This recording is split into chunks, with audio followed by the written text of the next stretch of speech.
It's alive. Ugh. That's funny. That's a funny comment. American hegemony is alive and well. Okay, buddy. It's almost like the title I used is bait. Yeah.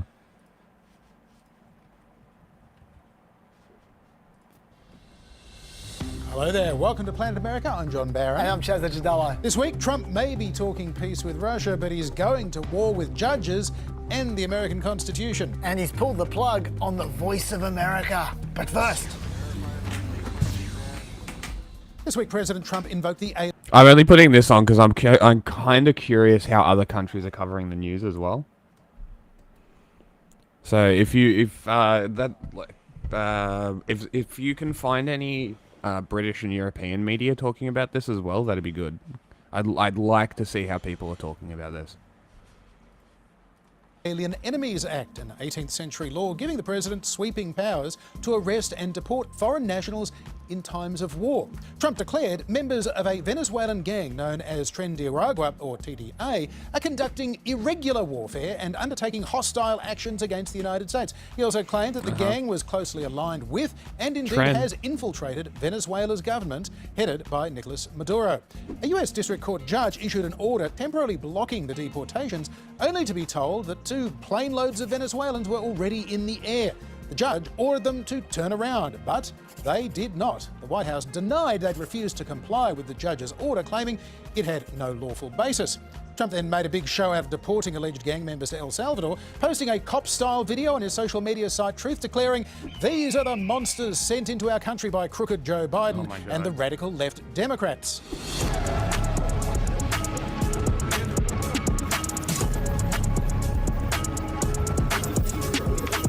Those alleged gang members have now been sent to a mega prison where visitation, recreation and education are not allowed. This facility can hold up to 40,000 inmates. Each cell can fit between 65 and 70 prisoners. So, are these men monsters? Lawyers for one of them say their client is an LGBTQ Venezuelan who came to the US seeking asylum through proper channels. They say he's not a gang member. Immigration officers apparently misidentified his tattoos. We don't know how many cases like that there might be because all of the deportees were denied due process. Trump didn't need to provide any evidence that they were linked to gangs, just as it doesn't need to prove that Syrian-born Columbia University graduate and permanent US resident They are Mahmoud conservatives, after all. Khalil is linked to Hamas. He's locked up awaiting deportation. They didn't have to prove that Lebanese kidney transplant specialist Dr. Rasha Alwai is a supporter of Hezbollah. She too has been sent packing chairs. yeah, look, there's a few issues here. Firstly, the Alien Enemies Act only applies when there's an officially declared war, which there obviously isn't. Okay. So, we know the backstory of Khalil. Yes. I have to drop my mic down for restream because it's more sensitive. So, you remember those protests where they like barricaded inside the college and shit? Yep. Columbia. So yeah. he was part of those, right? So that's the main reason he was targeted. He was negotiating with the school, from what I understand. So, but the other lady, she literally attended Nasrallah's funeral in Lebanon. Great. So, remember when I said you would think they would have done the research on Khalil and know that it was not a fucking good example to make them look good. This teacher who attended a Hezbollah funeral, if that's the only person they targeted, it would certainly be a lot harder to refute Marco Rubio and all these fucking chuds on what they're talking about. Very true. But I think the context is important, not because it changes the legality of things, but when people go on and they have conversations in their day-to-day life, they should be prepared to know all the facts of what's going on. You can hope so. So when some idiot tries to drop this, they were a terrorist thing on him.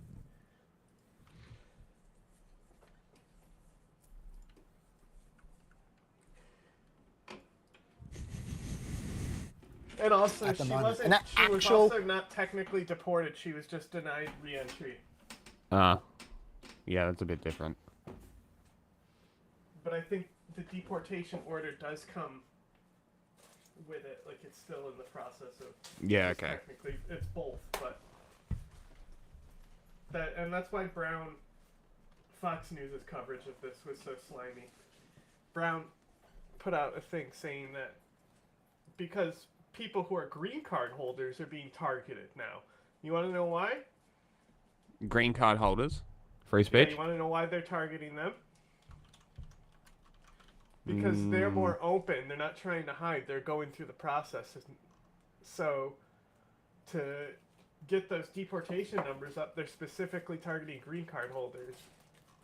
So Yeah. Brown said even if you have a green card, you should avoid travel right now. And Fox News is like, why are they so concerned? Do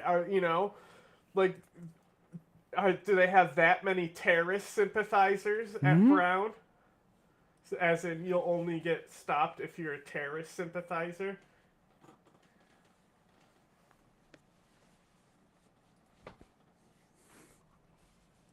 Non-metaphorical war has got to be between the US and another foreign nation or government, or it could be because of an invasion by a foreign nation or government. And that's why Trump's pretending that Nicaragua is Venezuela. It's for legal reasons. But America is not in a declared war with a foreign nation, and illegal immigration or cross-border drug smuggling does not qualify as an invasion by a hostile nation or government. Now, Trump's arguing in court that it doesn't matter what I think or what anyone else thinks for that matter, because whether there is officially an invasion is a non-justiciable political question. In other words, it's not the court's job to decide if it's an invasion, it's Trump's job. Now, I'm not sure that the Supreme Court's going to agree with him there, but even if that was true, the text of the Alien Enemies Act explicitly suggests that the courts can weigh in on whether the potential deportee is actually an enemy alien.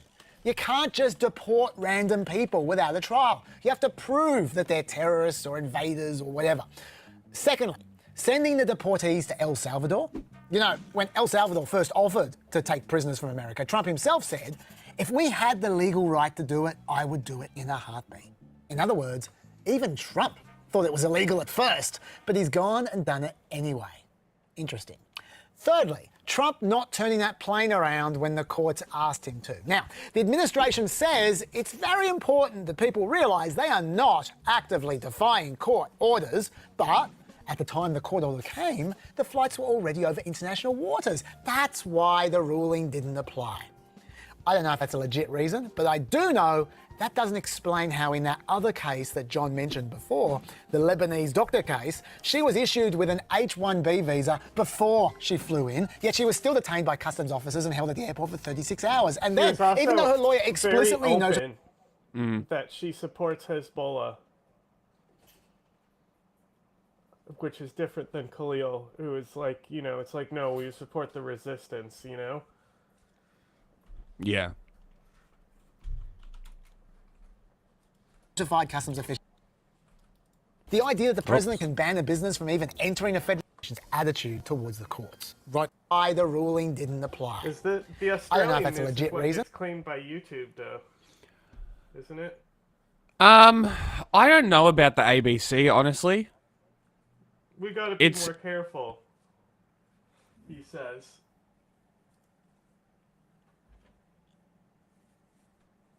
No, I don't think so. If the ABC tries to claim it, I'll fucking... Normally, if they don't strike, they just issue a claim. Yeah, which is fine, because we're not making fucking money anyway.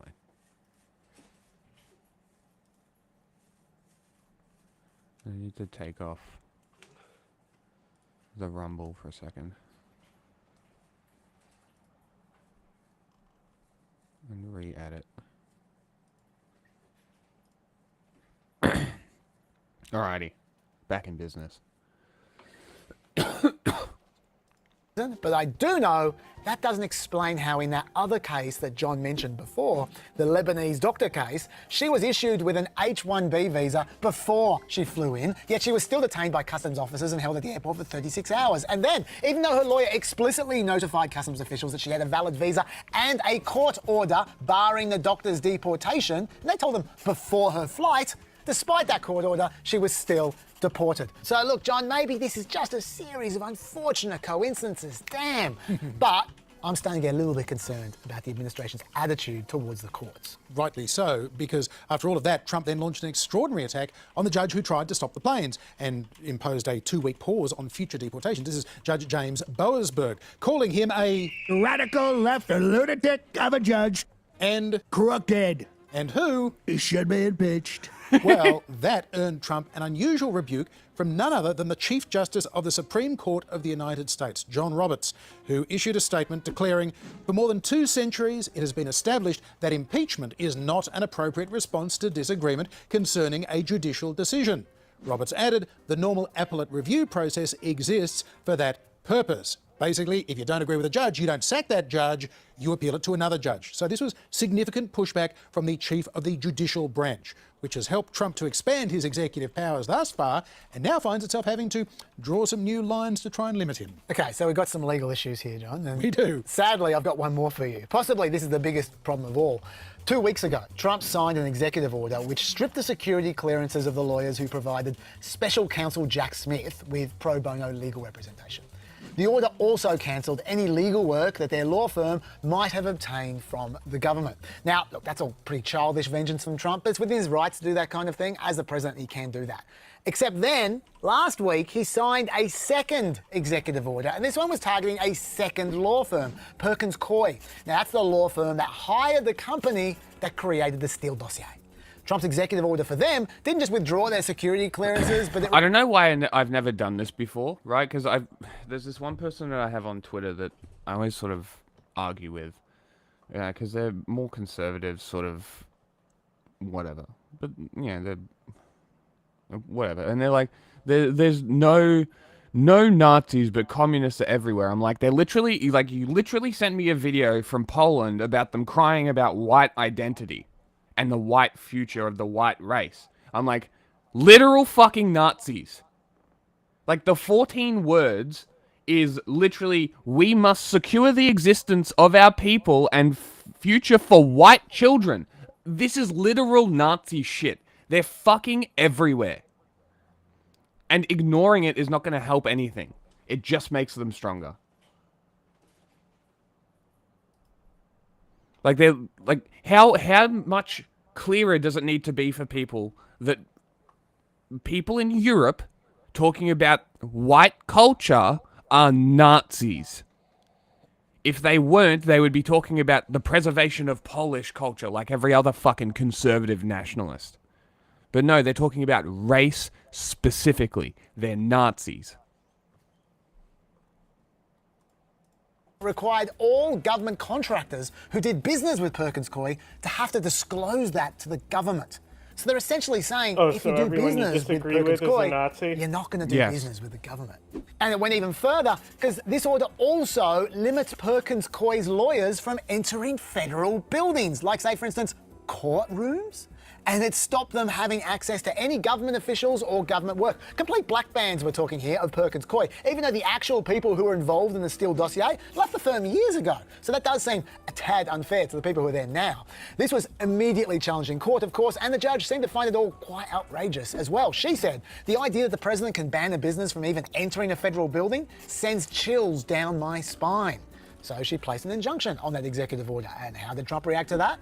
He signed a third executive order attacking a third law firm only days after a federal judge suggested his second order might violate the Constitution. And this third order, once again, suspended the lawyers' security clearances and limited their entry to federal buildings and stopped them getting government jobs or contracts, just like the last judge had told them not to do. But this time, it was because a lawyer, Mark Pomerantz, had tried to build a criminal case against Trump for the New York City DA after he left the third law firm to join the New York City DA's office. So, I don't know if you're following all that, but Trump is now trying to punish the law firms where his enemies once worked before they tried to take Trump on before. Now, I think that sends an unmistakable message to all the law firms out there. You cross me, and I might destroy you and your friends. Now, the courts are standing up to Trump so fast, but that's not going to do much good if the best law firms don't represent Trump's opponents because they're scared they're going to get sicked by Trump. I feel like this should be a bigger story than it is, John, because this is not good. It certainly is not, and you can see why judges are feeling chills. Meanwhile, the Voice of America. It began as a radio broadcast into Nazi Germany in early 1942, less than 2 months after the United States was dragged into the Second World War following the Japanese attack on Pearl Harbor. And it began with this pledge. Daily at this time, we shall speak to you about America and the war. The news may be good or bad. We shall tell you the truth. And then during the Cold War with Soviet Russia, Voice of America broadcasts became a crucial source of information, some would say Western propaganda, behind the Iron Curtain. Cruising the waters of the free world, the courier will relay the Voice of America to listeners in communist countries, despite frantic efforts by Russia to jam the broadcasts. So, through this radio ship, messages of peace and goodwill are to be relayed. Last year, Voice of America claimed to reach 350 million people in 50 countries, but now it's been effectively shut down. 1,300 staff put on leave, and services like Radio Free Europe and Radio Liberty silenced. VOA broadcasters who turned up to do their shows found themselves locked out of their Washington studios this week. Last Friday, President Trump issued yet another executive order, this one eliminating non-statutory functions and reducing statutory functions of what it called unnecessary government entities, including the United States Agency for Global Media, which runs VOA. But others maintain it is far from unnecessary. Czech Foreign Minister Jan Lipavsky, for one, writing on ex-Twitter, from Belarus to Iran, from Russia to Afghanistan, the services remain among the few free sources of information for those living in oppression. Silencing them would not just be a loss for them, but for all of us who believe in democracy. To argue that the Voice of America, which has above all else promoted democracy in the face of fascism, communism and authoritarianism, or to say it's a relic or somehow anti-American, is to say that America is no longer committed to democracy at a time when it is clearly under threat, Chaz. Yeah, look, I don't see how it's anti-American, that's for sure. But I can see why Trump thinks that, seeing as he often interprets criticism of himself as anti-American. And this happened only a couple of days before Trump wielded the axe. What about the president's plans to expel Palestinians out of Gaza? Are you discussing that with him and giving him your... Nobody's expelling any Palestinians. I don't know. Who are you with? I'm in Voice of America, sir. Oh, no wonder. Okay, Voice of That might have been another of those coincidences we were referring to before, or maybe it wasn't. Yeah, speaking of possible coincidences, we had planned and interviewed with a sacked VOA correspondent, but he cancelled that interview on short notice today. Several others were simply unavailable. Perhaps another coincidence, or perhaps just a sign of the times. Look, I've got to say, I've noticed these kinds of coincidences happening quite frequently lately. People are less willing to talk than they used to, for what it's worth. But what I would have asked our guest is how relevant propaganda directly from America actually is in 2025. I personally, I'm more interested in the fate of what they call the Open Technology Fund. That funds methods by which internet users worldwide can combat censorship from oppressive regimes themselves. So we're talking tech like the encrypted messaging app Signal, the anonymous browser Tor, also an open source tool that helped more than 1 million Cubans work around a social media blackout back in 2021. The theory being, boosting local resistance voices is more effective than beaming in an American voice. Of course, the Open Technology Fund was also effectively eliminated by these latest cuts, even though it only costs $40 million a year. But I'll leave the final word for Russian TV, who as always were rather direct in their views about the demise of Voice of America. Трамп объявил о закрытии внезапно Радио Свободы и Голос Америки. Сейчас они закрыты. Ну, это крутое решение со стороны Трампа. Просто здесь что забавно, что как только прекратилось финансирование из американского Госдепа, закрылись все независимые СМИ. Да, это прекрасно. Wonderful. You draw your own conclusions. Yeah, I think we can assume that Russia Today is still going to be funded by the Kremlin. And of course it will. VOA would argue, of course, that they're not propaganda. They have the opportunity to tell us that themselves. Meanwhile, Chaz, Vice President J.D. I don't care about J.D. Vance. President Trump started his new term with a barrage of executive orders, a record 92 in his first 2 months alone. And a majority mirror ideas in Project 2025. That's the 922-page radical conservative blueprint that Trump repeatedly distanced himself from on the campaign trail. I have nothing to do with Project 2025. I never read it, and I never will. I've said 100 times, I know nothing about it. But now, A number of the policies that he's pushing out at breakneck speed. Yeah. You know who else? used America first and also knew nothing? True. Wow, how trendy of you. A callback, a throwback, a classic, a certified hood classic. Are almost identical to what Project 2025 wanted to impose. Here are some of the notable ways Trump's first few months are aligning with Project 2025 and what that can tell us about his second term. Wow, great. One of the biggest themes in the Project 2025 document was dismantling the federal bureaucracy, essentially attacking the administrative state. In fact, it's one of the big promises made throughout the playbook. The next conservative administration should be prepared to dismantle the administrative state.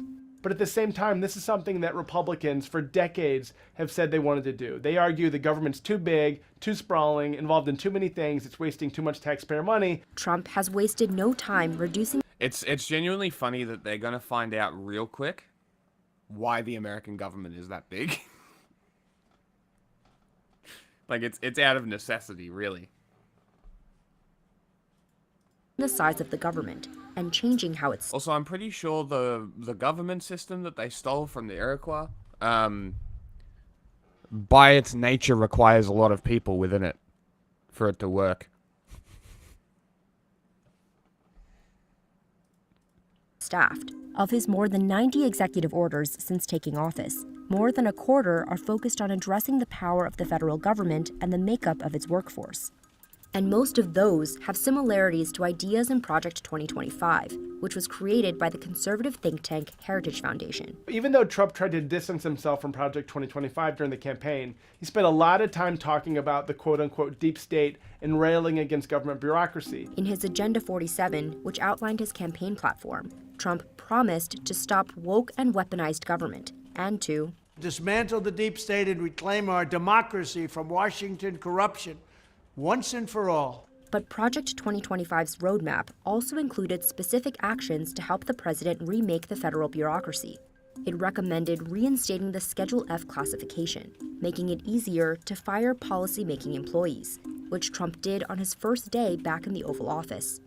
And Project 2025 advocated for ending the independent status of certain agencies like the FTC or SEC. In February, Trump signed an executive order that asserted authority over those agencies. One of Trump's Day One executive orders renamed the United States Digital Service to the Department of Government Efficiency, led by Elon Musk. Project 2025 did not call for the creation of a specific Department of Government Efficiency, but there's a lot of overlap in what DOGE does and what Project 2025 wanted to do. In other executive orders, Trump empowered DOGE to help reduce the size of the federal workforce by approving hiring, consulting on new agency regulations, and scrutinizing agency payments. That echoes Project 2025, which called for eliminating functions and programs that are duplicated, handcuffing the bureaucracy, and restoring fiscal limits. In some cases, DOGE has gone much further than what Project 2025 actually envisioned. For example, the entire dismantlement of USAID. At times, Trump has also gone further than the playbook on immigration, though many of his ideas have aligned. We're going to have the largest deportation operation in the history of our country. There were numerous proposals in Project 2025 that President Trump could have pulled from if he wanted to, that would help him with the big deportation effort and other immigration restrictions. But really, anyone who's heard President Trump speak knows that immigration is a huge priority for him. Trump has signed 8 executive orders related to immigration, and many of them echo recommendations in Project 2025, like sending troops to the southern border and declaring a national emergency. Do you reckon people are going to smash Gal Gadot's fucking star? I saw it already was. No, already? I think so, but it might have been So I've seen a few pictures, and I don't think it was her star. I think they were saying you should do it. I'm pretty sure. Because I was trying to find whether it would, and it would have been a big news story if it was, and I did not find anything about it. So I'm assuming that it didn't happen, and that they're just wanting it to happen. I wouldn't be surprised if it did happen. And putting sanctions on countries that refuse to take back deportees. However, he's gone much further in some areas. For example, one of the first things he did was sign an executive order that would ban birthright citizenship. While Trump promised to get rid of it during his campaign, Project 2025 didn't outright call for ending birthright citizenship. which most legal scholars agree is clear in the Constitution. But Project 2025 did call for making the government hard targets for woke culture warriors. The word woke appears over dozens of times, and it's a favorite of Trump's too. Considering how woke your party has become, Joe Biden's woke policies, there will be no wokeness. We're not going to be woke. He argued there were too many federal agencies who were adopting these DEI policies that he say were making the government less efficient and making the government less fair. About 10% of Trump's executive orders focused on wiping out DEI initiatives in the government, schools, and even the private sector. All of those orders mirrored proposals from Project 2025, like terminating federal DEI programs, recognizing only male and female sexes, and emphasizing recruiting federal workers only on merit, not race, sex, or religion. One of the reasons that President Trump and the authors of Project 2025 are so focused on getting what they call the wokeness out of government is they believe this is a big liberal agenda item. DEI would have ruined our country, and now it's dead. And so they think by pulling this out and by stopping this, they'll get the federal government back, into their camp, and it'll make it harder for these agencies to resist what President Trump wants to do with his agenda. That agenda overlapped with Project 2025 even before Trump took office in January. So his supporters are saying, well, this is what he campaigned on. These ideas are his ideas and the things that he said he would execute. In a statement, the White House said Americans would be better served learning about how Trump has swiftly delivered on key campaign promises in his first few months. And the Heritage Foundation said that Trump's current actions aren't about its recommendations in Project 2025, and that he and his team deserve the credit. Democrats, however, are saying, wait a second, there's too much overlap. This is exactly what we told you was going to happen. Especially since Trump hired multiple key architects and contributors of Project 2025 to be in his administration. Some of them had even served in his first one. Plain and simple, this is Project 2025. Project 2025 by another name. And the project's former director agrees. Paul Dance, who was ousted from the Heritage Foundation during the 2024 campaign, told Politico that Trump's current agenda is beyond his wildest dreams. Still, there are parts of the conservative blueprint that Trump has stopped slightly short of embracing, like national restrictions on abortion. One thing that the overlap of some of Trump's proposals with Project 2025 should tell us going into the next parts of his administration is that there really are no ideas that he might deem to be too controversial or too conservative. He's doing so much so fast that it's hard for his critics to push back, and he sees that it can actually be quite... Yeah, it's the Steve Bannon thing. Like, Steve Bannon literally spoke about this, gave him the idea of just, flooding the space. That's what they're doing. The administration is trying to rendition and deport a legal permanent resident because of First Amendment protected speech and protesting. I guess we've now reached the chapter of the authoritarian playbook that involves disappearing political dissidents. The Trump administration, seemingly annoyed by protests against Israel that spread across campuses since October 7th, has loudly threatened to crack down on the universities and their students, even to the point of deporting people on student visas who engage in acts of protest. And protesting, need I remind you, is one of the most protected forms of speech under the First Amendment. And yet this week, the Trump administration seemingly made good on that threat when ICE arrested Palestinian activist and former Columbia grad student Mahmoud Khalil and declared that his student visa was being revoked. But the administration failed to notice or didn't care that Mr. Khalil holds a green card. Yes, that's right. He's actually a legal permanent resident. No matter though, they arrested him anyway and then sent him on a seemingly wild voyage to potentially a legal jurisdiction that will be more friendly to the administration's deportation goals. The administration refused to explain why Mr. Khalil was being held, and for 5 days denied Mr. Khalil his right to talk with his attorney. This turn of events has sparked protests and rang every alarm bell that there is for students, free speech advocates, and everyone who cares about basic civil liberties. And at the time that we're filming this video, Mr. Khalil is still in custody in Louisiana pending deportation. So the question on everyone's mind is, can the government really just revoke permanent residency and deport someone for First Amendment protected speech? Now the situation is fluid, we don't know all the facts, but here's what we know. According to his court filings, on the evening of March 8th, Mahmoud Khalil arrived at his apartment building with his pregnant wife. As they entered the Columbia University-owned student housing building, they were approached by 4 plainclothes officers who asked Mr. Khalil to confirm his identity. When he did so, they identified themselves as being with the Department of Homeland Security and said they were there to take him into custody. They also threatened to arrest his 8 months pregnant wife if she continued to remain at the scene. Mr. Khalil was able to make a call to his attorney, Amy Greer, who asked one of the ICE agents if they had a warrant. The agent claimed they did and informed Ms. Greer that the U.S. Department of State was revoking Mr. Khalil's student visa. Ms. Greer pointed out that Mr. Khalil isn't on a student visa. He's a lawful permanent resident with a green card. Mr. Khalil's wife provided the paperwork to confirm it, and the ICE agents seemed confused. They checked in with someone on the phone, then replied that the Department of State was revoking Mr. Khalil's green card too. ICE informed Ms. Greer that they would be detaining Mr. Khalil in Manhattan. When Mr. Khalil's wife asked the ICE agents for their names, contact information, and how to reach them, they refused to reply. They would not even provide the grounds for Mr. Khalil's detention. While Mr. Khalil was being held in Manhattan, Ms. Greer filed a habeas corpus petition challenging the legality of Mr. Khalil's detention on the grounds that it was a violation of the First and Fifth Amendments and several other laws. Ms. Greer argued that the government was retaliating against Mr. Mahmoud for his protected First Amendment activities, specifically his role in the pro-Palestinian protests at Columbia University. Now, in the wake of the October 7th attack on Israel, Mahmoud Khalil became active in the Columbia University pro-Palestine movement. According to news reports, he did not participate in the encampments or building takeover, but did represent the voice of the protesters in conversations between the student protesters and the university's leadership. Mr. Khalil has said in earlier interviews that his engagement with the pro-Palestinian protests was partly inspired by his own family's history. He was born as a Palestinian refugee in Syria after his family was expelled from Palestine.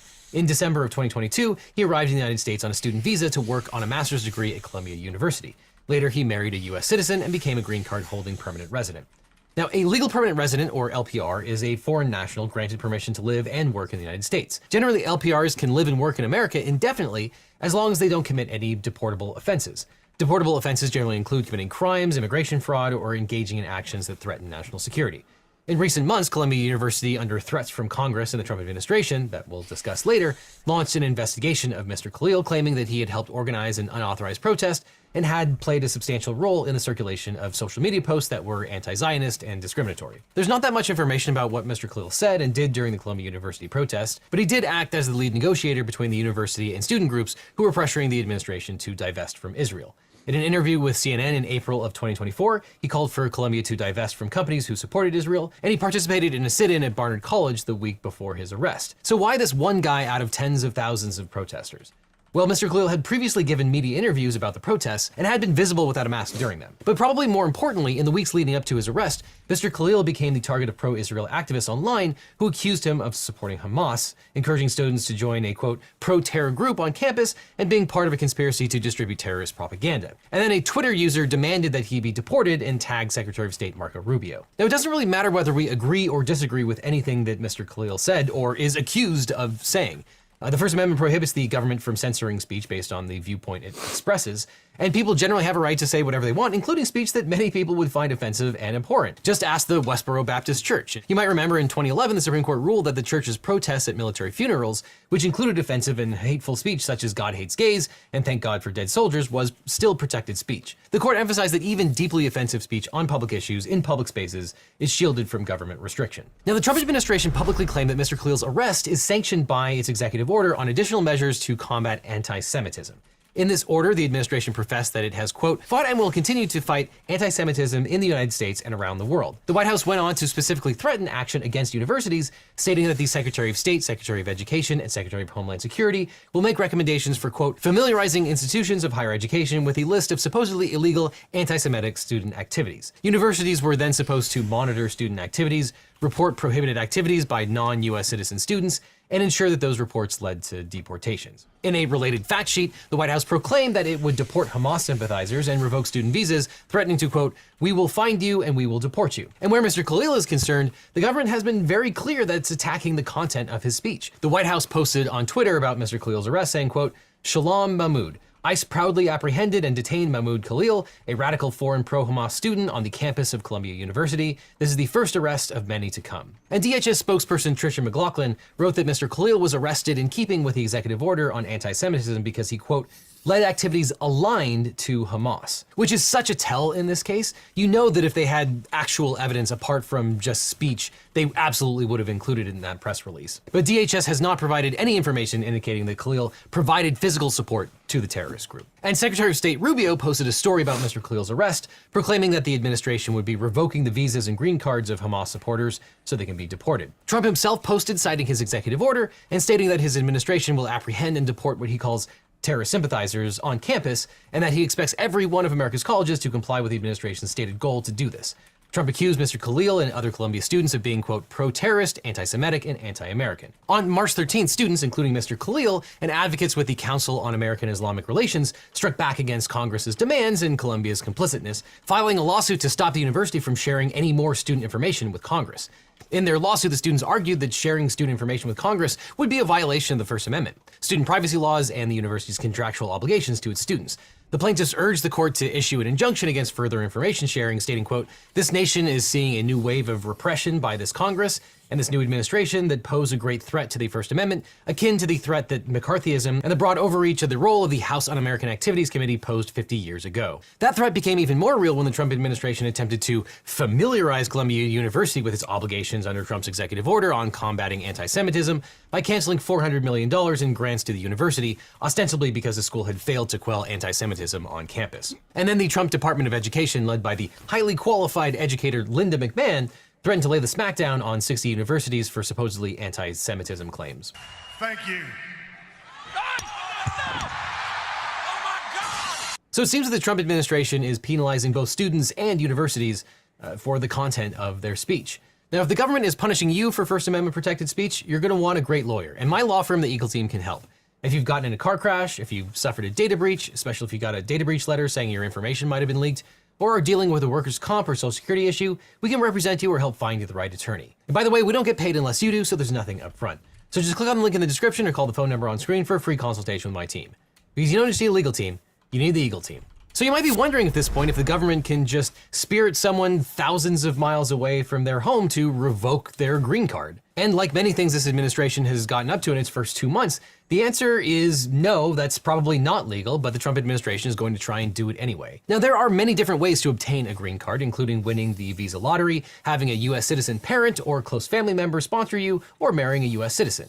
And generally, green card holders are permitted to stay in the US permanently, but there are some circumstances where they can be removed. Now, the government has yet to file legal documents identifying the grounds for Khalil's deportation, but we know they're probably not relying on the terrorism-related provisions. Instead, Secretary Rubio's comments suggest the government will rely on a more obscure and vague provision in the Immigration and Nationality Act, 8 U.S.C. 1227. Now that statute states, quote, "An alien whose presence or activities in the United States the Secretary of State has reasonable ground to believe would have potentially serious adverse foreign policy consequences for the United States is deportable." Now, under that same provision, though, an immigrant cannot be excluded based on beliefs, statements, or associations that would be lawful within the United States unless the Secretary of State personally determines that the immigrant's admission would, quote, "compromise a compelling United States foreign policy interest." Now, Secretary Rubio seems to have made that determination. Under what due process, we have no idea, and of which we are very skeptical. And that would seem to give the government a lawful, though potentially not constitutional basis for Khalil's removal. The government may try to simply characterize Mr. Khalil's behavior as criminal. The government hasn't identified any particular behavior as criminal, and obviously speech alone is not criminal under almost all circumstances. But under the INA, an alien is deportable if they have been convicted of a crime involving moral turpitude or a felony. The fuck does However, that under mean? 8 U.S.C. section 1182, What the fuck is moral turpitude? What? I don't know.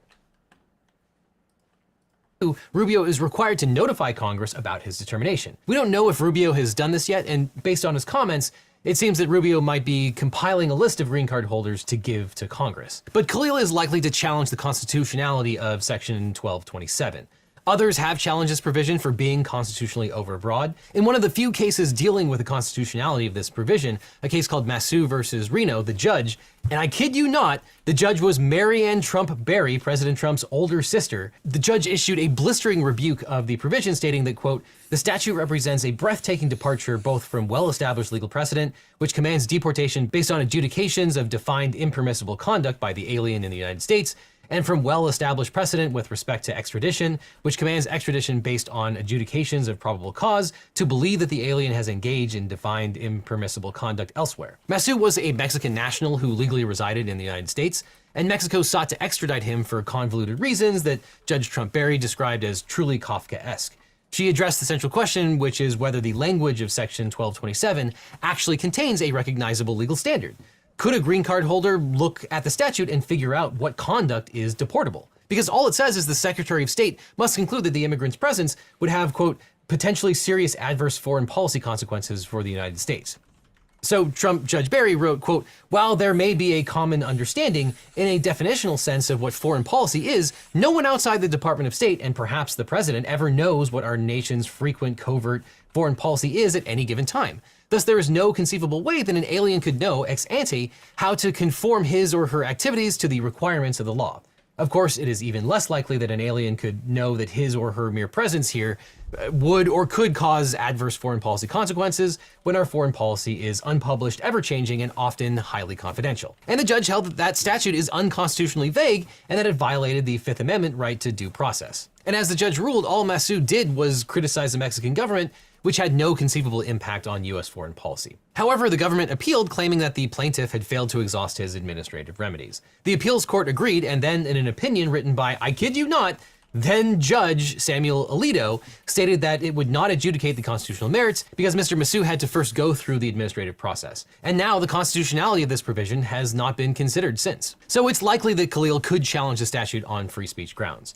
The government is arguably retaliating against him by arresting and potentially deporting him in response to his participation in protected speech. Generally, the First Amendment does not distinguish between citizens and non-citizens, meaning that the government cannot punish a non-citizen for speech it could not punish a citizen for. However, courts have taken a more nuanced approach when it comes to the government's ability to deport non-citizens based on their political affiliation in speech. In the McCarthy-era case of Harisiades versus Shaughnessy, the Supreme Court upheld the deportation of several immigrants who were Communist Party members, reasoning that endorsing communism was inherently an endorsement of violent revolution. The court drew a legal distinction between advocating change through lawful democratic means and advocating change through force, concluding that the Communist Party membership necessarily involved the latter. Though I'm skeptical that that reasoning would be upheld under current jurisprudence. In contrast, the 1945 case of Bridges versus Wixon took a more protective stance, affirming that the First Amendment does not include exceptions for deportation laws, thereby defending the free speech rights of resident aliens. In that case, Harry Bridges was an Australian-born labor leader accused of being a communist.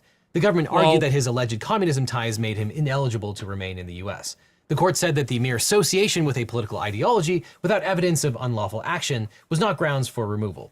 The decision emphasized the importance of protecting free speech and political expression, even for non-citizens. But even if the administration wants to deport Mr. Khalil under this provision, and even if it can cite a compelling foreign policy interest, and even if it can overcome legitimate concerns about constitutional problems of the provision, Mr. Khalil is still entitled to due process under the Immigration and Nationality Act.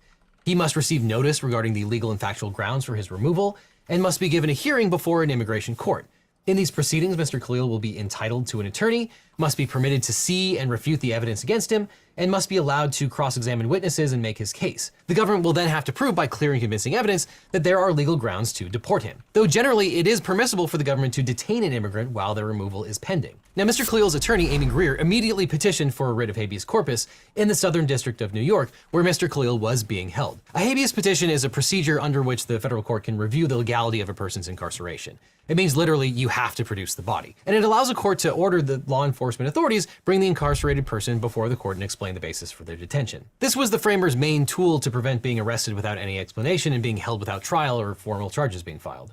So in his motion for a writ of habeas corpus, Mr. Khalil, the plaintiff, argued that his detention is unlawful because it's a violation of his First and Fifth Amendments. Because it's a violation of his First and Fifth Amendment rights, the Immigration and Nationality Act, and the Administrative Procedure Act. The motion focused primarily on his First Amendment claims, arguing that Mr. Khalil was being detained and potentially deported in retaliation for his First Amendment protected speech regarding the conflict between Israel and Palestine.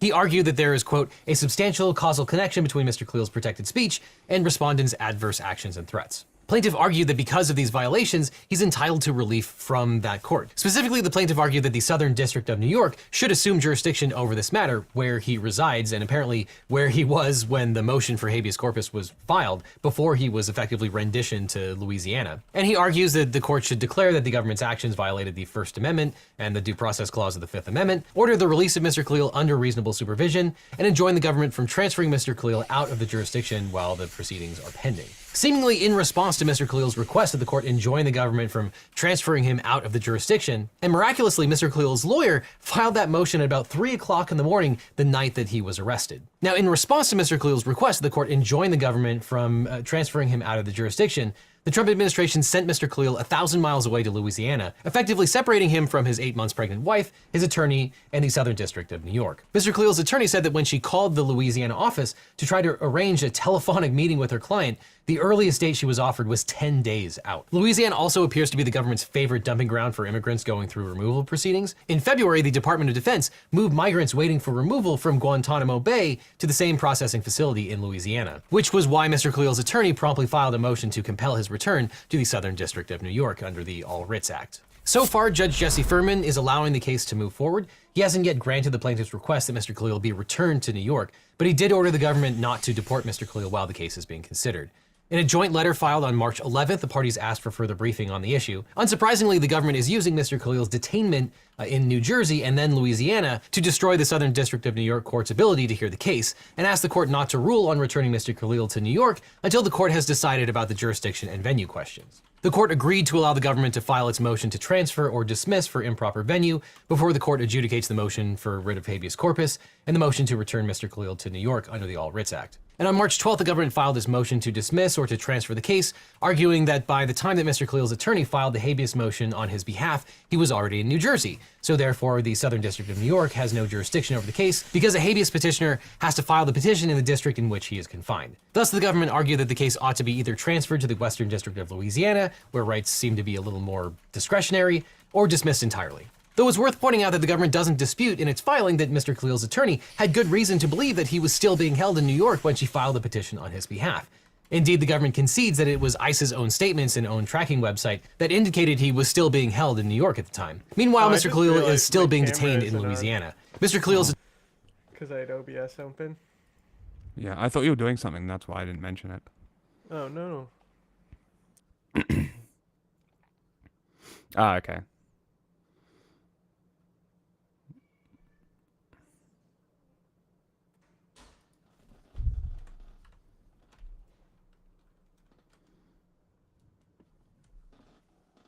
I got to the end of the attorneys mission have now... and I thought I was like beating the clock. Hurrah. And I was like, okay, I did all the objectives, and then it didn't end, and the clock was still counting, and I was like, So I was like, guess I have to do this one over.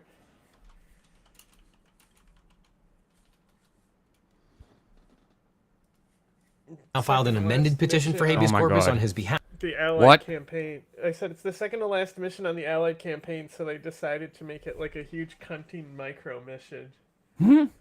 With like ancient micro that like if you give your units too many commands, they freeze and it takes them half a second to respond to the command you gave too. Interesting. So you literally have to position your guys, put them on guard. There's no attack move. There's only move command or attack area.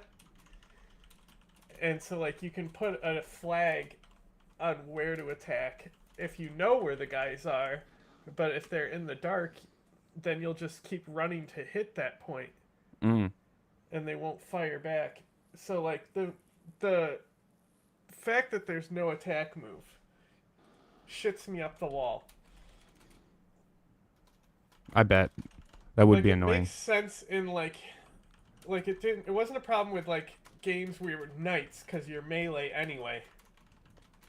Yeah.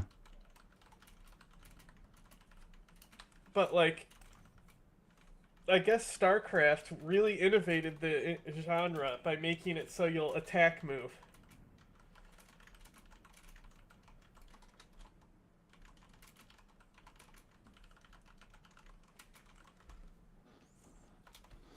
Sorry, I had to... Did you send titles?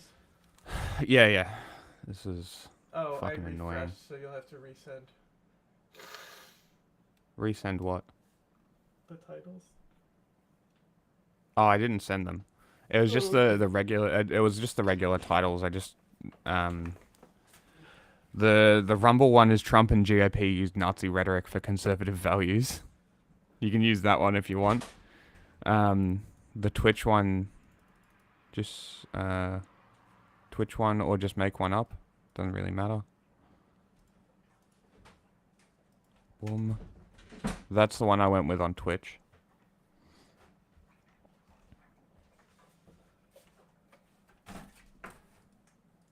half, expounding on their claims of First and Fifth Amendment violations and violations of the Administrative Procedure Act's prohibition on arbitrary and capricious government actions.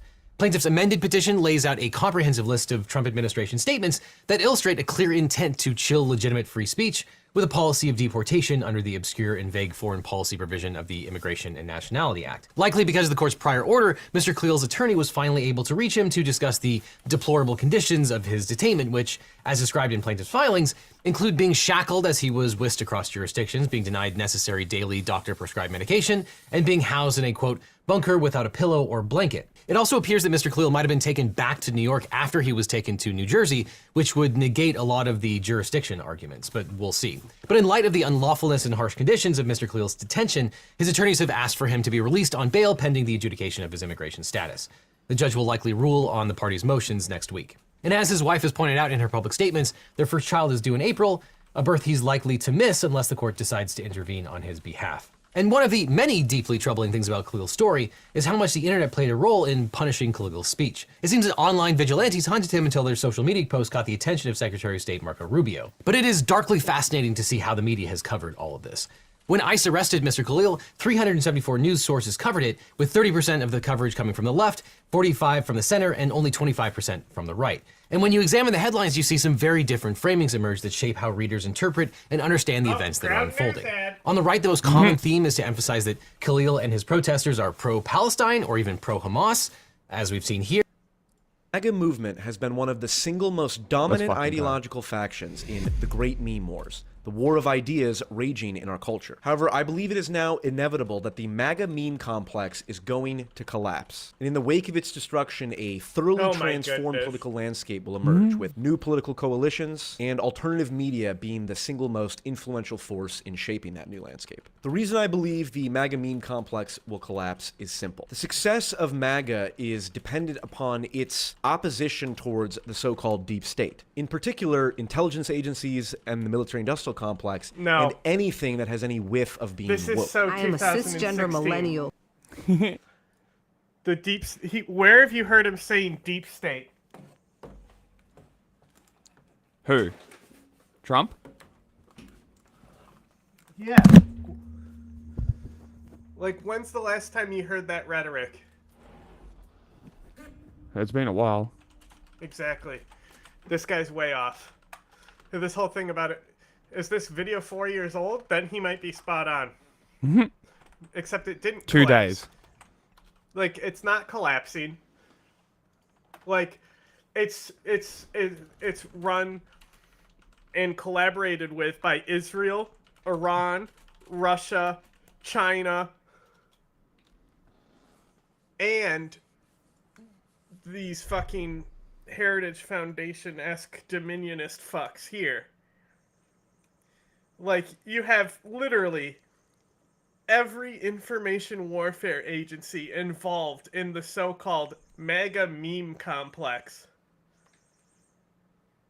Like, do you know doomsday cults, right? Where they predict the exact date of the apocalypse and then it doesn't happen? Yeah, and then they nobody say, leaves oh, the well, it's cult. the next day. Nobody leaves the cult. They just say, oh, I did the math wrong. And it happens multiple times, and nobody leaves those cults or religions. And you expect people to wake up to a mega meme movement, as he wants to call it, when every single country that has a developed information warfare campaign is part of it. Like, Israel's part of it because it helps their agenda in genocide. The rest of the countries are doing it because they know it's hastening the collapse of America and allowing them to do shit. Like, that's the thing, is it's so funny because the Russians are disconnected from Putin, as in, like, the information warfare sector, right? So they think they're doing all this shit where they're giving Putin all these concessions, and then Trump goes to Putin, and Putin wants to tell him the entire history of Ukraine for 2 hours, which it was a 2-hour phone call, by the way. And the PodSave guys were talking about the reason why these phone calls with Putin are so long is because he wants to go on and on about things, and then that has to be translated. So he spoke for Putin for 2 hours, and nothing changed. Putin was clearly not willing to negotiate, which anyone could have told him, and they were. Yeah. But it's funny because the information warfare sector has set Putin up to have this victory, but he's too insane and disconnected from that movement. That's the thing about Russia, is like there's competent people throughout the government, but Putin is incompetent.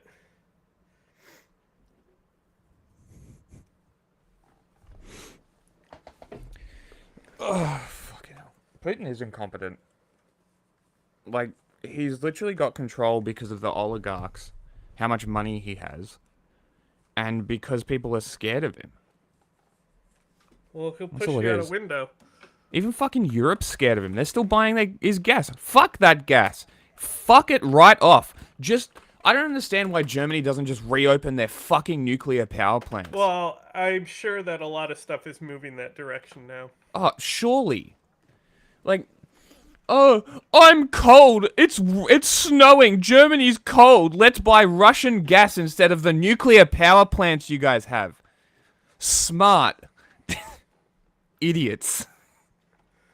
Thanks, Angela Merkel, you fat fuck. But it wasn't even her. The fucking agents that pushed for that and the lobbyists No, I that know. pushed for that were all Russian-backed.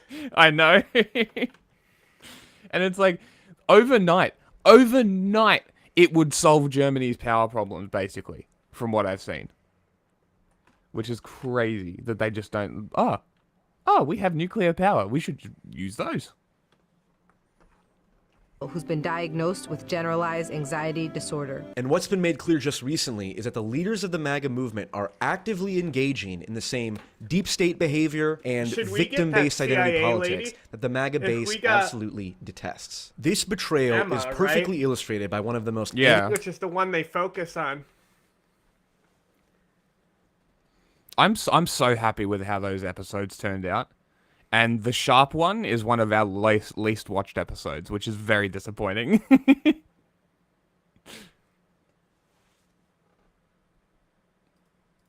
Animating issues for the MAGA meme complex. The U.S. government's relationship to Jeffrey Epstein. For the populist right, there is no greater archetypal representation of the corruption of the deep state than Jeffrey Epstein. While it's true that Trump's many best freaks mate. and grifters will use the whole Jeffrey Epstein issue to advance theories about flat earth and lizard people, it's not at all difficult to arrive at the perfectly reasonable belief that Jeffrey Epstein, quote, belonged to intelligence. After all, this was the exact phrase that former Labor Secretary Alex Acosta used to explain to the Trump administration why he gave Jeffrey Epstein such a lenient plea deal when Epstein was first arrested in 2008. Despite Acosta explaining to the Trump administration...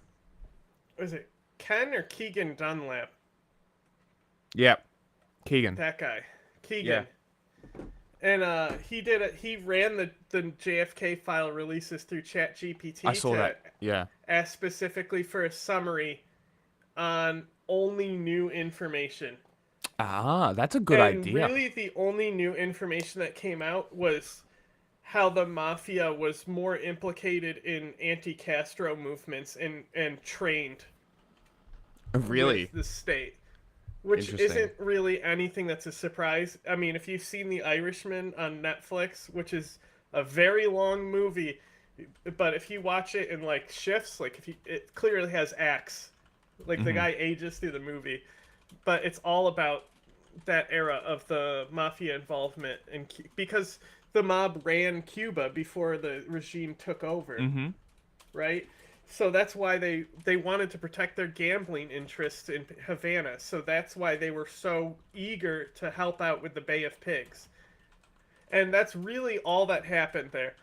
But wait until you hear people. I want to hear people when, the good liars go out and ask people stuff. You'll hear people starting to say, yeah, he released the JFK files. They didn't look at them because they don't care, because there's no information to be gained anyway. But they'll still cite it as in, like, letting the truth out and stuff. Even though they have no idea what the content is of those files. This guy's way off. Oh my God. that he was told to back off from Epstein because the issue was, quote, above his pay grade, Acosta was forced to resign anyways in order to distance the Trump administration from the whole issue. I do not think it is right and fair for this administration's Labor Department to have Epstein as the focus rather than the incredible economy that we have today. It's quite clear that given that Epstein was tied to a shockingly large number of powerful people, if the Epstein files were to be released, it would implicate a large number of people within the U.S. government and very likely many Trump allies. There's Even Nancy nothing to Pelosi's release. daughter recognized this back in 2019 Like, what when Jeffrey don't we Epstein know? was arrested for the last Seriously, what don't we know about this? You know what we don't know about it? Is the fucking suicide stuff. You know, and even then, it's just suspicious. All these things happening, like the cameras are off, the guy goes on lunch break, all that stuff. He could have been set up to kill himself, but like, what if it is exactly that? There's nothing to learn there either.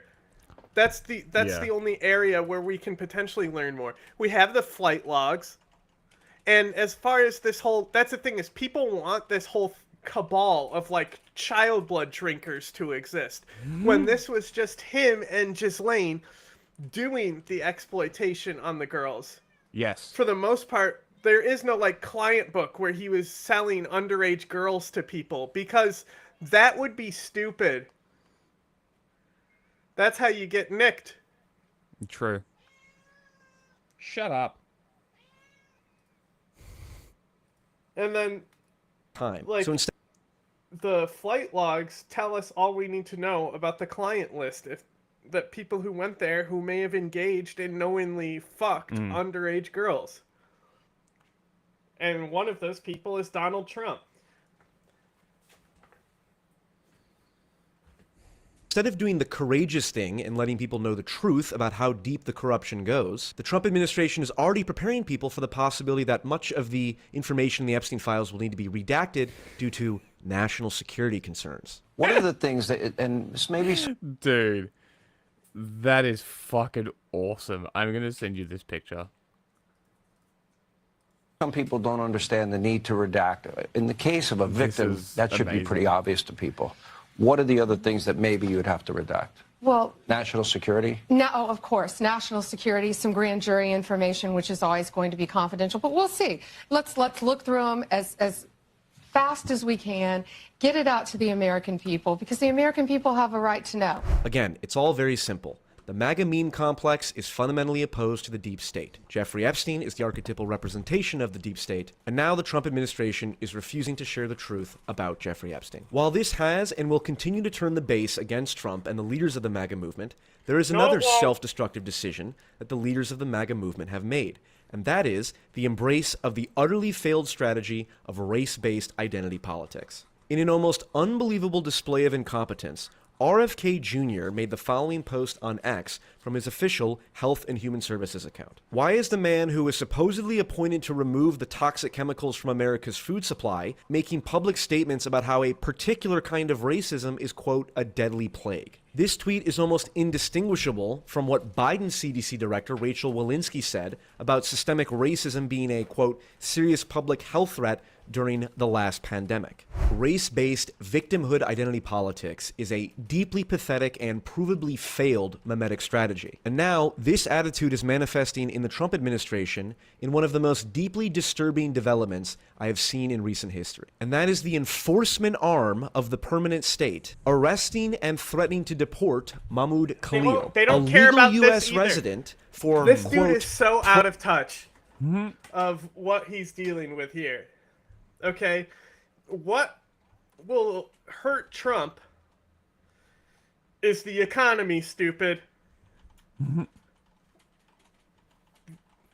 The economy is what matters.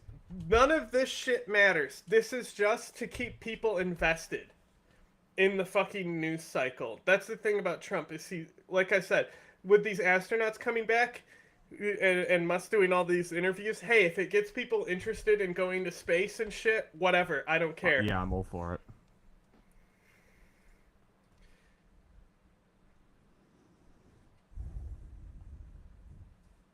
Oh, good. Man. I was just thinking, it's completely off topic, but like I was just thinking, because you know how people have been saying that it's like the transgenocide thing. I kind of haven't seen that rhetoric for a minute now. But I like to use the stages of genocide. Well, that's because they backed off it because it wasn't going hard like they wanted. It wasn't fucking nutting people in. Yeah. But I like it's interesting because obviously the dehumanization was happening, right? If it benefits the government to do any type of genocide, whether it's just rhetoric to fuel it, they'll do it. Yeah. Well, specifically the Republicans. Yeah, because I'm just looking at the stages here, right? So dehumanization was already there, right? That's been there for a minute. And what? Organization, genocide's always planned. Regimes of hatred often train those who go out to carry out the destruction of people. The Sudanese government and the arms of the Janjaweed, for example. Okay, so we're probably not at organization yet. I don't think people are at, like, roaming bands of people hunting down trans people yet. But discrimination, the policies that Trump brought in, discrimination and symbolization, kind of. Almost removing symbolization. I don't know. Maybe not. Classification, definitely, right? They've been classified. There's discrimination, there's dehumanization. I don't think there's persecution. Not in, like, that sense of persecution. I think it's probably... Just to keep it on the more reserved side, I think we'll keep it at the first 4 stages at this point, because nothing else is really happening. But it's very concerning.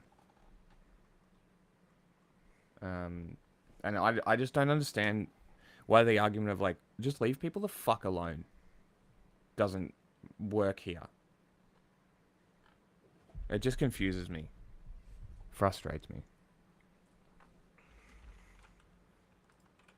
Pro-terrorist, anti-Semitic, and anti-American activity. It's important to note that Khalil has not been charged with any crime relating to the protests at Columbia University, of which he's associated with. It's very clear from Trump's words that Khalil's crime was supporting terrorists, which, may I remind you, is perfectly legal and protected under free speech. You are allowed to say, I support Hamas. And permanent U.S. residents, of which Khalil is, are entitled to exactly the same free speech protections that U.S. citizens are entitled to. This is all a victimhood-based excuse and effort to clamp down on free speech by the government under the guise of, quote, ending anti-Semitism. We will no longer stand by while universities tolerate and facilitate anti-Semitism and support of terrorism on their campuses.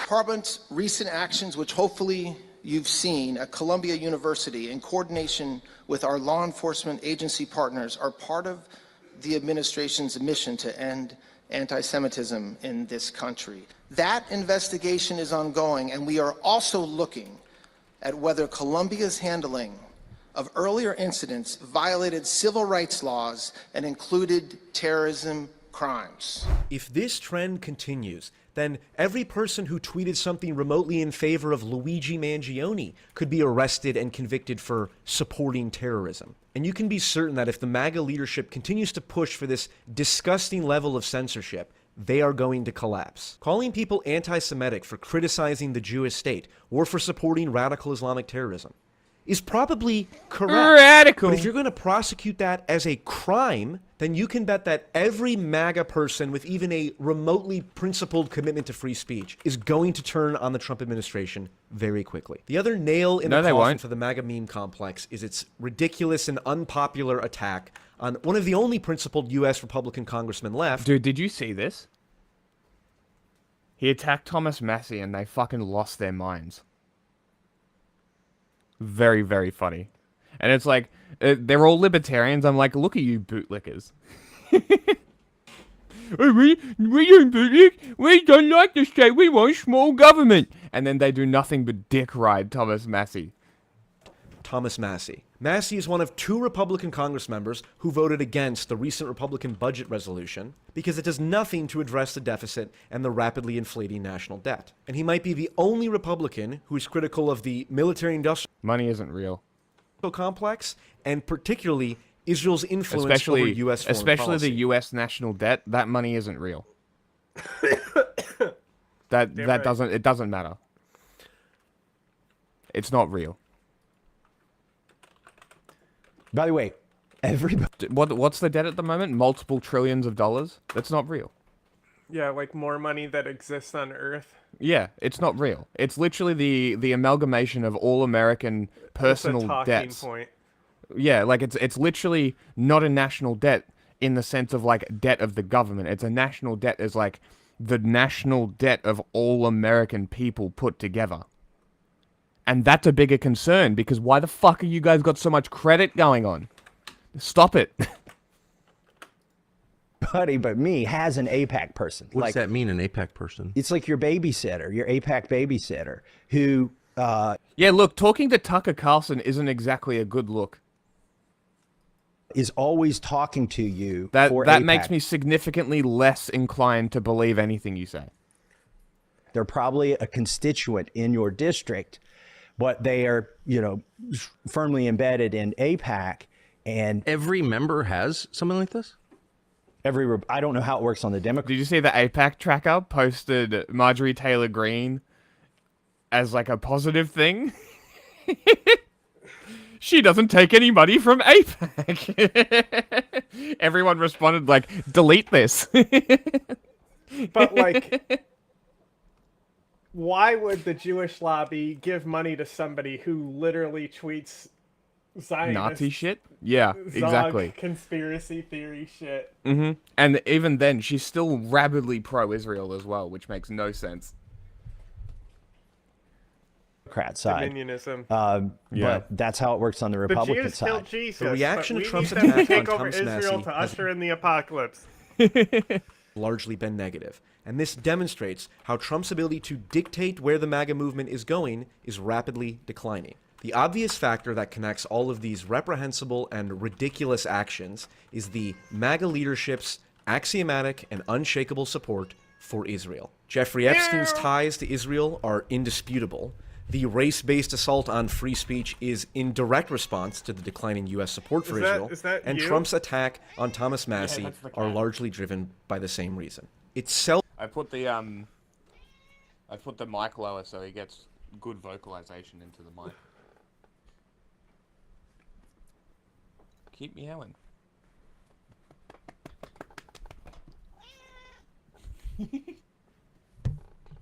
self-evident that the Trump administration believes that if they don't clamp down on or curb the growing He's so fucking loud, isn't he?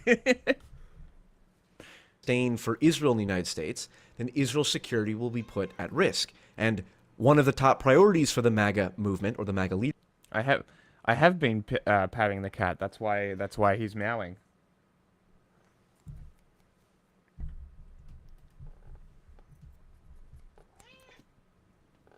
Wow.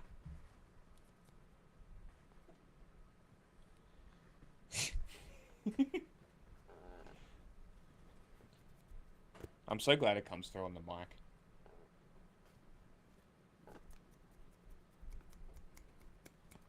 But like when I get him, because I want him in my room or I want to play with him or whatever, he doesn't stay.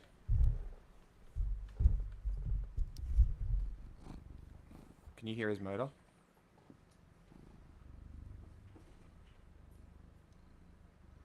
Mm-hmm. Amazing. Very loud. You cool kitty.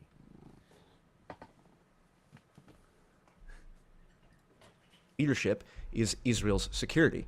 Just listen to Trump talking about his relationship with Miriam Adelson, which is a name that every person should know, as she was the single biggest donor to the Trump campaign with over $100 million in contributions. She is an Israeli... Didn't Elon give more? 200 million? Dual citizen and widow of Sheldon Adelson, multi-billionaire and ardent Zionist. You know, Miriam and Sheldon would come into the White House probably almost more than anybody outside of people that work there. And they were always after, and as soon as I give them something, always for Israel. As soon as I'd give them something, they'd want something else. I said, give me a couple of weeks, will you please? But I gave them the Golan Heights, and they never even asked for it. You know, for 72 years, wow, Trump, they've been trying. You gave them a chunk of Syria? Cool. Man, I'm glad that you're anti-war and shit. That's pretty cool. It's kind of like giving Kirkuk to the Iranians. That's pretty cool. Yeah, except that was him just being retarded. Trying to do the Golan Heights, right? And even Sheldon didn't have the nerve. But I said, you know what? I said to David Friedman, give me a quick lesson, like 5 minutes or less on the Golan Heights. And he did. And I said, let's do it. We got it done in about 15 minutes, right? Anyone listening to this knows that Trump is not lying here. He may sound like an idiot. Yeah. It also wasn't his to give. But I guess Greater Israel is more important. But that's the thing. But he is It is the U.S.'s to give, because when it's the edge of our hegemony, right? We could extend it. So, I mean, look at Iraq and Afghanistan. You know, those were really attempts.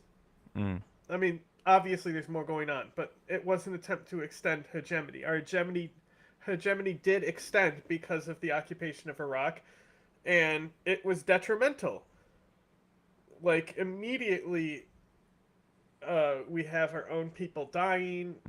It's a unlikable war, and then other people die in that war.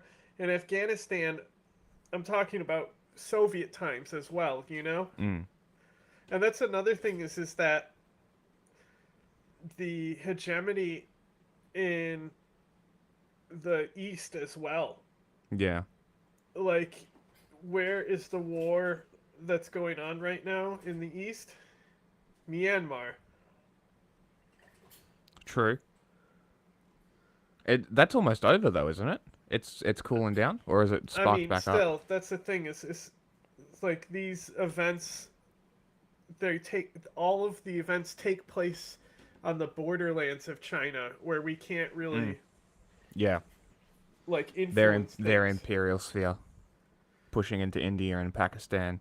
It's just so and then all those border conflicts with India, Pakistan, as China as well. Like, we try to have Pakistan as an ally, but they're not. No. At the same time, you know, they're like, it's funny because the founder of Pakistan did it and like used Ataturk's Turkey as a model. Great. And now they're a lot like Turkey, as in they undermined and fuck US over constantly. Yeah. Revealing the degree to which a citizen of a foreign country is directly exercising influence over U.S. foreign policy. This is the reason I am so radically opposed to Zog, our Zionist-occupied government. It is the motivating force behind these insane attacks on free... Is he saying he's against it being used? Yeah, no, I think he's using it unironically. Speech, and it almost single-handedly dictates U.S. foreign policy. To Zog, our Zionist-occupied government. Can we go back? Motivating... That's right. Anyone listening to this knows that Trump is not lying here. He may sound like an... What? I said, what did you find? Idiot, but he is revealing the degree to which a citizen of a foreign country is directly exercising influence over U.S. foreign policy. This is the reason I am so radically opposed to Zog, our Zionist-occupied government. It is the motivating force behind these... Yep, he's using it unironically. I'm gonna hit send on this post. Zog? Okay, Nazi. Insane attacks on free speech, and it almost single-handedly dictates U.S. foreign policy. And as the MAGA leadership continues to elevate the interests of Israel over that of the United States, even to the point of threatening war with Iran, its mimetic power is going to decline, and many on the populist right will seek to form new coalitions. You know a sea change is in the air when libertarians and socialists talk about the possibility of joining forces. So let's say one day there's a genuine anti-establishment party in the U.S. and they win, and it's a coalition of progressives and libertarians. Oh no! But the deal is, the libertarians get Dave Smith. on Aaron Mate, man. My opinion of Dave Smith was pretty low. This is impressive. I'm genuinely impressed. You get all the national security pokes. You guys get foreign policy, even the presidency, because the president does set foreign policy. That's that's really where they have the most leeway. But the progressives get all the domestic portfolios, and including at the top of our agenda is Medicare for all. Do we want to know what Zionist occupied government says on the wiki? It says, it is an anti-Semitic conspiracy theory claiming Jews secretly control governments of Western states. It is a contemporary variation on centuries-old beliefs in an international Jewish conspiracy. According to believers, a secret Zionist organization actively controls international banks and through them governments to conspire against white Christian or Islamic interests. That's the thing, too. It's like people overestimate the power of AIPAC. Yeah. Like it's still about the shouldn't real exist. Evil? Healthcare lobbies, bro. 100%. The amount of money and influence Israel has in this country is not as big as people think it is. The issue is that Israel is always doing sus things. Yes. And because of the Palestinian movement, it's amplified. Like, I don't hear any of these motherfuckers talking about the Saudi investment fund. And if you're about to tell me that Israel's actions are worse than Saudi Arabia, like, oh, but they're doing a direct genocide of the Palestinians. Are you familiar with the history of Saudi Arabia? Do you know what Saudi Arabia does? Cuts people up.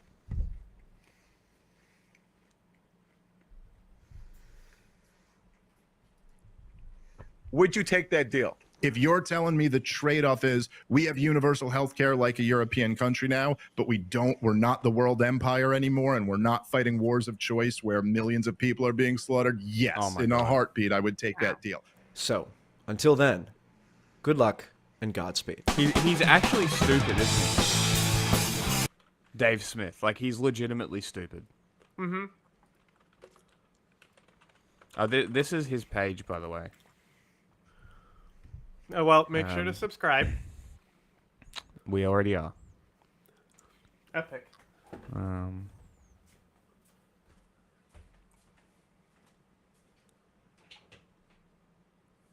Well, he's got a video with J-Reg.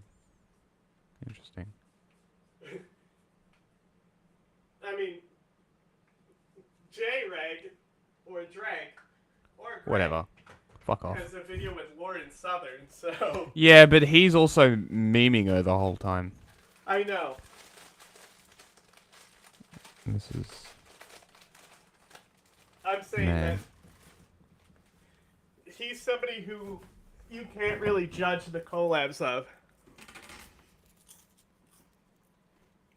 Oh, this guy did the funny ass videos that did the League of Legends for the streamers. Welcome to this League of Politics That's Champion funny. Spotlight, featuring... That is funny. I didn't realize that it was the same guy. Joe Rogan, the DMT Demon. If you don't think chimps will steal babies and eat them, you haven't been paying attention to the literature.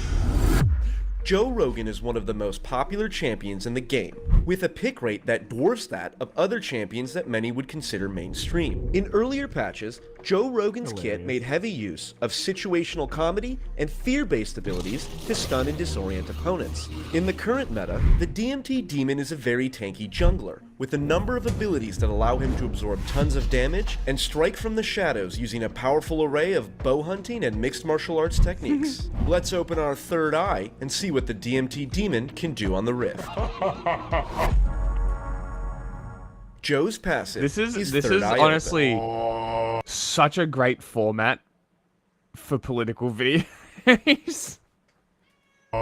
Joe's extensive usage of psychedelic substances grants him an incredible level of open-mindedness, allowing him to consider every possibility in the known universe. It's entirely possible that This open-mindedness makes him an effective interviewer, as he's not afraid of asking dumb questions to intelligent people, much to the benefit of his listeners. Why were they in furry suits? Like a monetary value on actual life itself. Wow, it's a. I can tell you how much life is worth. What is the insurance What? company paying? Life insurance payout. $160,000. There's the That's- price of a human life. That's way too high. Look up what No, yeah, exactly. Look up what Amazon has paid out for dead employees. Look that up. What they get for an employee, what they give families for employees dying on the job. $7,000 is what they got fined. That's better. Oh, Boy. combined? No, that's how they got fined. $7,000. Oh, but they've paid families for dying on the job, like severance type stuff, like injury compensation stuff. Okay. They've paid, and I want to say it was like $100 or something. Damn.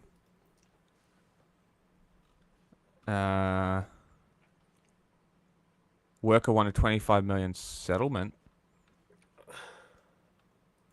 with. I mean, it's coming up. Yeah, Amazon, Brooklyn Amazon warehouse.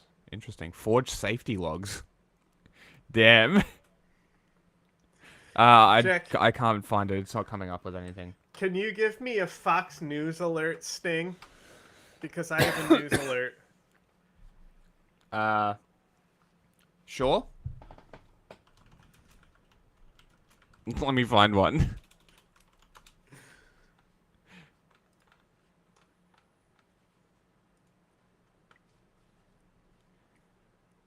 I'll let you know when I'm ready. I'm changing my settings so it'll be easier to view by making one of my monitors 4K.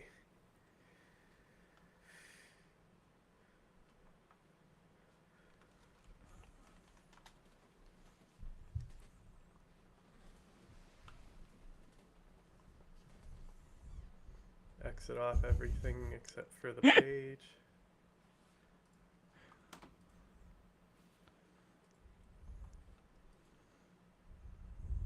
It's just an ad.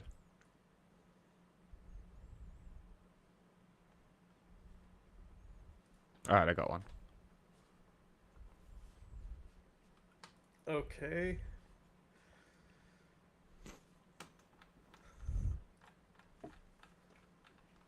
Go ahead. Give me that news alert.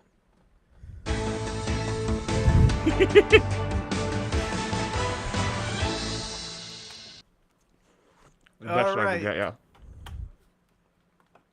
It was they wouldn't give me the breaking one. I love the one that sounds like they're forging iron. Where it's like, whoa, bling! There it is right there. Fox News alert. It's this one? Yeah.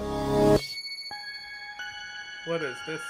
This is it. Democrats now There it is. fast-tracking their impeachment There inquiry. it is. Democrats. Democrats. Bing! Democrats. Okay. What do you think of this? Hold on, I might have accidentally switched it back. Oh, it came out. Fuck yeah! That's funny. We were literally talking about it last week. Okay. Terrorism. Let's fucking go. ISIS deadliest one. Shahal is bad. Okay. Burkina Faso. is Interesting. number Top one of the now. pops. Wow. Only 3 countries are like in the critical zone now. Yeah, that's pretty good. Burkina Faso is fucking crazy.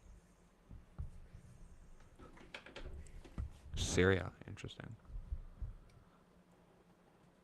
How is Sudan only yellow? Oh, I guess it's terrorist attacks, right? Yeah, not violence. Mm. The deadliest attacks, top 3 are in Africa. Where the Baloch there? Burkina Faso, This- Niger? This would be, keep in mind, it's analysis of last year. Russia. Hey, the ISIS attack. So it ends on December Mm. of last year. Yeah, okay. But yeah, Boko Haram. Where is it? Boko Haram did not do 9/11. That was Al Qaeda. I mean, there's mosquitoes down there that are bigger terrorists than Boko Haram.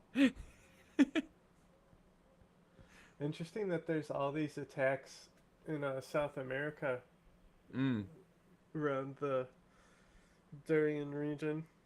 Yeah. Right there. Interesting. Could you zoom it in on the list of the deadliest?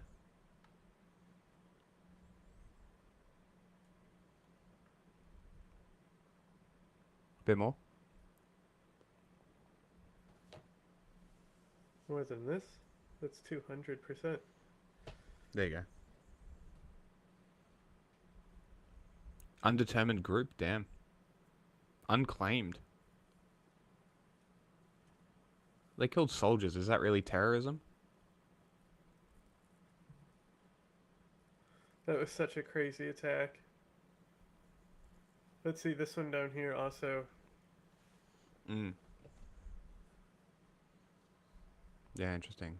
91 soldiers, 47 civilians.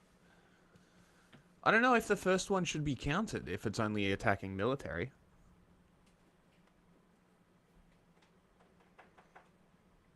Am I out of place here? I mean, if it's a terrorist group doing the attack. Yeah, okay. Because the Pakistani terrorists attack military. Look at targets a lot. Pakistan! Jesus! Dude, look at Burkina Faso. Fuck me. Hey, look, one in Sydney and Melbourne.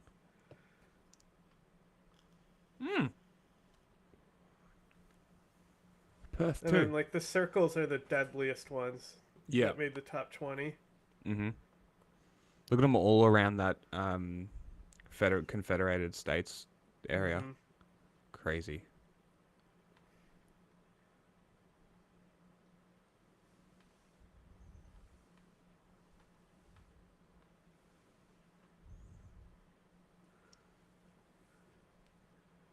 Huh. 6 more countries.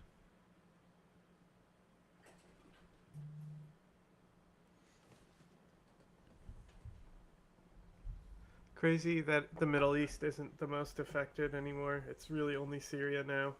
And even that's about to end. True. It's good progress. It's TTP. TTP. 4 terrorist groups responsible for the most deaths were Islamic State, Al Qaeda in Africa, TTP, and Al-Shabaab.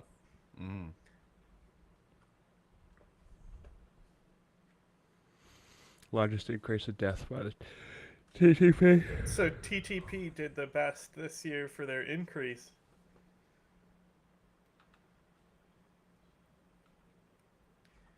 Blah, blah, blah.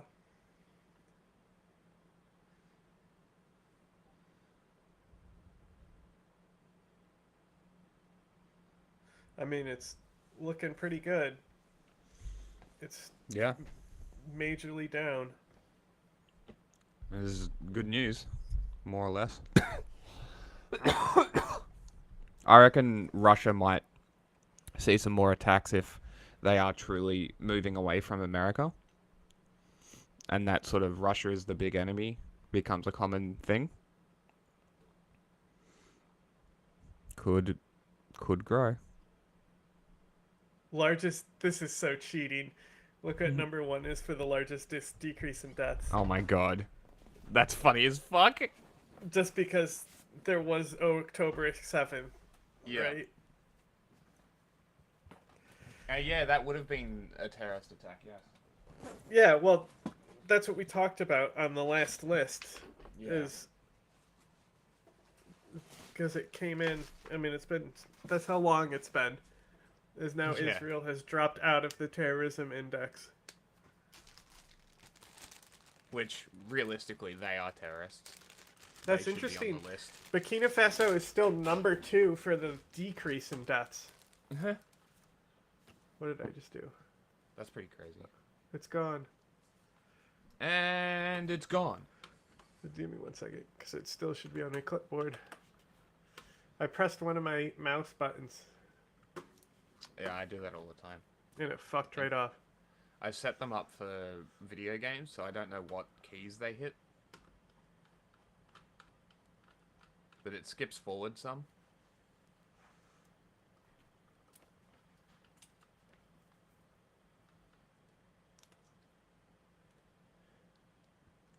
So the largest increase, Niger, Pakistan, Russia, Iran. Okay. Iran. Yeah, ISIS did a few attacks on them. They were in the top 20. Damn. I mean, think about it. We pulled out of Afghanistan, and the largest increases are in Iran, Pakistan, and Russia. Like, the U.S. was helping Russia out there. Yeah, they really were, weren't they? Way to shoot yourself in the foot. There was really no reason to leave, even though I do think it needed to happen. Yeah. But it's really Trump who really fucked everything up. Whether it was Trump or Biden, the war would have ended there. Yeah.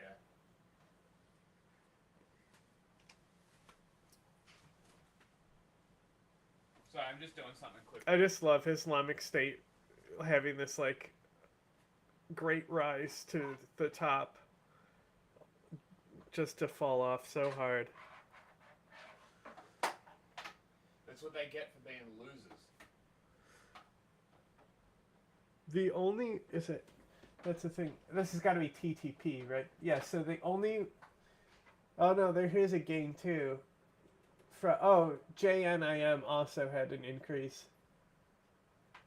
Yeah. Which is just Burkina Al Faso, Qaeda's faction in the Sahel region. Yeah.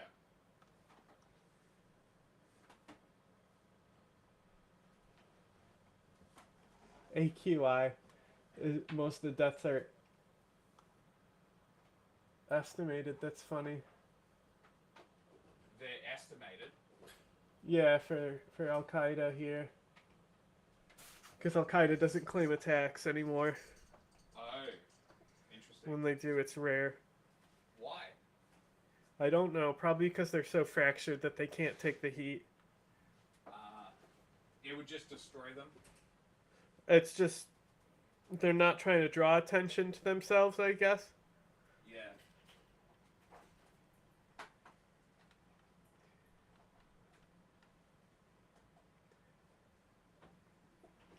I mean, that's fair. If they're not drawing attention, are they increasing movements though? Like, are they? I mean, yeah, they're still a top group, but, Yeah, but that's only just JNIM, that's the thing is two of their factions, Al-Shabaab, which are kind of their own thing, and JNIM, both are Al-Qaeda factions, but they're not core, so they're kind of their own thing. Okay. So would you still say Al Qaeda's active, or would you just specifically talk about JNIM and Al Shabaab? Oh, Al Qaeda's active, of course, but that's the thing. I mean, is this not how many conversations between me and Ace did you hear of us talking about how bad that region is gonna get? Yes. No, you guys were talking about it a lot. I mean, that's why Ace had such a focus on it. He was our dude there. But look at this. This is an interesting one. Yeah, explain. Because it's impacts of terrorism, but it only lists the top 10 on this chart, and then it shows where their position was over the last decade. Yeah. So in 2001, Burkina Faso was 114. Or 2011, right? So a decade ago, they were 110th, which would be below the fucking half, you know? Yeah. You're in the bottom half for terrorism there. And then it skyrockets to the top when ISIS comes around in 2015. Which group's this? Burkina Faso. Yeah. Yeah, no, it blew up real quick. Cameroon is also an interesting one. Just because it's only made it to the top 10, so it doesn't have any, because it highlights the top 5 in this. Yeah. So the fact that Cameroon has been in the top 10 multiple times, but it hasn't broken up above that. And then Israel is just so funny because they're still in the top 10 because obviously there's been attacks because they're at war. Yes. Somalia, though, look at that.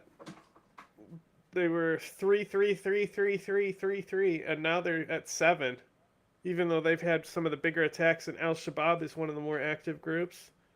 Yeah, that is kind of interesting. I wonder why that happened. They're just more attacks elsewhere. Joe Biden's work in Somalia was successful. There's an error. They meant to put 2023, but they put 2022 here.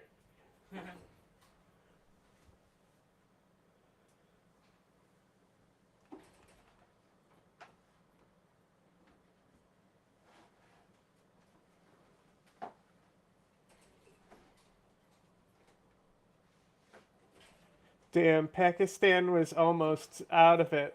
Look at how low they were just a few years ago. Sucked in. Pakistan's #1 victims are police. Are we fans of Pakistan now? For killing cops. But see, most of the concentration is still in the federal areas zone, you know? Like, it's always been bad there. Peshawar and shit. Yeah, yeah. What's the one that's... It's Fatah, and then what's next to Fatah? It's also an abbreviation. Yeah.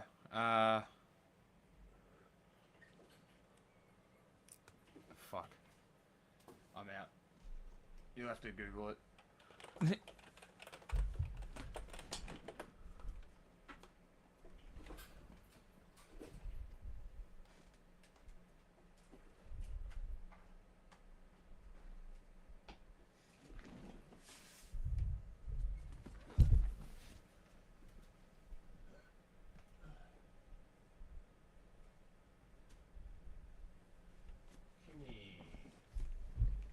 Northwest Frontier Province. That's not the word I'm thinking of, though. No, that doesn't sound familiar at all. I thought there was like also A special name for it. I don't know what you're doing, but you're fucking your mic right now. It sounds like your mic is in a tornado.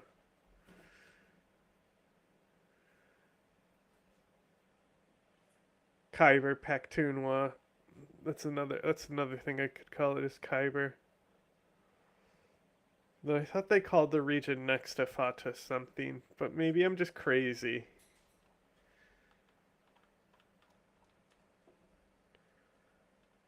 Syria, it's all military.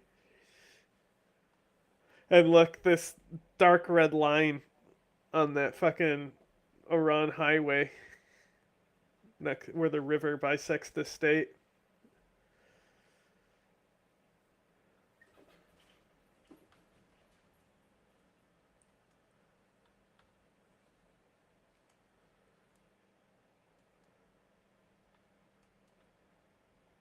This is all Boko Haram territory up here.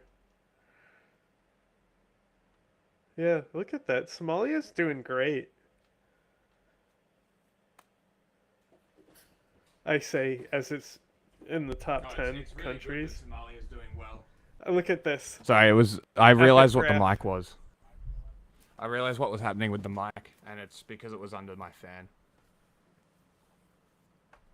Look at that. You like that graph? That's a big spike. In Israel, damn. Like, they're just occupying space on this at this point, you know? Yes, they really are. Like, they Israel don't even need to be occupying there. space. What else is When new? do they ever do that? I love this. Afghanistan. Like, there isn't terrorism there now. Because it's like, they rely on reports from the country themselves, of course. Yeah, yeah.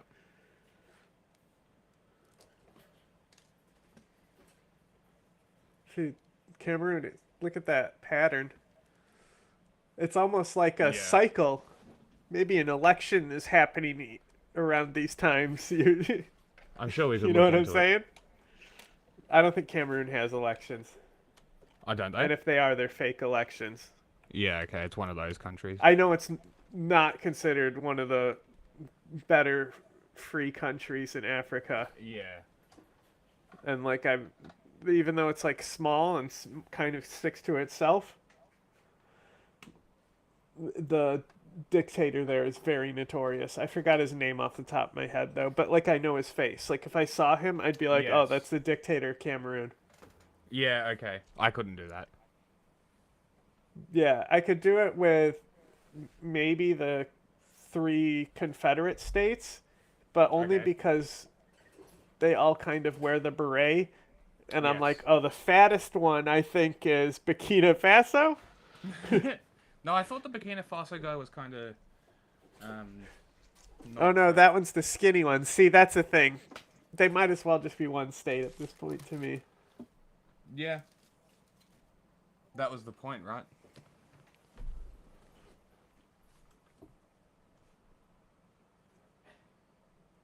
Thailand, one got of a the greatest decrease since the start of the index. We has. And Iraq, of course. Wait, trends in terrorism. We got thoughts on Burkina Faso today, considering we're looking at it. I haven't looked at anything regarding Burkina Faso today. Are you talking No, about I the think he state means of like Burkina the Faso? state of Burkina Faso today, not so much news. It's a complicated thing, because I understand the situation, and like it's cool to throw off the shackles of France and stuff like that, but there are security guarantees that need to be upheld by states. That minimum, that's kind of the minimum thing, is security guarantees. Yeah. And this those just ain't weren't true. being met. Yeah. Like that just ain't true though. It's like I think it's smart for him to call back. That's just using nationalism, right? Yes. Yeah. To build a cult of romanticization. personality. Yeah. I think I understand withdrawing from ECOWAS. Like I understand everything that they've done, but as an analyst, it's hard for me to say whether it's been a good or bad thing. You know what I mean? To be determined. Like to throw France out, that's good, but there's very big downsides regarding the security apparatus there. But the security apparatus wasn't being upheld by the state beforehand anyway. Yeah. And then on top of that, the fact that they withdrew from ECOWAS and formed a confederation, normally, like when coups happen, generally I'll be like, it's a good thing, but not always, Generally it's like, good, people overthrew a government based, right? But it's not always the case there. And, it's kind of like you kind of have to wait to see if coups were good. Yes. Like yes. overthrowing somebody was good. And like a lot of times they end up not being good, even though they seem kind of based at the time. But if the Confederation can... I'm pretty sure Wagner is in Burkina Faso. Yeah. Wagner that's who they use their contracting with. But it's also like, I mean, it's not like America wasn't using USAID and Voice of America. Yes. You know, I don't want to be like condemning what Russia is doing. I'm just saying that Russia controls a lot of the media apparatus in these countries, and they run the information going through. But like these countries are so small that it really doesn't matter like who they pay their fucking loyalties to. You know what I'm saying? It's kind of like the Papua movement. They're more like loyal towards Russia's narratives.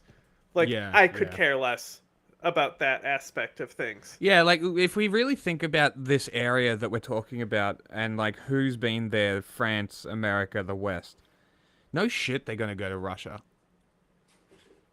Like no wonder there were Russian flags being flown in protests in these countries, right? It's not out of the possibility, and you can't really be like, oh well, you're with Russia now, you're the bad guy. That's a bad take. Right? It's just the West has fucked them over so much consistently that of course they're going to go with the other guy, the other team. Also, it's fucking crazy that you're like, hey, Juche, and then you're like, Russian Nazis. Like, that's so rare to find. I'm so confused. But, like, so, if, you know, like, this needs to be addressed. Like, you can see by this graph right here, where it spikes up is when all those coups are happening because the state is failing, and it technically has gone down. So if they can continue to address these things and drop the terrorism threat, and that's the thing, is like, the main thing affecting the Confederacy there is terrorism. Like, it's all terrorism that affects that state. It is like, so getting a hold on the terrorist activity there propels the state forward because that's actually their only problem, but it's such a significant problem. Massive. Obviously, then poverty and all this other shit will come as being problems that need to be addressed after the terrorists. But it's so bad there that even poverty doesn't matter at this point to like the security of the state. Like people can be starving and it's a drop of water in a fucking ocean of problems. Yes. But that's the thing is, it's if you know, like it's hard to say that if France was helping them. I mean, it was certainly lower when France was there, I guess, but France sucks. France does suck. Global Terror Index 2025 first view. I love this.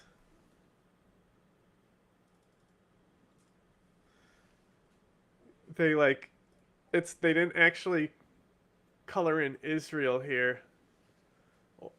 It's only like the southern section of the state. Like, they actually break it up in provinces, so they're actually highlighting like Gaza and shit there.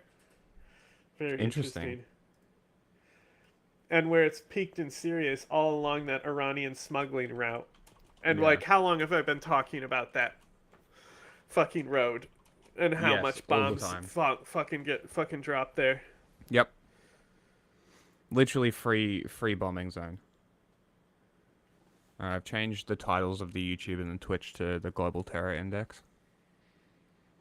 See, it's been stable the last 4 years, but I think just because of Hamas, it bumped 2023 up a little there. Like, if you look at it like this, of the distribution of deaths, like, even like ISIS wasn't that significant. I mean, they had multiple massacres that are in the hundreds, but really the distribution of deaths is not that much higher. No, it's kind of interesting when you look at it like that. deaths from terrorism by conflict type.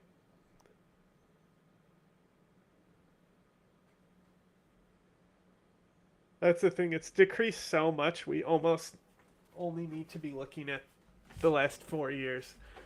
Yes. Trends in the West. Oh, this is my favorite. By ideology? How much right wing? Well, that's What do just you want? political.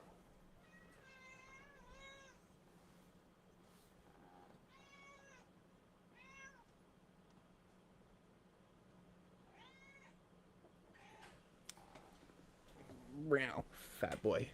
Huge increase in undetermined terrorist attacks in 2024. Thank you.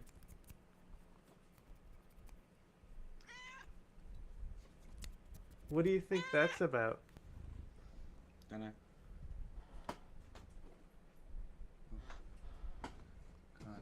Lynching is on here. It goes back to the fucking 1800s. Lynching. Damn.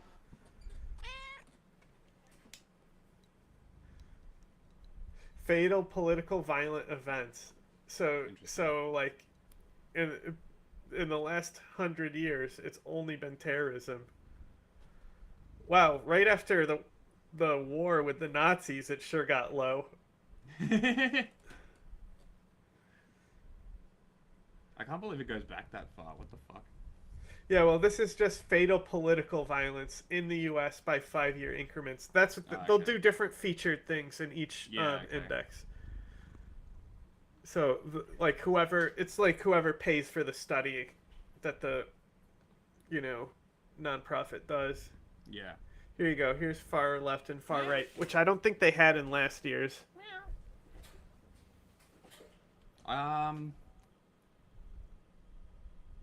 No, I think they did. No, I think it was the year before. Look at that. Far left flat line on the deaths from terrorism scale there. It's all right wing. Yeah, but these are like the Christchurch type attacks. Yeah. Because it's the West.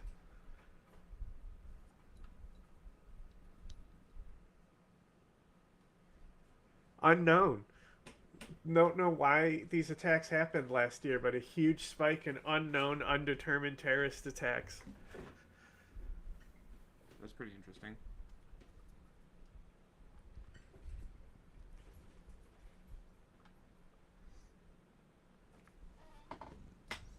Look at this dude. I mean, this graph doesn't change year to year. Look at this dude. That's because it's just deaths by region. Trends in terrorism. Look at how great the Middle East is doing post-ISIS. It's good. The recovery's good. It's the way it should be. They all went to Africa. Yeah, they all ditched. Then this is just the raw data stuff, I think, from here on out. Yeah. Oh, here's something. Maybe I'll go through it and do a write-up. Do an article. Break it down. And then we'll do a tier list. Damn, look at that. The last 3 years, the conflict deaths in the Sahel.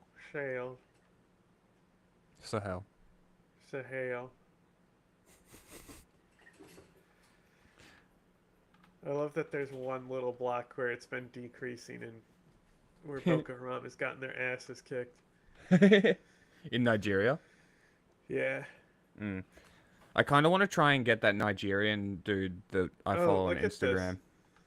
What was that? Tensions between Mali and France. Ooh. Negative events reported. This is unreadable. Why would she put this in here? I can't, how am I supposed to determine? Oh, they do have the trend graph, though, the hard lines that go through. Yeah. So lately, Mali has been throwing the shade towards France, I guess. That's pretty It's funny. trending upward. Leave my hair tie alone, you fuck. This little fuck eats hair ties. He just tried to eat mine. Cheeky Oh, fuck. look at this. This is literally just before and after withdrawal. Huh. This is literally everything I was saying. Gold mining! Gold! Terrorism, deaths, and gold mines. Yeah. Oh, come on. They're killing it this year. How many times have you heard me talk about these fucking gold mines, man? It's a good index this year. Yeah, last year's was kind of shitty. I blame Hamas. Like, if any graph depicting the region, this is what it looks like. They're all identical. Doesn't matter what the actual graph is measuring. Oh, this is another interesting one. Influence. Ooh. Yeah, see, the United States is red. Interesting. That's very interesting. I didn't expect that. Well, they're looking at geopolitical threats. Mm. I mean, this is Biden's Build Back Better World shit, you know? Yes. The counter The Belt counter and to Road. the Belt and Road, yeah. Influence in Burkina Faso. Russia suddenly got very interested. Yeah. Wonder what happened.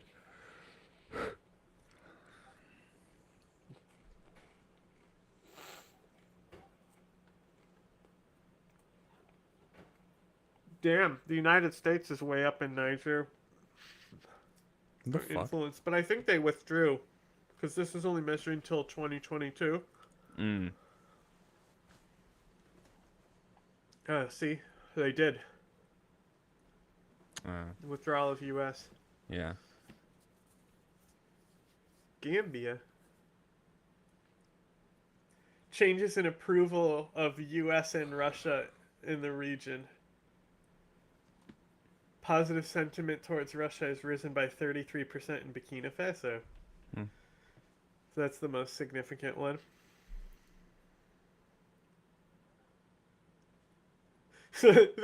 Gambia is based, bro. They're done with all. They're done with both of them. They're like that. But all of you could fuck off. It's a good motto. Gambia is the one that's just a river, right? It's like one of the really, really small states. I have no idea. What's it inside of, though? I don't fucking know. Senegal? I think it's Senegal because we covered the elections in Senegal, right? And that's one of the ones on the border there with the Canary Islands. Yes, it is under Gambia is just a Senegal. river that runs through it, and that's its own country. Yeah, it looks like... Yes, it is just a river between Senegal and Guinea-Bissau.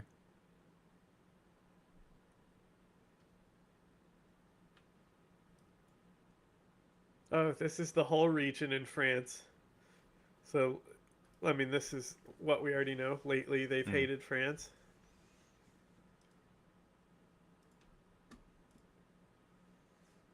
That is true. You are true. Since 2020, foreign influence Syria has shifted, with roles of Russia, China, and Iran diminishing, and Turkey rising as a key player. ISIS. Oh, look, here we got a new ISIS map. Oh, ISK, aka that's- the Haqqani network. Bro, that's fucking crazy. What?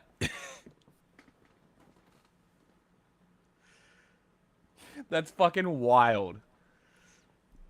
How do you even come to that conclusion? How do you get there? I'm genuinely curious. Like, how do you get there? Libyan, North Korean supporting communist. How do you don't get you there? understand that everyone should have chickens?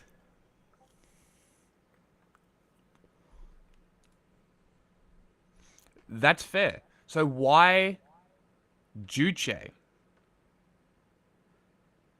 ISIS foiled plot. Also, Wow. Libya is full of Russia and Turkey.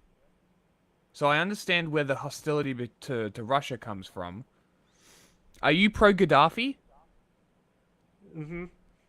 Yeah, they You said would be, Libyan right? Juche. Surely. Like, surely you would be, yeah? Like, you'd be a Gaddafi guy? Surely. Like I've said, that's pro-Gaddafi people are people I can tolerate. Yeah, I understand. okay, interesting. I understand the logic behind it. Yeah. And this It's- is why I'm it's- asking, because I'm Libyan Juche. That's so interesting. That's so rare. I've never... Well, I I mean, don't think I can North say Korea I've... is involved in the region. You know, Yeah. they flew their planes in the True. The slavery markets, yeah. Arab-Israeli war. Are the slave markets still going in Libya, or did they get shut down? No, but that doesn't mean that there's not human trafficking. Yeah, And we have seen, there was a video that recently went viral that I don't know the authenticity of, but it was, you know, showing something like that. But also, like, if you follow that Libyan refugees page, Yeah. they're always posting people dying from dehydration and shit like that Yeah. on that page.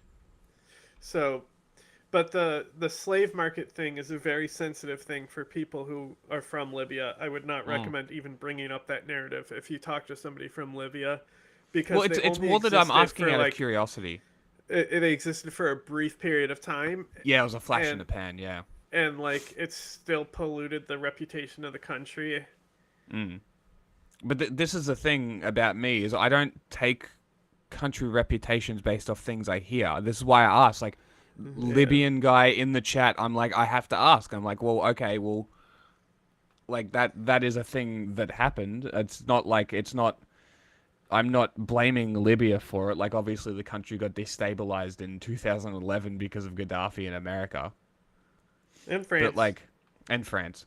But, like, Turkey and Russia control it now. Wow, what happened in Afghanistan that made these ISIS attacks suddenly drop? I thought could they happen? were fighting the Taliban. The Taliban must be really successful at fighting terror. Yeah. It's a shame because Libya, like, there's a lot of history with the West and Libya. It's just such a shame that what happened, but also, like, the Arab Spring, the uprising against Gaddafi, like, it all, from what I understand about him and what he was pushing at the end when it actually all popped off, deserved. Check this out. ISIS propaganda language. Oh. Pashto. Almost none of it's in Urdu, which is interesting. Crazy. Who knew? But, like, it's just very fascinating. So I'm curious though. How do you view North Korea being entirely dependent on China and Russia? As somebody who has Kim Jong-il in your profile picture and a supporter of that ideology. The free water. What about the chickens?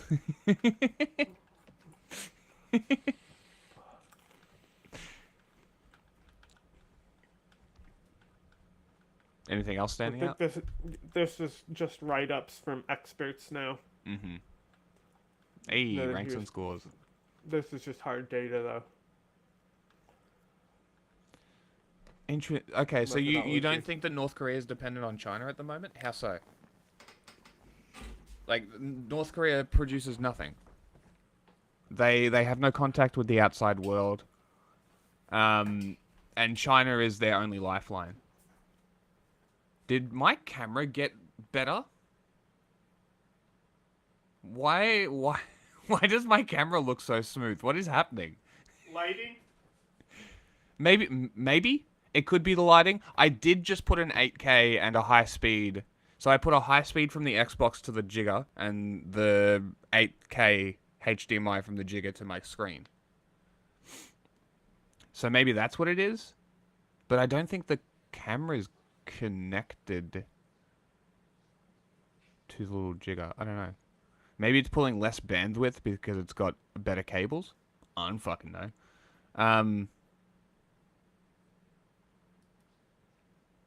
Okay. So do you think that North Korean policies did anything to aid that drought?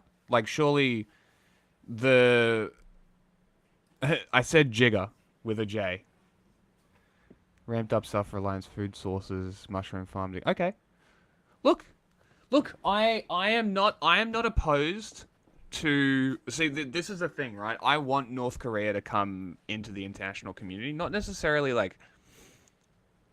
You wouldn't even need to get rid of the cult of personality. Just open up the country, right? Allow the North Koreans to experience the outside world, and also by proxy, you will improve their standards. And if Kim Jong-un can improve their standard of living as well as give them money and access, that'll stay there. That's gonna stay. Like, that dictatorship won't go anywhere. You can still retain that ideology of like Juche, but like, wow, did y'all know that Jack is a Korean dankinist? I sent you a dank dang meme on. Did you? On Twitter. Mm. But, like, you know what I mean? Like, because, like, North Korea and South Korea, because South Korea, I think, was a military dictatorship for a hot minute, and North Korea was popping off. And it kind of, around the drought, Kim Jong-il, I believe, the 90s, if my history is correct, basically killed all of that progress. And the floods and stuff? I'm not sure about those. I haven't really looked into that. But like the mushroom farming, great. Vertical farming, like this is all technology that the West could share with North Korea and allow them to be self-reliant. That's the thing, right? I'm not opposed to this like self-reliance. It's this isolation and the I want to call it grooming by China. Like, the fact that they'll give peace prizes to Eritrea, well, North Korea always has to be the worst villain. Like, what's the difference between North Korea and Eritrea when it comes down to like human rights? Yeah. And like this is exactly what I'm talking about, right? The Socialist Trade Alliance, that failing killed them, so they don't have it anymore. So you have to like, and I'm not even saying turn to capitalism like China did. You don't need to. Kim Jong-un probably has all the fucking money in the world. He can do this. He'd just rather spend the money on military and missiles because that's the environment that he's been groomed into. Like, Kim Jong-il was scared of the outside world, made nukes. Sure. China probably also, I imagine, put some of this in their head that like, oh, the West is out to get you kind of thing. And even then, not even globally open, regionally open. If North Korea was regionally open, I reckon the Asian countries would be more than happy to allow them into ASEAN and more than happy to start up trade and getting North Koreans the food and stuff that they need.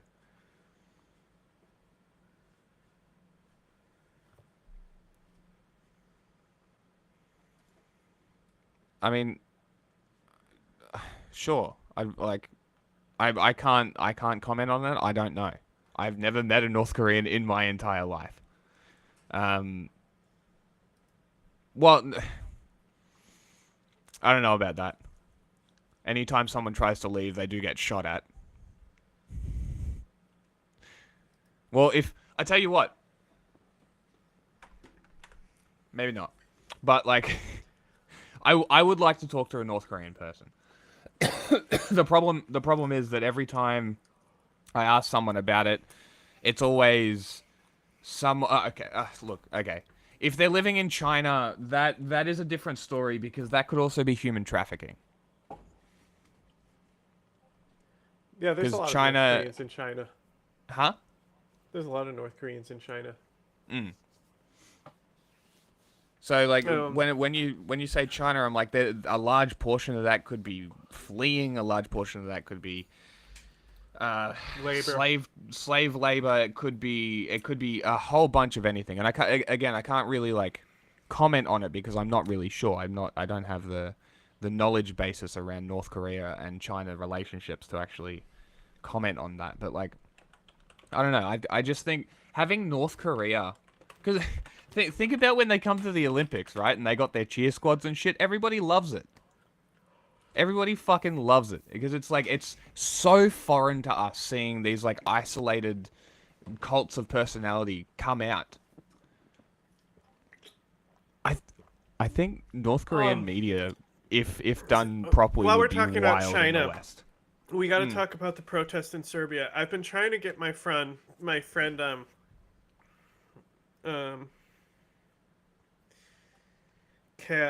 Katiana or so, Katerina. See, now that's kind of interesting. So after she's now, been you covering, she's been yeah. covering the fucking protests.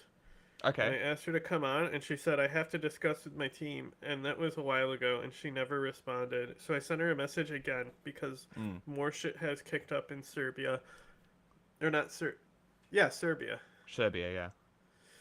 With Vucic. I watched a little earlier on stream, but do you know why protests are happening? No clue. Would you believe me if I said it's China's fault? It's not really, but you'll love this. So tied to the Belt and Road, what? It is. So China built this, like, renovated their main train station, and a huge slab of concrete fell off and killed people. Oh. And so that's what started the protests, and because of the government response, the protests have escalated into What did they something do? else. Huh? Like, what did they do? Dude, for that to happen? that's what I'm saying. We should look at some of the Serbia stuff. The protests are, like, really good energy and stuff. They're like Hong Kong energy. Ah, interesting. Like, there's no organization between them and stuff, which is It's- why it's I want just a Katerina. mess. Because Katerina, what's her name? I keep forgetting. I don't know who you're talking about. Katerina. It's your contact. Kat. Yeah. But I'd even ask her. Oh yeah, I can tell her.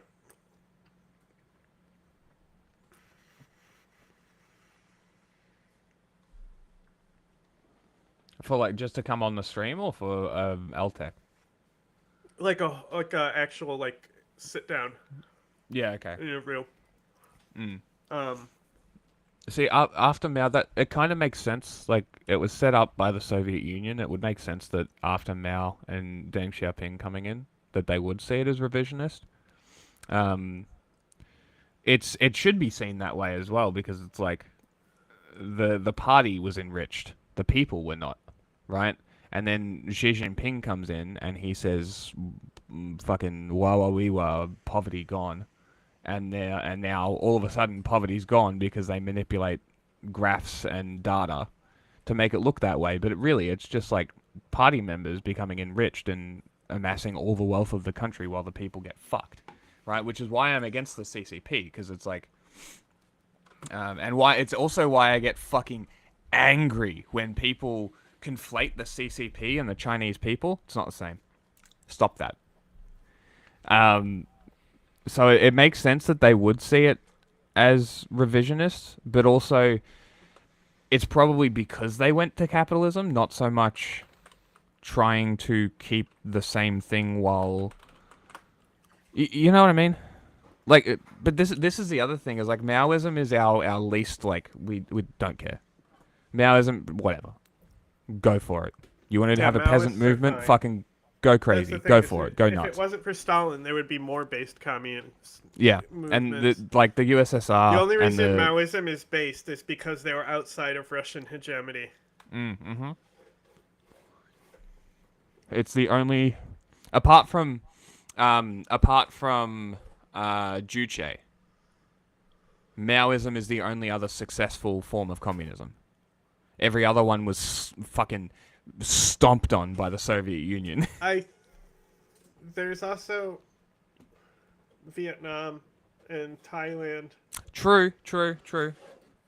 But what was Vietnam's communism? It's kind of They still still are going, but it's communist. like, it's kind of just like Them and internally Thailand, communist. or not Thailand, Laos. Vietnam and Laos Oh, have their own brand of communism as well. Kampuchea and the Cambodia as well, but I wouldn't really call that successful. Yeah, but they failed. Yes.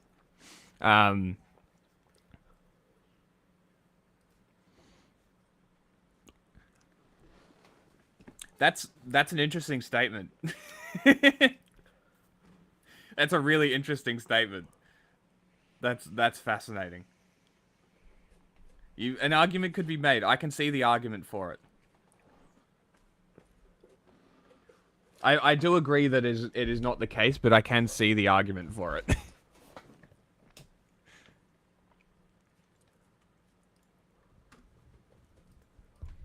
While there is plenty to talk about in more recent events, including the Trump administration. Why they slagging on Schumer for 10 minutes? What did he do? Approved the funding bill. Oh. Ruined. PBS actually. It is time to talk about. Go to PBS, who did an interview with Schumer, if we want to look at Schumer. Okay, yeah, because I skipped that bit because I don't care what they have to say. Yeah, he canceled his book tour, but he still has interviews that he's already recorded, and PBS is one of them. Yeah, because Bro did this while he's putting out a book, and now had to cancel his book tour. Yeah. See, I don't know. I don't know enough about Maoism. If we're talking about Mao and his implementation of Maoism, pretty bad. Yeah, pretty fucking bad. But like as an ideology, it's just like whatever. The guy in charge, Donald Trump, who took a few more leaps on that whole. But to be fair to this, they were stupid. Like the Red Guards, they were stupid. They were stupid people. They were very, very stupid people. So it's like, you know, if you're going around killing people who have glasses on, and that's your justification, you're probably a dumb person. I think that was the Red Guard, right? Yeah, they put the dunce caps on people. The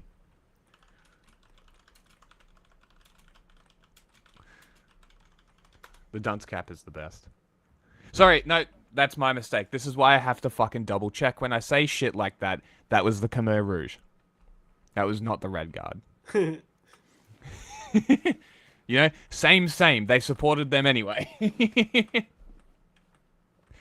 Path to fascism thing recently when his administration started openly and willingly defying federal court orders relating to deportations. Turns out you can just do that. Yeah, even going so far as having border czar Tom Homan go on Fox News and publicly exclaim that he doesn't care what judges think. I'm proud to be a part of this administration. We're not stopping. I don't care what the judges think. I think Maoism of Mao's time has evolved to the current form of Maoism, which is less stupid. Left thinks we're coming. Oh. Yeah. The Trump administration was using the Alien Enemies Act of 1798 to deport people without a hearing.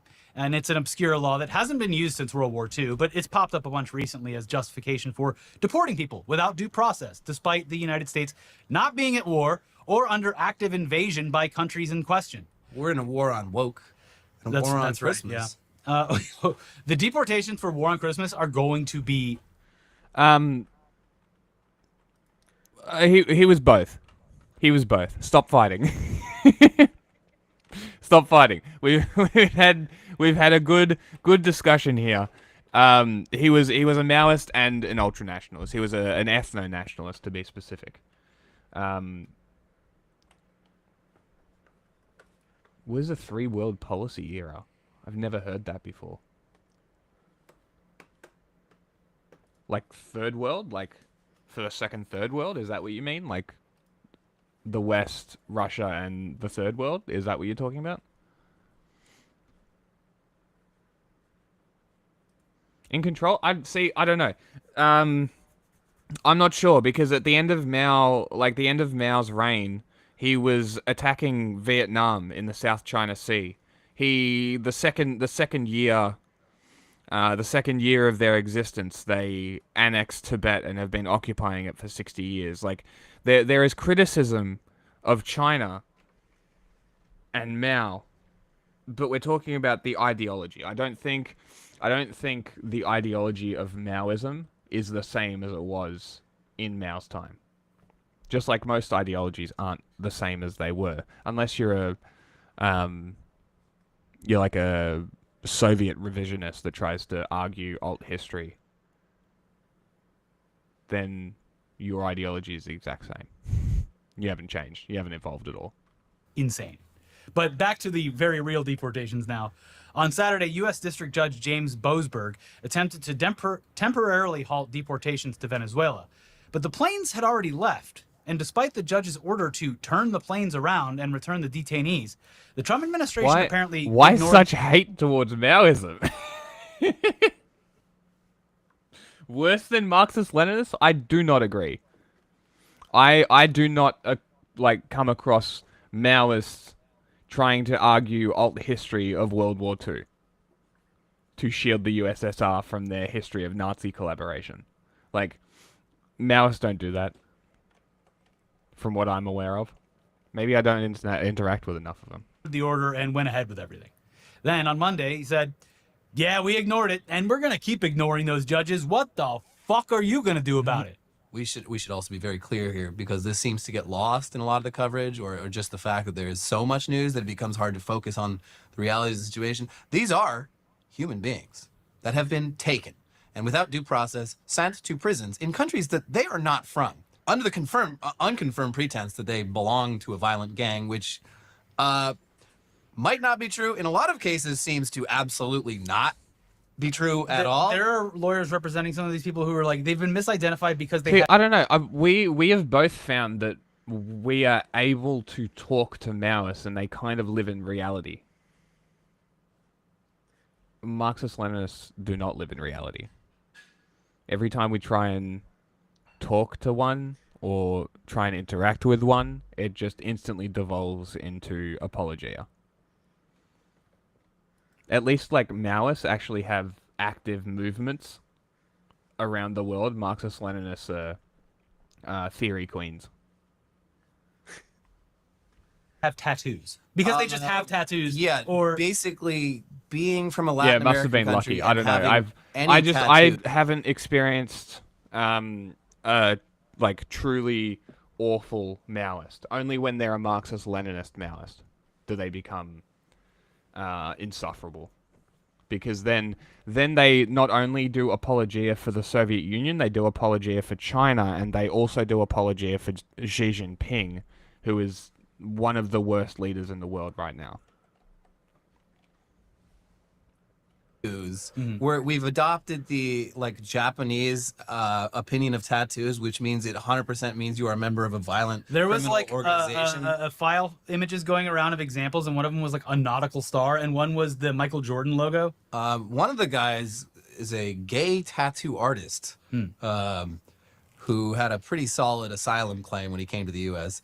Also, this is a fun fact. I guess Tren de Aragua, the Venezuelan gang that they're supposedly at war with, specifically does not. They avoid getting tattooed because for this specific reason, they See, now this is interesting because I always call the Soviet Union a Russian imperial project. So it's kind of interesting that you say this because I don't really know much about Kim Il-sung. I know he was a soldier. I'm not sure about his background in politics or his political theory. I think he went to Russia to study, maybe.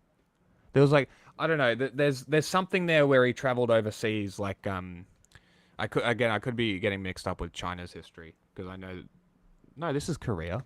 Maybe this was the South Korean guy went to America, and the North Korean guy went to China. Maybe I can't remember when did North Korea happen? That was after the Chinese Revolution, right? Yeah, it was 10 years after. Yeah. Okay. Yes. So he probably went to China.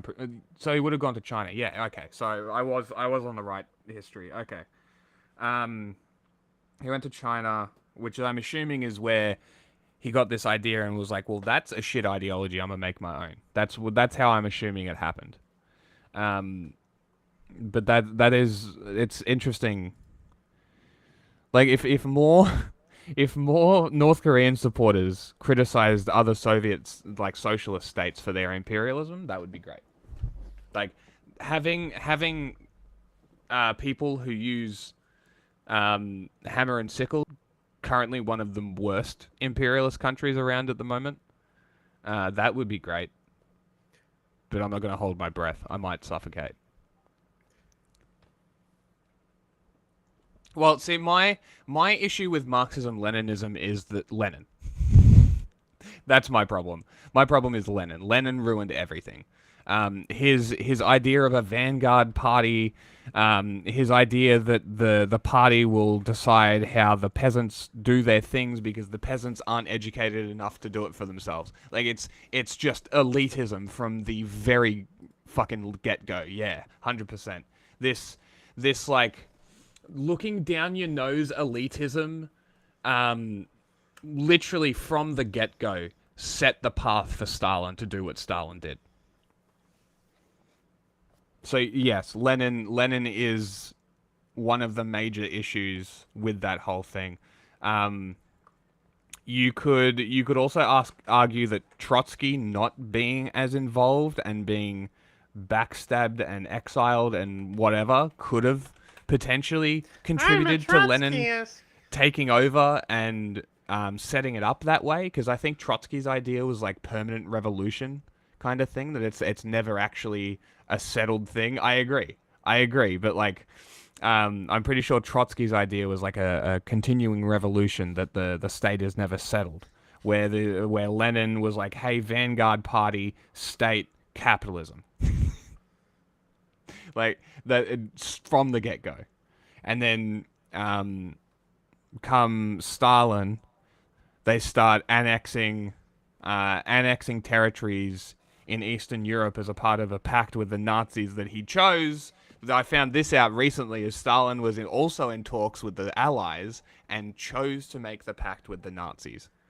So that's kind of interesting. Then they partitioned Eastern Europe off to each of them, and then when Germany was defeated because they backed out and betrayed Russia, they took over the Nazi-occupied states and became Soviet-occupied states. Now, if you know this history and still support the Soviet Union while being anti-imperialist, I question your morals.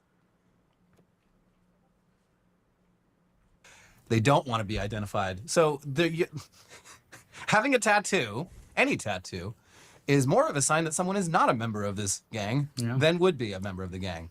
Anyway, they're utilizing a law that's... I think Trotsky got murdered because Stalin was paranoid and killed everybody more than anything else. Because he was in Mexico, wasn't he? He was in like some random country when he died.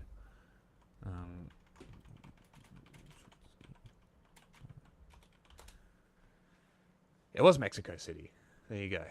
And like, yes, he was a Leninist, but it's like he still had that like other idea that was there, because they were the competing ideas for how the revolution would end and how it would continue on, and Trotsky lost. Womp womp. Skill issue. Once in the last 100 years, and even then, it was wrong then and it's wrong now.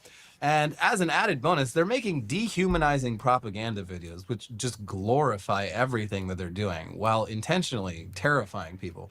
And here's another reason Lenin is the main reason I say I don't like it. Because Lenin is the reason that Putin now wants to restart what he made. Like, it's an issue. Like, the Bolshevik thing, Putin's like, hey, the Bolshevik thing was fine. The problem was internationalism. And now we have national Bolsheviks. The cruelty is, once again, the point. Yeah. And on Monday, White House Press Secretary Carolyn Leavitt instructed people to just self-deport. We are encouraging... Like Cesar Chavez? Like, sorry, that was probably the wrong name. What was his fucking name? I'm Hugo Chavez, that one. Who's Cesar Chavez is the guy who Biden worships. He's a Oh. trade unionist in America who was a farmer. Okay. He had the statue behind him, didn't he? That's what it was. Yes. Okay. The Yes, creepy Hugo one. Chavez. Is that the Venezuelan movement? I've never heard it called that. Illegal immigrants to actively. Like I truly What did you call it? believe What did he call it? Chavismo. Oh. I kind of like There's it though. Bolivarianism, Yeah. Okay, that could work. which is Yeah. the Venezuelan guy. Yeah. It's Bolivarianism. Yep. But yeah, like the Vanguard thing is my big problem. Like if you're having a classless revolution and you instantly make classes when you take power, you should get overthrown. I'm gonna be a mage. Self-deport to. And now maybe save them- look what happens. Venezuela has an election. Maduro loses. He retains power because he controls it. And he's the vanguard, right? He's the vanguard of socialism in South America. themselves from being in one of these fun videos. The videos is like the prisoners marching, getting their heads forcibly shaved, being filed into like multiple stacked bunk cells. I'm kind of happy with how calm that 30 minutes of discussion was, considering we're usually yelling when talking about this shit. Again, in a country they're not from. Yeah. In a country that we are paying millions of dollars to house them in. And again, decent chance a lot of these people in these videos have done nothing wrong except come into the U.S. and not follow the proper immigration protocols. I don't think that warrants extrajudicial rendition. Yeah, and in some cases, I don't know about specific about this one, but in some cases, Is this actually true? I hope it is, because that's fucking hysterical.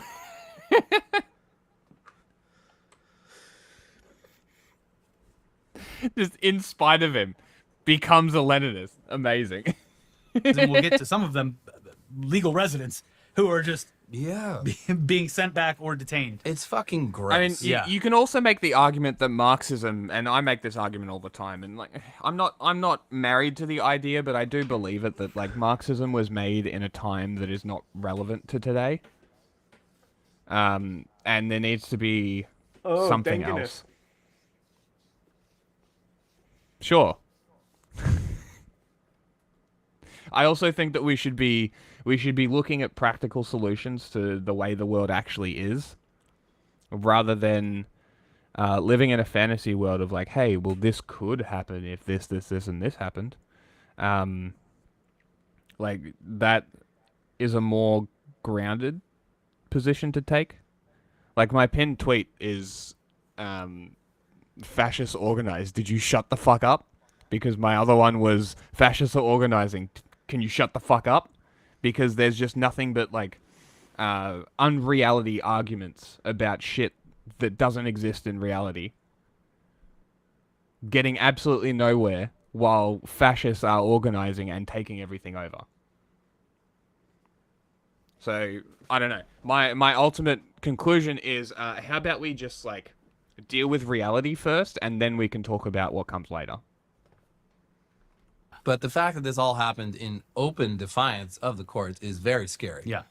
Here's the Times with more on the initial ruling, and then the defiance, and the continuing fallout. In a hastily scheduled hearing, Judge Boasberg said he did not believe the law offered grounds for the president's action, and he ordered any flights that had departed with Venezuelan immigrants under the executive order to return to the United States, however that's accomplished, whether turning around the plane... Yeah, exactly my point. They don't shut the fuck up. And then people start crying about fucking words because somebody's like, oh, go to the gym. Like, how unserious are you? Or not. This is something you need to make sure is complied with immediately, he directed the government. Lee Gallant, a lawyer for the American Civil Liberties Union... Like, I've also been seeing a lot of stuff about coming out of Europe, based in this, like, the white culture bullshit, right? And I'm trying to explain to people, if they're talking about white culture, they're Nazis. If they're talking about Polish culture, they're nationalists. There is a very big difference here. Like, I can forgive nationalism. I understand it. It's not my favorite thing. I would put it at the bottom. However, I understand. When you're talking about white culture of Europe, you're probably a Nazi. Wait, really? That kind of makes it even funnier. But like, I don't know, like, when people are saying white people, white culture, right? How do you not instantly go, oh, well, the Nazis literally have the 14 words, which is about preserving white culture. How do you not make this connection? I just don't understand. It's very funny. See, this is my experience as well. They're all just children. They're all children who have found this fancy new ideology. And it's funny, because I found it too when I was a teenager. Except I studied history of the Soviet Revolution and the Chinese Revolution.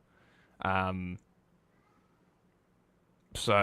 the other options that I could have studied in high school was the American and French. Which arguably I now know as much as I know about China and Russia's revolutions. Mm-hmm. Arguably more. Whatever the fuck we've been doing, I know way too much about the American history. Which sued over the executive order, said in an interview after the hearing that he believed 2 flights were in the air. Yeah, I know, but like it's all connected, right? The Polish guys are probably connected to the Russian imperial movement, right? And all these flags, and this was the other thing, is in this march that I saw, a lot of flags from Eastern European countries. Bulgaria, Russia, Belarus, Poland. I think there were some Baltic states as well, but not as many. But a lot of Russian flags. So it's like, yeah, I think that's the guy that made it. But like that's literally like, even just going back to, and I used that because I didn't want to go back to the Nazis because we've been fucking talking about it too much. But even there, it was like Aryan shit, right? The fake race that they're not, and their obsession with Nordic occult that they're not. Right? It's that, and then the white culture, and this is why I use the 14 words connection, is because it's a more modern connection that you can draw to make people realize what they're talking about. Like, I don't know whether it's people just don't know anymore, understand anymore, realize anymore. I don't fucking know. I don't know, but it's a concern. So it just confuses me how people can't make that connection. Like, do you just not know? Are you not aware? It has to be that, right? I can't explain it any other way. Fed started asking questions, and the Russian imperial movement got put on the terrorist list, and he disappeared. Interesting. Huh. But this is what our like a real early episode is about, like the global Nazi terror network. That's literally what we're talking about, and it's like everything's connected to Russia. So you see white culture and Russian flags. That's a red ass flag to me. Evening. During the hearing, Judge Boasberg said he was ordering the government to turn flights around given information unrebutted by the government that flights are actively departing. In a statement late Saturday, Attorney General Pam Bondi said the judge had... Did you censor that, or did Twitch? ...put terrorists over the safety of Americans. I didn't censor anything. The flights obviously did not turn around, and the administration claims to have found a loophole based on the timing between the judge's verbal order and his written order. Then on Monday, it became clear that this would be escalating and would likely end up in front of the Supreme Court, which is almost certainly what the Trump administration wanted in the first place. Because if they can get a ruling in their favor here on this very narrow case, it opens them up completely to use this law unabated. And then it's the law of the land. Yes. Jesus. They're doing these little tests to try to get this in front of courts that will rule in their favor and then use that as justification. If only there was a 1,000-page document laying this all out over a year ago. Anyway, alas. So they held a hearing on Monday, which the Trump Justice Department called pointless, and the hearing was literally only supposed to be about the timing of the flights and whether the administration violated the ruling. It wasn't related to the merits of the case, but it did end up being pointless because of the administration's complete defiance of the order and its focus on an absurd potential loophole. Just listen to this shit. The White House has denied that it violated the order, arguing that the deportation flights departed U.S. soil before Judge Boasberg submitted his written order. Carolyn Leavitt, the White House press secretary, maintained on Monday that there were questions about whether a verbal order carries the same weight as a legal order, as a written order, and our lawyers are determined to ask and answer those questions in court. Later in court, Judge Boasberg pushed back on the administration's argument. That's a heck of a stretch, he said of the government's attempt to differentiate his written ruling from his oral ruling.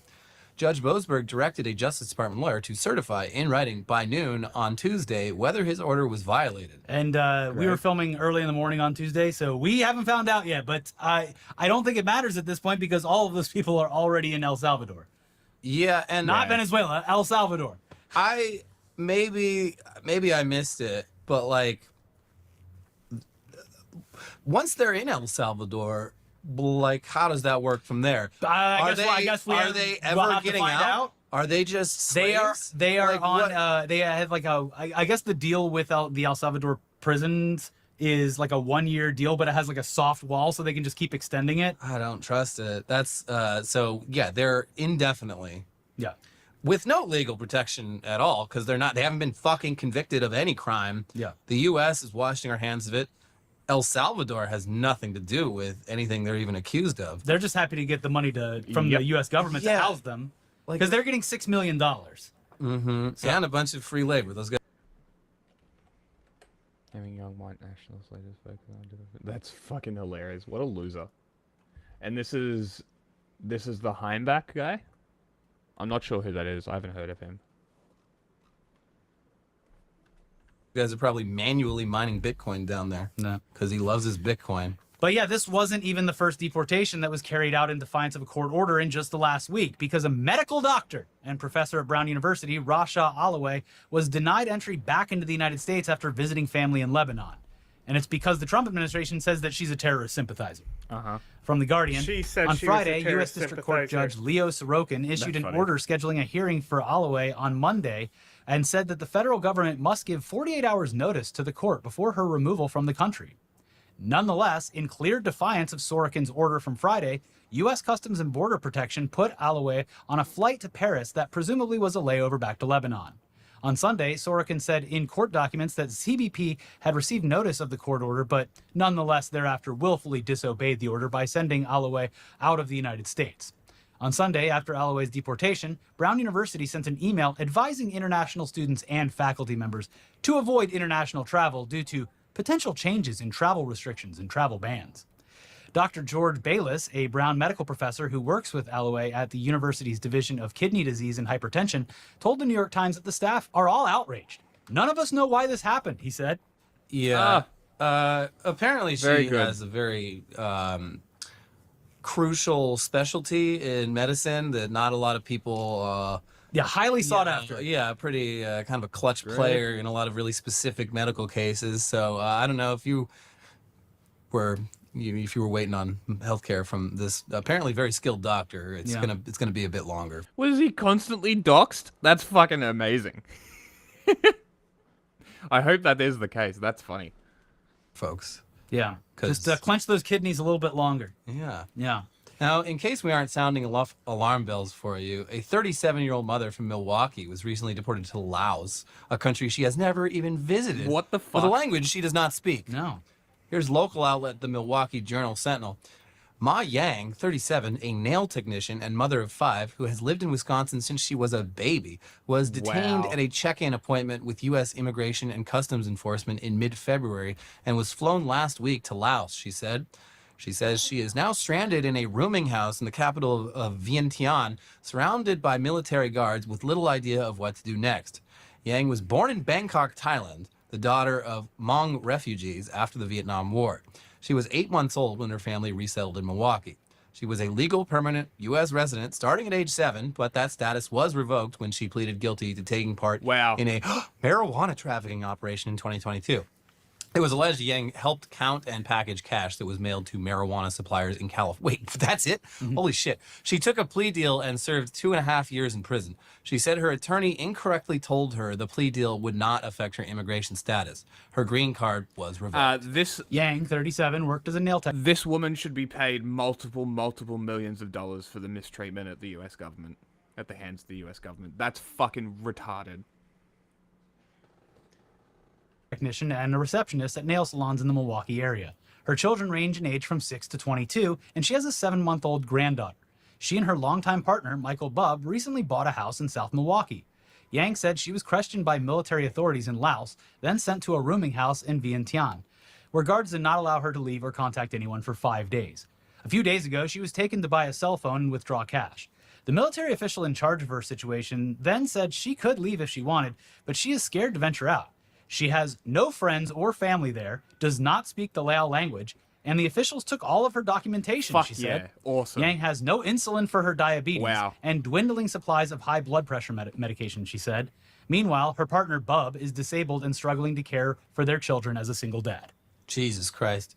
Yeah, the diabetes and high blood pressure shit, that's fucking terrifying. I mean, the whole thing's awful. But... Yes, every aspect of it is a horror.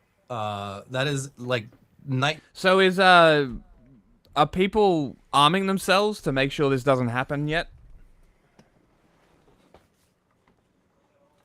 When is that going to happen?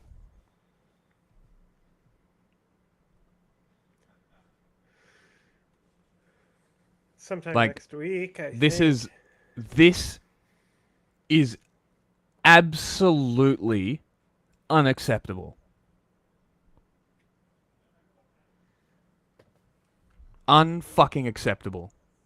Nightmare fuel is like Also, for being dropped in a foreign country you have no understanding of, and like, all right, now you got to get the medicine that keeps you alive. Yeah, and I'm sure that she did not want to be in a position as a 37-year-old to be counting cash for some marijuana operation who she probably had no idea what the end result of. Yeah. And Also, who gives a fuck? Literally, Donald Trump has the First Step Act. Why is this a thing? In 2022. In Milwaukee, of all places. Get fucked. by the way, was totally, apparently, according to this reporting, taking place entirely inside the United States. Yeah. To then serve over 2 years in prison for that is wild. But then, after your lawyer tells you that by taking the plea deal, you are saving your immigration status, and to have it revoked, and then get thrown to a country that you've never even fucking visited and cannot speak the language in is a horror show. I just don't. How is this helping anyone? No, it's not. How is this making America great?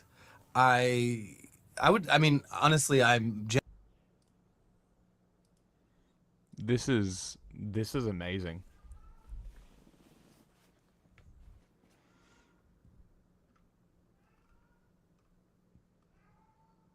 Why are they always such peak white? Why are they always such peak white guy? If there's any lessons to draw from Matthew Heimbach, it's this: you can never take a neo-Nazi at his words. True, put a bullet in him.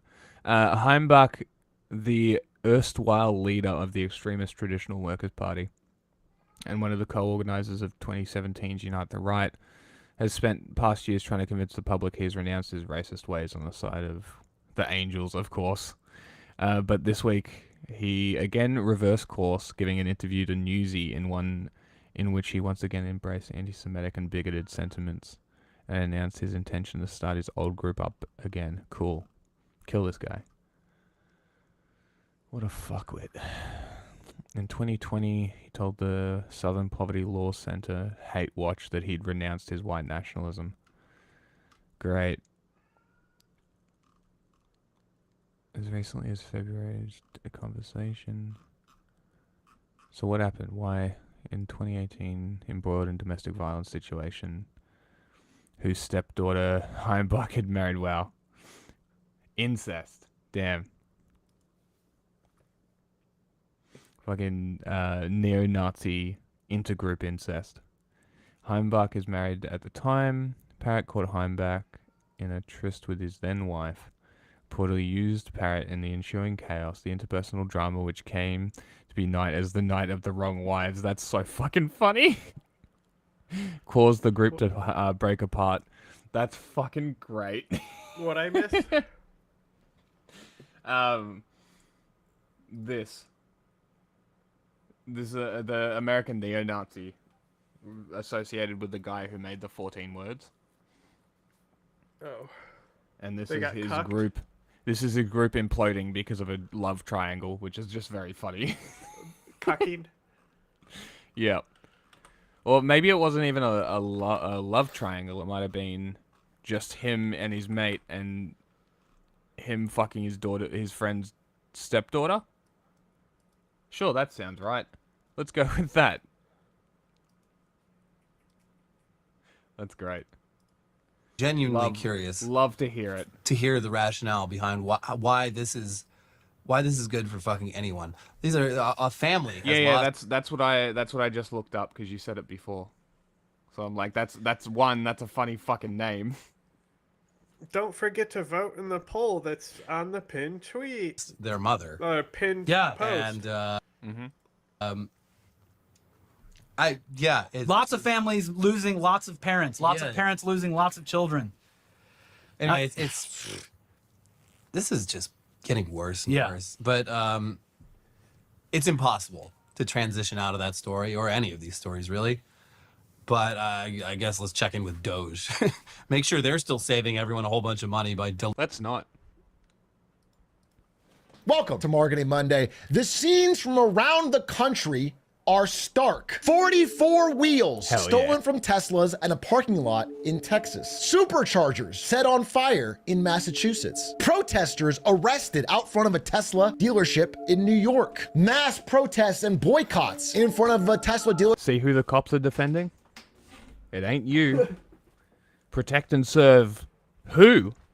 Dealership in Georgia. Red paint smeared across a Tesla dealership in Berkeley. Shots fired at a Tesla dealership in Oregon. Swastikas painted on cars in Europe. All of these scenes add up to a pretty insane picture of Tesla's current standing. But just a few months ago, we were in an entirely different place. I take you back to December 12th, 2024. Elon Musk, CEO of Tesla, was on top of the world. He's wearing such a his goober. dark MAGA hat, He's hands such up a to the goober. crowd. He was feeling incredible after only a few months earlier tweeting that he is not donating money to either candidate for president. He switched up rather quickly and became a huge supporter of Donald Trump to the tune of around $300 million.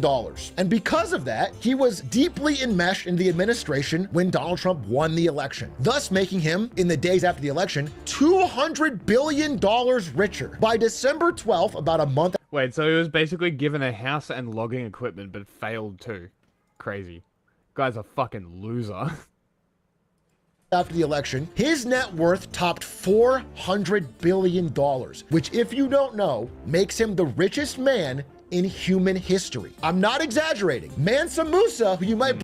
I still need to get back to the Twitter DMs. I kind of got distracted and forgot. Sorry, Twitter, Discord. I haven't responded.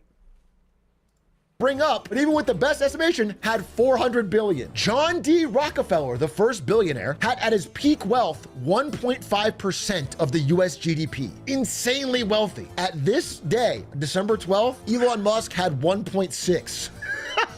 He was richer than... Yeah, apparently Putin is a trillionaire, according to things that I've heard. I've also heard that Xi Jinping is a billionaire, which makes total sense. Every man that has ever lived, not even in the fictional world. Forbes puts out a Forbes list called the Fictional 15 and estimates the wealth of fictional characters like Scrooge McDuck. Elon Musk on December 12th. You're telling me that Montgomery Burns is only worth $1 million? Okay, Oh, that's a I don't billion. care about That's a any B. of that. That's a B. I hear about this Scrooge Had McDuck more shit. money than all of these fictional characters combined. More money than Tony Stark, Scrooge McDuck, Bruce Wayne, the Tooth Fairy. It's a level of wealth again. Scrooge apparently has 33 billion.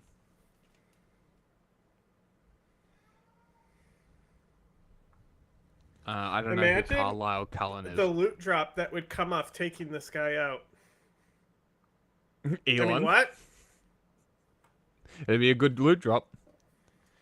Tony Stark, Scrooge McDuck, Bruce Wayne, the Tooth Fairy. It's a level of wealth, again, that is really hard to wrap your mind around. And he was feeling pretty damn good about it. He had the political power, the insider connections, the wealth, all of his companies were up. And in the past 3 months... I have a feeling he kind of wants to be a martyr. I think he kind of wants it to happen. To be completely honest. You know, he lives at the White House now. Does he actually? I mean, he doesn't own property specifically to avoid taxes. So, of course, Elon. he's at the White House, because he doesn't have a house. How does that work? He doesn't own property to avoid paying taxes, so he basically gave another guy a house and then was staying at that guy's house. That's fucking pathetic. Something of a... Bro, imagine him buying you a house, and as a result, he has to live with you. I would rather not have the house. No. It was the guy's extra house. Understand? It's all Right. tax exemption shit. Of course. It's his house, but on paper, it's not. Yeah, okay. Car crash happened. Tesla stock, almost inexplicably, dropped 50% since December Nice. 12th. 50% in 3 You know what this kind of looks like?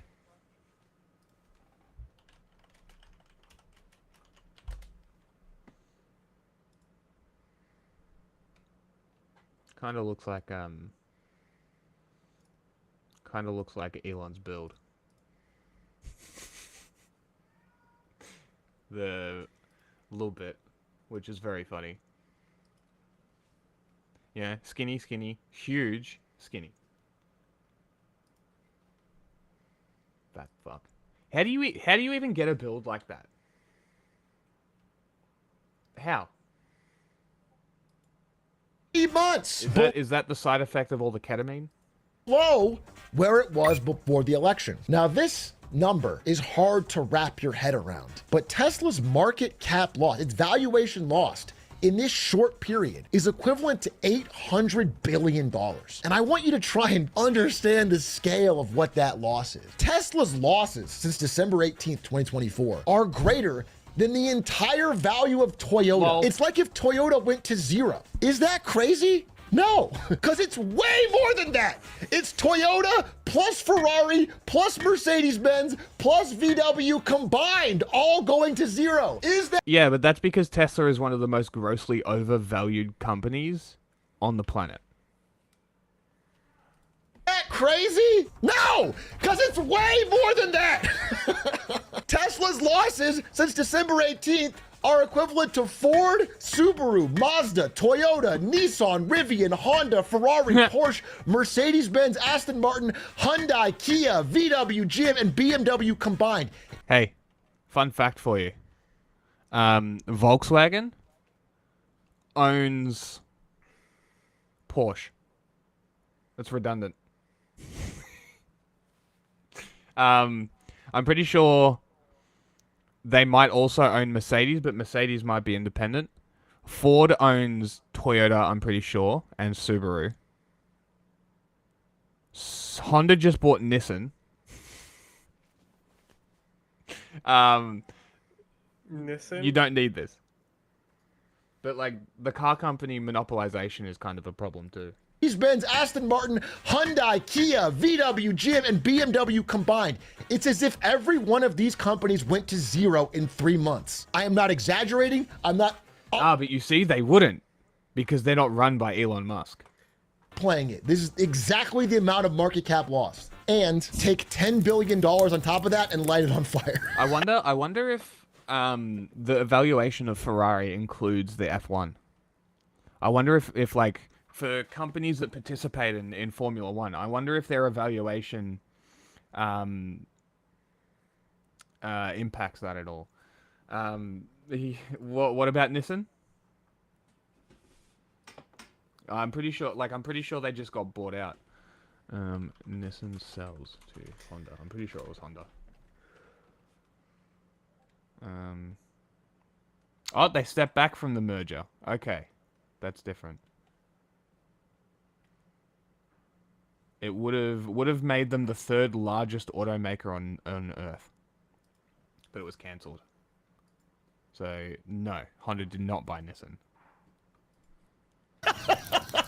Why? In 3 months, how could the fortunes of a company... Well, look, you know what's actually funny about this? That's technically the actual pronunciation. It's like Nissan. So it's like how you pronounce it in Japanese is kind of similar to how Americans say it. But that would require me putting on an accent. Yes, or that's how Australians pronounce it, Nissan. Also, Nissan has been a big company within Australia as well, because they developed an engine for a Commodore, which is the Australian GM thing. Yeah, because the Japanese, the way the pronunciation works in Japanese, it's like the double S is a single syllable almost. It's very strange how they work those S's in and the double letters in Japanese. It's very strange. But yeah, that's technically Americans actually have the win on the pronunciation of that company. Rare American language W. company changed so quickly? Some people have a very specific answer. But whether that was a Sieg Heil, a Roman salute... You know what the worst thing about that whole event was? They tried to gaslight people into saying that he said, "I put my heart out to you first." No, he did the Nazi salutes, then did it as a cover. And he's also done this before and done movements with it, which was not that. It was 100% Nazi salutes. 100%. He got gaslit by the Nazis on his platform that he's engorged himself with to do it. I guarantee it. Or as his heart was going out to you. I know what it looks like to me.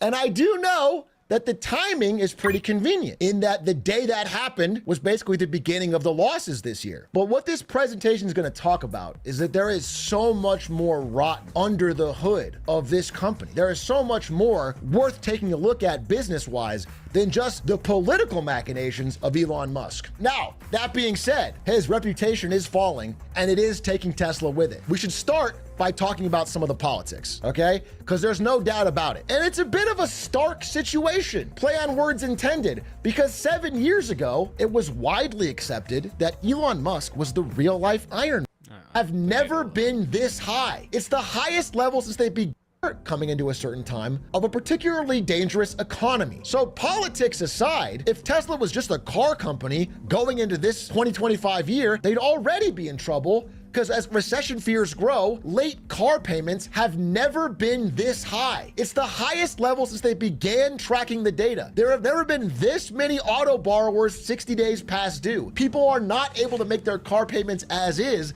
let alone able to buy brand new cars, which might explain why Tesla, in desperation, is offering 0% down, 0% APR subprime loans to try and boost demand. But the problem is, even if this increases sales in the short term, many of these won't get paid. These are very dangerous loans to be giving out to an economy of people that probably can't pay them back. This is a desperate play for growth. Most people in this car market are just waiting. Primarily want used cars, and they primarily want the prices to go down. And if they buy a used car, they want something that'll hold its value, which is exactly the opposite of what's happening with Tesla. Used car prices for Teslas are crashing, way down even compared with other EVs, which again are not doing well themselves. At the same time, if you're a regular everyday consumer in America, one of the biggest things you worry about with your car is repair costs, because losing access to your car can mean being unable to get to work. It's a massive unexplained expense. Repair costs for Tesla are higher than both gas cars and other EVs. And because Tesla locks down repairs and controls the entire supply chain top to bottom, you have to wait a long time. Imagine if Lena Khan was still there. So there's a big problem for a regular consumer in getting a Tesla, even if you don't care about any of the politics stuff. Guess what? This might shock myself and many people in this audience, but America is not the only country in the world.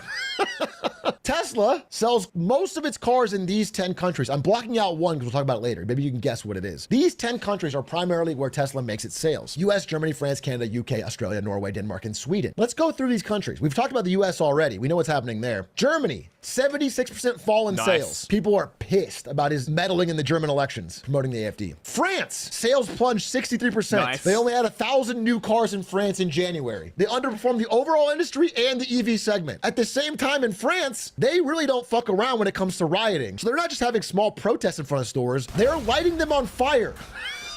12 cars destroyed in arson in France. The French be doing French things. Canada, sales down 70%. Not only due to price hikes, but also loss of rebates. Rebates especially interesting because for some reason, right before... Yeah, that wouldn't surprise me either. I found out that all the Asia Pacific Teslas come from China's factory. So as far as I'm concerned, Teslas in Australia are basically just a Chinese EV. Don't buy them. You think Elon doesn't utilize those slave fucking supply chains in China? Of course he does. EV rebate disappeared in Canada. 4 Tesla stores reported selling 30 cars per hour. Essentially 1 car every minute, 24 hours a day for 3 straight days. Extremely suspicious. Because Tesla gets a kickback from the EV rebate, it's almost like they were faking sales right before the the rebate ran out. Hey, guess who else fakes sales to boost numbers? BYD. This was really funny, though. This whole case was really funny. Yeah. To get money from the Canadian government, which is exactly what Canada TV News is reporting. For Ottawa's rebate program on electric vehicles that allegedly prompted a mad rush to buy EVs. Sandy, a spike in purchases was to be expected, though the reported sale of 8,600 Teslas equaling $43 million in rebates at 4 Canadian Tesla locations has sparked plenty of questions. In the West End, Tesla's cashing in on that government cheese, baby. Toronto, this one Tesla location. It is kind of strange that it's one dealership. Yeah, and alone. It's like the franchise owner tried to fucking.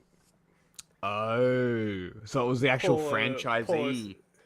Interesting. Yeah, they tried to pull a fucking move, knowing the rebate would end. That's fucking great. And like the Canadian press has been very funny because they like investigated it. Yeah. Hilarious. And the guys were Reported like, selling more than no comment. 1,200 vehicles on January 11th. Asking the question. Yeah. Well, I mean, if you close a Tesla door hard enough, the panel will come off. Totaling more than $4 million in rebates. I can understand that in France, they're not even selling 1,200 vehicles total in the whole month. But in this one Canadian location, they're moving 1,200 units like in a day right before the rebate closes. So we paid them a visit to try and get some clarity on the staggering number of sales. How are you? Good, how are you? Good, good. My name's Adrian Gobriel. I'm a journalist with CTV News. This is what I was There was a talking about large right here. increase in the number of sales processed through the EV rebate program. Did that take place, or is that a backlog of paperwork going through? You can't share any comments? Is there any manager you think that might be? Because it kind of seems, again, this is allegedly, but it kind of seems like fraud against the Canadian government. It's also suspicious that the sales went up so much in Canada at that store, given that 71% of Canadians support a total ban on Tesla altogether. 71%! In the UK, it is different. Tesla sales did rise in the UK. Though part of it is the fact that the UK EV sales are up dramatically across the board. Basically, 1 in 4 new cars in the UK are now fully electric. They're making a massive EV transition. They have a lot of still active subsidies. People are buying EVs hand over fist. And there is still things you can find in... Buy European or Asian. Like Korean, Japanese. Everything else, don't even look at it. Like, if you're going to buy an EV, don't even fucking look at it. You go Kia, you go Hyundai, you go a Japanese brand that's been doing fucking hybrids for decades, something like Toyota. I'm not sure about Nissan's EVs, but they've been doing it for a minute now as well. Honda has EVs. We should, like, everyone should be actively not supporting slave labor and not buying Chinese cars, especially Chinese EVs. They're just better options. Like this was, and I've spoken about this before, but this was my pitch, is that, like, giving cash back on EV purchases, like 25% of the fucking value of the car. That's how you get people to buy EVs. Then you also don't drop the prices of the Chinese EVs and Teslas. Then you boost sales of other companies while fucking those ones over because you don't want them in your country. Right? And that's how you get companies out. You be fucking hostile to them. The UK that showed that patience with him is running out. This is on the London Underground. Elon Musk's Perfume Day 1939 Amazing. For wankers. Australia is down 81%. Sweden and Norway are down 44 and 38 year over year. They buy a ton of EVs. They're buying less Teslas. Denmark down 52% in February. Hell yeah. So if you add all this up, 8 of the 9 countries we showed are down year over year. UK is up. British L, as per usual. Up. What about that last one, though? Did anyone guess what this last country is? That's right. China, China, China, China, China, China, China, China, China, China, China, China, China, China, China. It's China! Probably the most important country in the world for the future EV battle. How is Tesla doing in China? It's been a steady source of growth for them for a long time. And it's worth noting that unlike every other country here, the people in China don't give a shit about Musk's politics. Survey after survey shows. Do you think that they know? Additionally, they wouldn't care. Reputation of Tesla has not been harmed by Elon's antics. They still think he's a cool tech guy, but that doesn't matter. The truth is, disappointing sales in China, and they are down 49%, are not because of his politics or caring about Elon at all. It's because of their narrow and dated lineup and up-to-date and more exciting offerings from BYD. Basically, they're just getting out-competed. Tesla is flaming in China, and the rapid rise of BYD is to blame. It's not because of... I don't need to go over this, but, like, BYD literally makes cars, and the government registers them and marks them as sales, and then lets them rot. They ship them overseas to European and Australian roads and ports and let them rot. They are not rising, it's government cheese. It's literally American government cheese policies, and it's even worse because it's promoting slavery and slave labor in the supply chain. It's encouraging slavery. Like, this is a fucking problem. Stop praising Chinese fucking electric vehicles. A Sieg Heil. They're just getting little broed by the BYD Atto 3 and the BYD Seal. And these BYD products are promising a Tesla-level car, but built for the Chinese audience at a fraction of the price and sold within country. And if only somebody exactly... Again, like, the government cheese policies are why they are so cheap. They are already bought and paid. They cost them nothing. They ship them out for nothing because they have developing nation status despite having a space fucking program. Like, I don't understand why all these things are being given to China for them to actively harm people. 5 years ago, could have predicted in a Discord chat with Ludwig and Stans. This very day the Shanghai Gigafactory was announced, that China was going to prop up a competitor with government money and force Tesla out eventually within the next 5 years. And exactly 5 years after this post, BYD surpassed Tesla in 2024. Once they surpassed them, they have not let go. By 2025, it's not even close. They're getting mogged in the country. At the same time, some of their future offerings about self-driving tech, well, those are getting mogged too. Because in a surprise announcement, BYD announced self-driving tech, basically the equivalent of Tesla's FSD, for free. If you let me look up what BYD's self-driving software is. How does BYD self? It's probably better than Tesla's because well, they use Tesla's radar is just instead of cameras. Okay, it uses AI cameras, radar, and LiDAR. So yeah, it probably would be better than Tesla. It's probably better. Yeah, it probably is better than Tesla. Right? And this is what I mean. Is like I'm not opposed to being like, hey, yeah, this is a better product, but when the product is the worst and the second worst,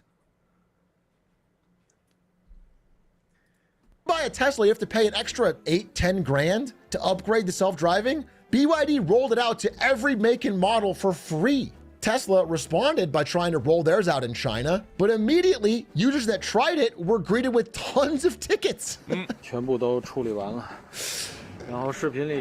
This guy turned on his Tesla self-driving and got 7 tickets on one ride.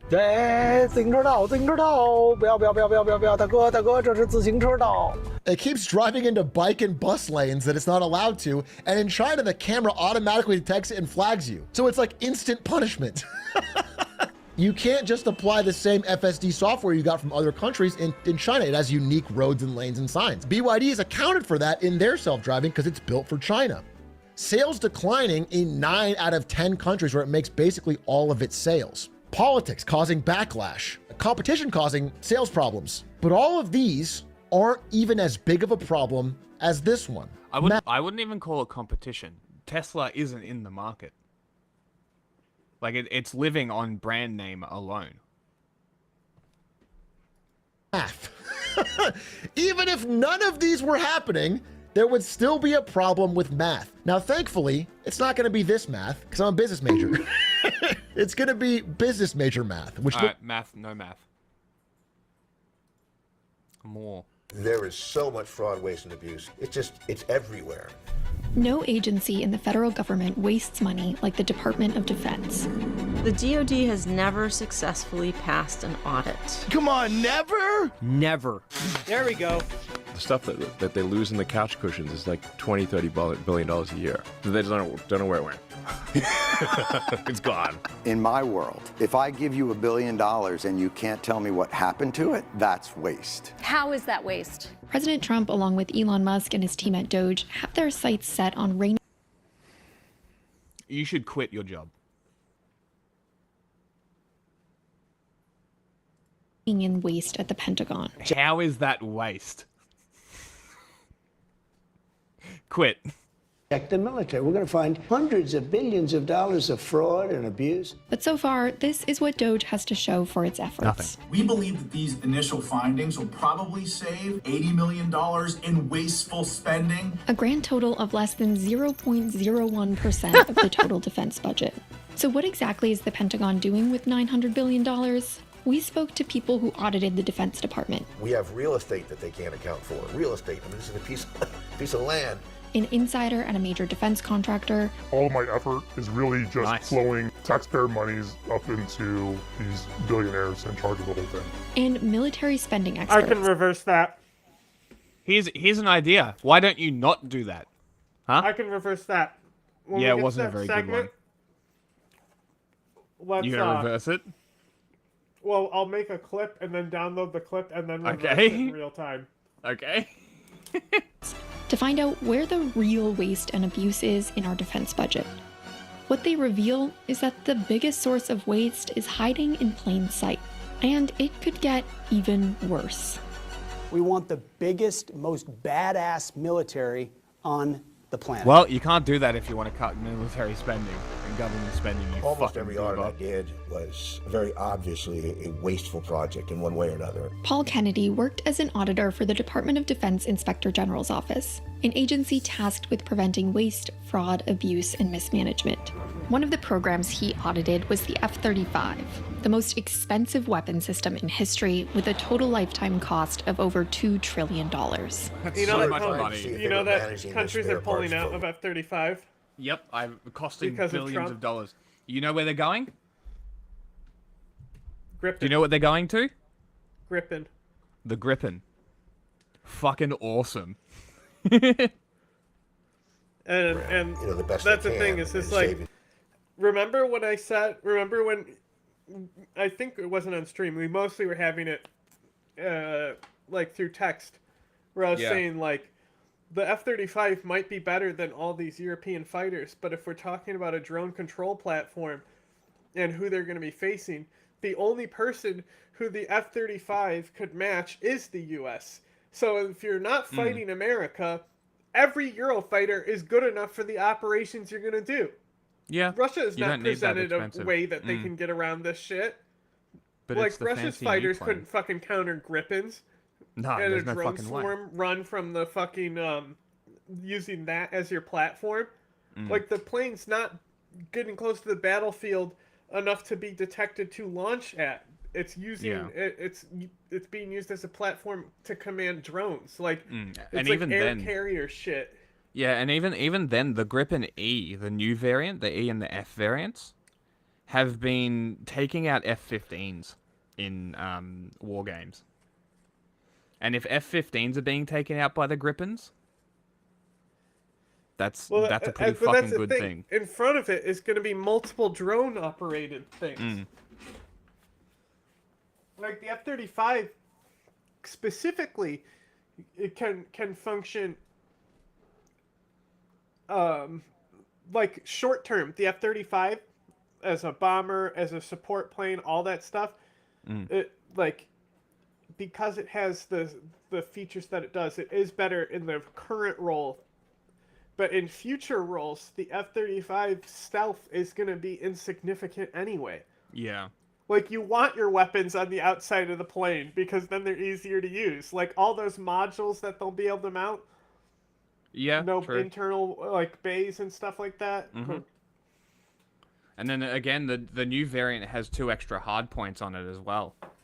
So, there's that as well. So, it's even better, and they're dirt cheap. They're about the price of a Super Hornet.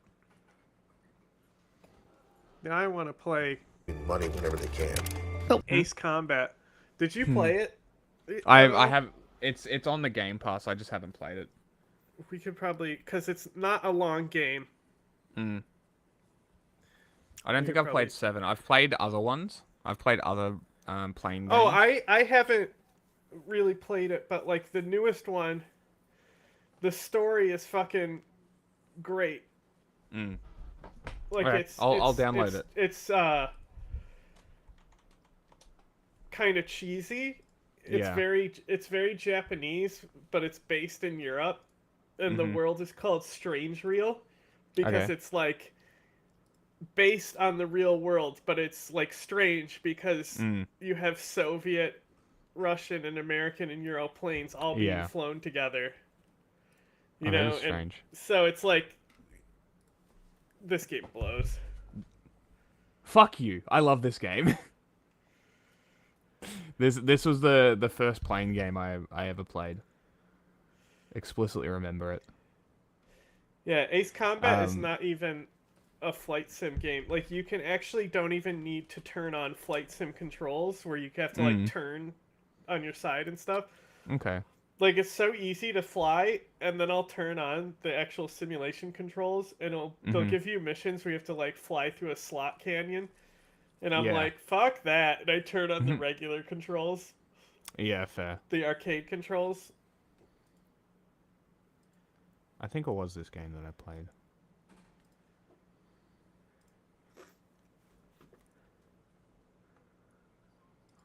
There's a great World War II game called Blazing Angels, where you do different World War II planes. Yeah. And it even had a multiplayer that was great. Yeah. No, this was like definitely the game. I don't know. I'm only looking at this screen. I don't know. I know. I was just looking at some gameplay to see if it was that game, and yeah, it was. What they found was often the opposite. Rice cake got report stuck on the in there. F-35 repair parts process.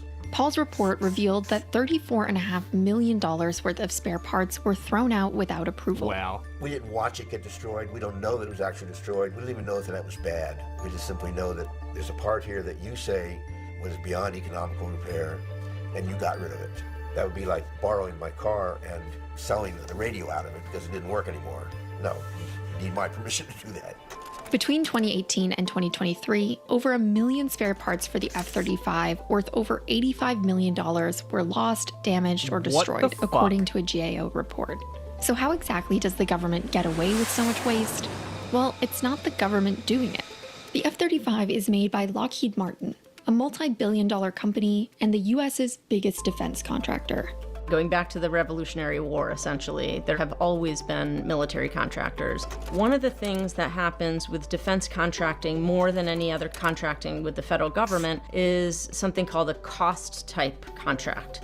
The contractor is reimbursed for any what they call reasonable cost plus some kind of profit. So if the government wants to build a new military aircraft like the F-35, it will pay a private company to design and manufacture it, and all the costs that go along with the project. They then have no incentive to reduce costs because they know they're going to be reimbursed, and then on top of that, there's a profit built in that the government will pay. Since 2001, government spending on private military contractors has tripled, despite evidence that contractors aren't always using taxpayer dollars wisely. To find out exactly what companies are doing with this money, we talked to someone on the inside. And I work at a major U.S. defense contractor. These defense contractors, they're there to make a profit, bottom line. The defense industry is controlled by 5 main companies, siphoning billions of dollars from the government every year. These companies regularly outperform the S&P 500 and have profit margins between 9 and 20%. Now that doesn't seem like a lot when you're just looking at it percentage-wise, but when you're talking about billions of dollars, that is a ton of money. And for big projects, the government isn't paying these margins for just one company. Prime contractors, they want their 9 to 20% of the contract, and underneath them, the sub wants 9 to 20%, and then it goes on and down below. And so you have this compounding effect. Some contractors literally are just integrators of subcontractors. A lot of times they don't do fucking shit. They just put the thing together when they're done. Say, here you go, now give me my 20%. Jeff estimates that when you add it all up, roughly 30% of the total cost of the project is just profit for contractors and subcontractors. I'm gonna run to the toilet, but do that reversing, I'll keep the video running. That would mean that just last year, almost $134 billion of government funding was just profit for private companies. So how is it that these companies can get away with spending so much of the government's money? These contractors have a lot of power over the contracts because they're the only ones that can do it. General Dynamics are the only company that produces the Abrams tank. When the U.S. military wants to buy more Abrams tanks, they don't have to compete that contract. They always give it to General Dynamics. They are the only one. General Dynamics would have no incentive to reduce or contain the cost of the Abrams tank if there's no one competing for that contract. But contractors didn't always have so much power over the government. Back in the 80s, there were dozens of companies that would compete for defense projects. But in the 90s, the Clinton administration cut defense spending and facilitated a wave of mergers until there were just 5 major players. They argued this would make the industry more efficient, and that outsourcing more work to contractors would save the government money. We've got some good people coming out, some really good people out. But instead, the top 5 contractors took advantage of their monopoly power. The big shift that has happened is that contractors are now providing more and more services, things that the military did used to do for itself. Companies realized that offering the government services, things like designing software or maintaining equipment, could mean decades of competition-free work at relatively high profit margins. And that's exactly what we've seen happen. In setting up the contract for producing the F-35, they couple with that a lifetime service agreement. So Lockheed Martin is the only company for the remainder of the lifespan of that piece of equipment that can service that equipment. The military itself can't even service parts of that equipment because it's proprietary. So the military becomes vulnerable and dependent on this firm, and this firm has a complete monopoly. In 1990, the DoD paid out $29 billion in service contracts, $67 billion when you adjust for inflation. By 2023, that number had grown to $166 billion. Economically, the DoD has become dependent on this model. So the more that they've used contracts and contractors, the less expertise they have of their own and the less capability they have of their own to produce those same products or provide those same services. Research going back over a decade suggests that you could save tens of billions of dollars a year by actually bringing core government functions, administrative functions, back inside rather than outsourcing them to service contractors. It seems like this would be a simple fix, but there's a problem. The arms industry has been incredibly successful at politically engineering weapon programs such that very few lawmakers in Congress are prepared to challenge them. The defense industry strategically spreads out manufacturing across the country, making Congress members defend manufacturing things we might not even need because it keeps jobs in their district. The Big Five also make political donations to the congressional representatives who decide how much the DoD gets to spend every year. All of this puts pressure on Congress to raise the defense budget. This is an outstanding piece of legislation, and I strongly urge everybody to support it. Even if it means continuing expensive projects, and even when the Department of Defense fails to pass an audit. I'm proud to say the Republicans secured a 6% funding increase over last year's funding level. If you go back to the very beginning, the DoD was stood up to defend this country. We are not interested necessarily in how well we account for our property as long as we win whatever that conflict might be. The American people are getting a little bit less and less supportive of that, especially when we see how quickly we can waste so much money.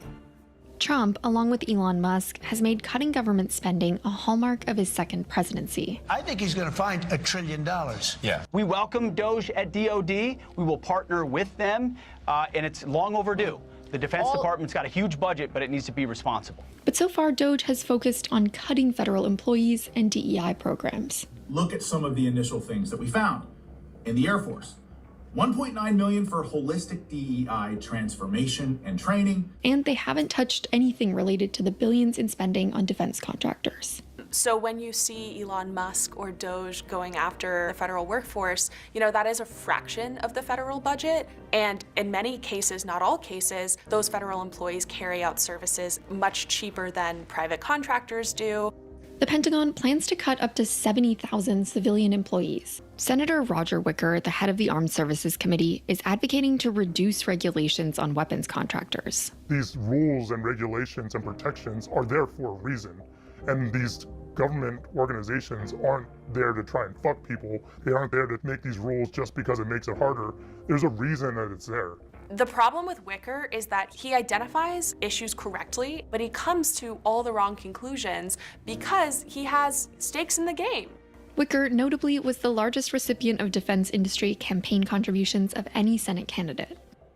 If you give these companies free rein without having these people overseeing them, what's to stop them from doing something like planned obsolescence on things like weapon systems or body armor, that just disintegrates after X amount of uses? It would definitely increase their profits because then they would have to keep going back and buying more. So if you open a little bit of door there, they will flood through and take as much as they can. The sort of push to deregulate as means to increase efficiency is completely contrary to reality and history. And I just can't emphasize enough how bad of an idea it is to deregulate budgeting and acquisition. This will only improve contractors' ability to overcharge the military and the taxpayer.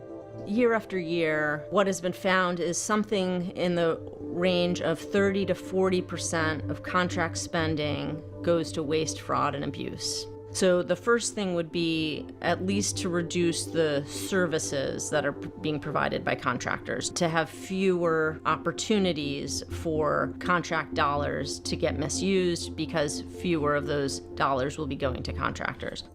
If Trump's goal is to cut $1 trillion from the federal budget, defense spending on contractors is one of the best places to look. But reining in waste here would take an investment in government oversight, not cuts. And more fundamentally, it would require a shift away from the corporate interests that have captured lawmakers and the Pentagon for decades. We know what the holes in the law are, but we will never truly understand the scope of the issue unless Congress changes their tune on military contracting. That would require many of them to turn away from the very industries that supports them in more than one way. The amount of money that the executives make and profit, all of that money is essentially taxpayer money that's been flowed out through the company and then just goes in right into their pockets. That amount of money could go into social safety nets or be reinvested back into the industry, or even just given back to the taxpayer as tax cuts to working people. If you're solely concerned about military readiness, as our Secretary of Defense claims to be, then you would look at what more spending, how that's actually impacted the acquisition process and military service members. And the answer is acquisition outcomes have been getting worse and worse. All it does is enrich military contractors and their executives and shareholders. Thanks for watching. Don't forget to like and subscribe to see more videos like only this one one. ear. And if you have ideas for stories you want us to cover next, leave them in the That was a great comments. story because it wasn't the typical fucking liberal bullshit of we make bombs that kill people. It was like this actually undermines military readiness and you can cut it to get around it.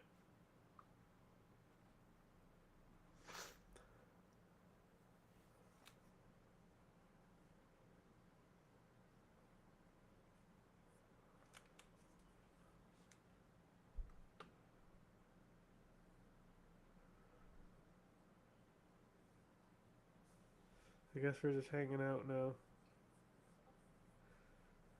Just, you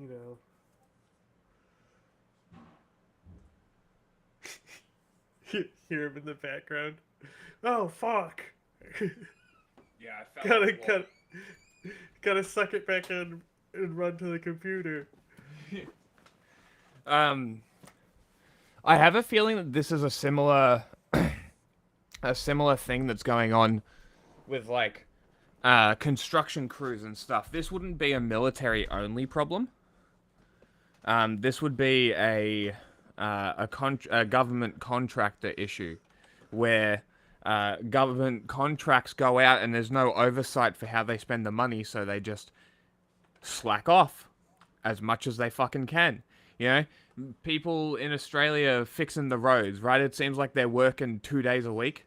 But who will build the roads? Right? It seems like they're working 2 days a week, but it costs $50 billion. Well, maybe if you didn't work 2 days a week, it wouldn't cost as much. But, like, I don't know. What the fuck do I know?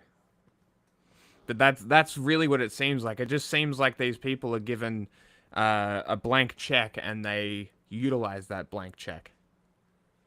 And what, like 20% of the profit, $300 billion, is just profit? That's fucking wild. Well, there's your waste, buddy. There's half of the $800 billion proposed to you wanted to saved. Cut the defense contracts with these big five by their profits. There's your solution. Oh, you got this much profit from government money? Cool. Cut. My life into pieces. That's exactly right. So This is my last resort. Like, but if you give them you've got this much money, you need to make it in this much time, you're not getting any more. They're going to do it in that time. They're going to work. They're going to work hard. They're going to do their fucking job. Instead, how long is the production line? How long did it take for the F-22s and shit? 15 years to get to production? There's no fucking way it takes 15 years to develop a plane. I mean, look at Artemis. What about it? The Artemis program is a fucking joke. Yeah. Okay. this one. This is part of it. Like, this is what I was saying. It's like outsourcing. We outsource everything. We've always outsourced shit, but like, I think part of the reason why CIA doesn't have the same motion it once did was because, like, when you outsource everything, you don't have the same level of control over all of your facilities, all of your capabilities. The definite, like, for-profit attitude has unironically eroded the CIA's capabilities now as well.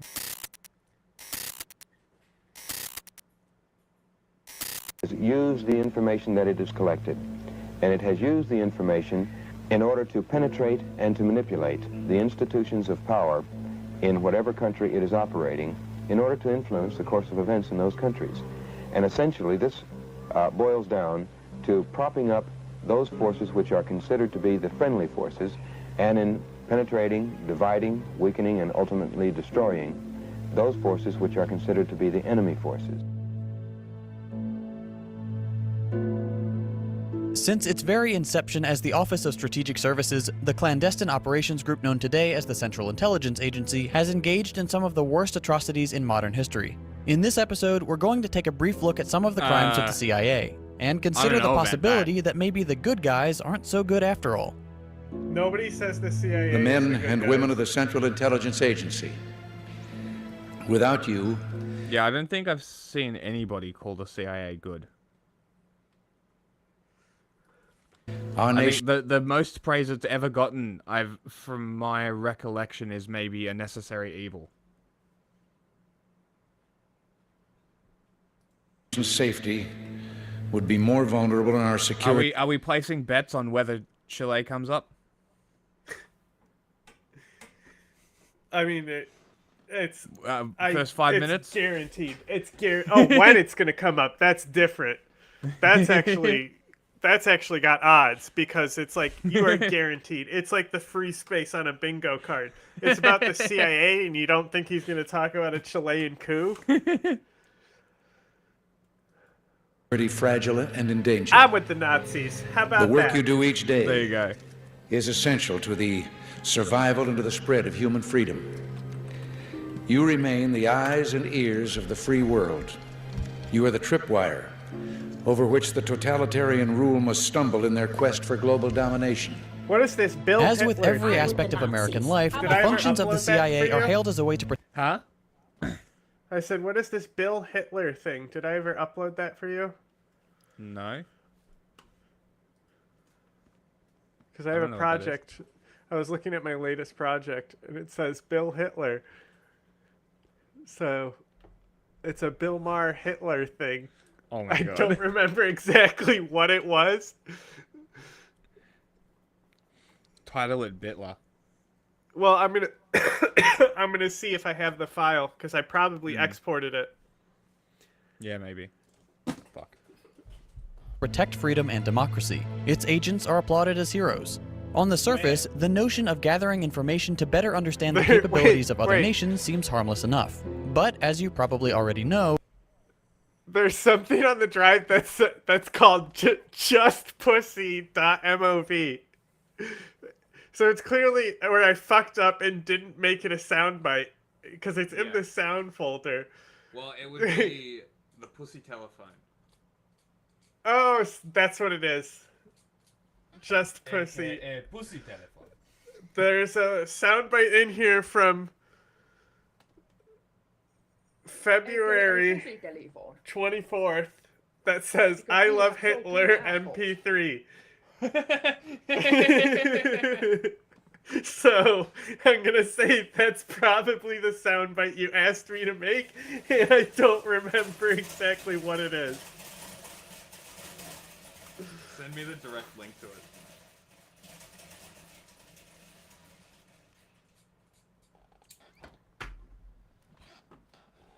Oh no, I just made a copy of it. Now there's a copy of Hitler in here.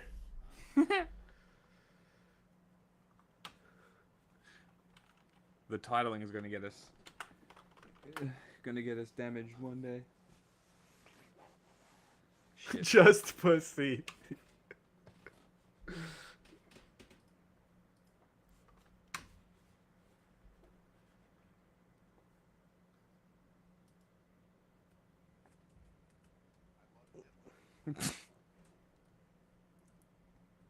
Is it good? Is it a good sound? It's blown the fuck out. I love Hitler. I think that's what you asked for, is to blow it the fuck out. That's great.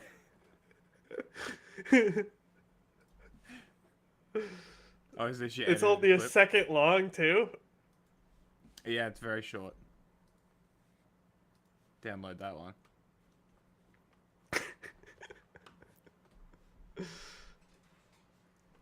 Amazing.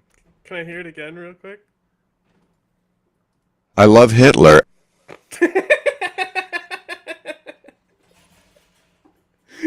The way it cuts off so sharply at the end. He must have said something immediately after, so I had to trim it real I think tight. he did, yeah. Oh, the CIA is not simply the ears of the nation. They're also instigators, propagandists, spies, saboteurs, torturers, and all too often, murderers. This is a huge topic, and one that I can't possibly fit into a short video, so I'll leave a bunch of links to other resources in the description. We're going to focus on some of the big picture stuff. Let's start with election meddling. According to US politicians, there's nothing more sacred than free and fair elections. We accuse other nations of meddling all the time. Recently, it's been Russia. Unless the election results are one that we do not like. In which case, we absolutely will do everything in our f***ing power. Iran, and China getting the accusatory finger pointed at them. But as much as we want to project an image of our nation as a shining beacon of truth and freedom, we are the worst Did Russia offender do when it comes to anything meddling in foreign illegal regarding our elections? Did they? Maybe. I'm sorry, but influencing elections is not a crime, and you're perfectly justified at waving a finger at it and saying, stop fucking with our elections to other countries that are influencing your elections. It's not a fucking crime. Russia's more than welcome to do that.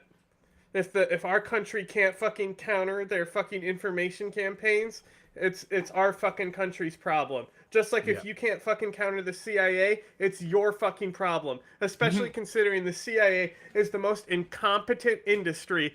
They really are. Oh my god. Like, boy, are they.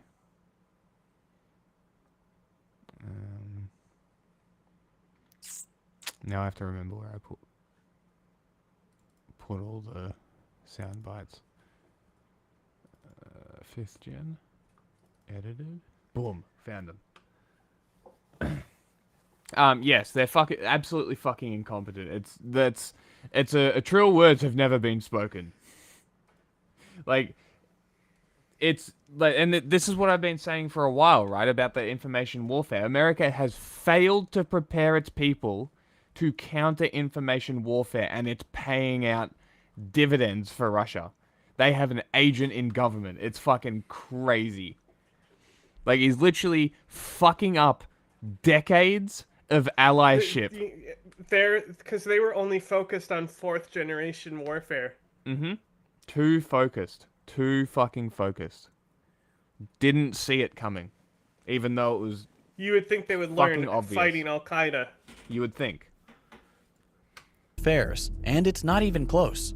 The CIA isn't a fan of subtle manipulation. The intelligence agency wants the world to see the results of whatever election or administration.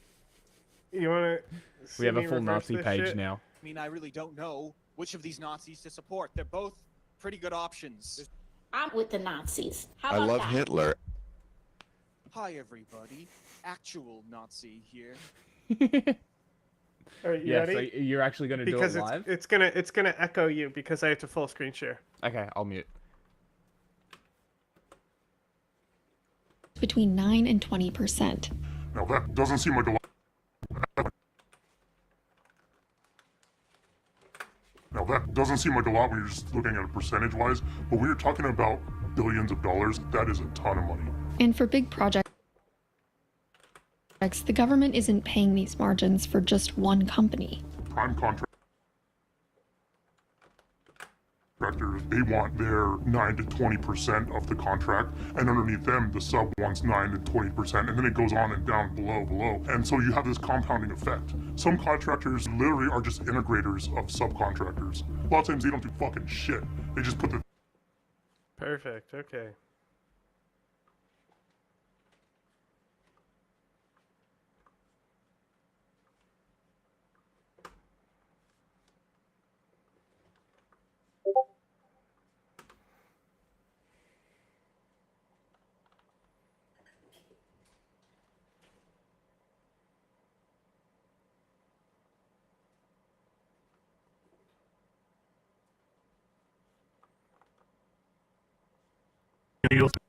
Now that doesn't seem like a lot when you're just looking at it percentage-wise, but when you're talking about billions of dollars, that is a ton of money.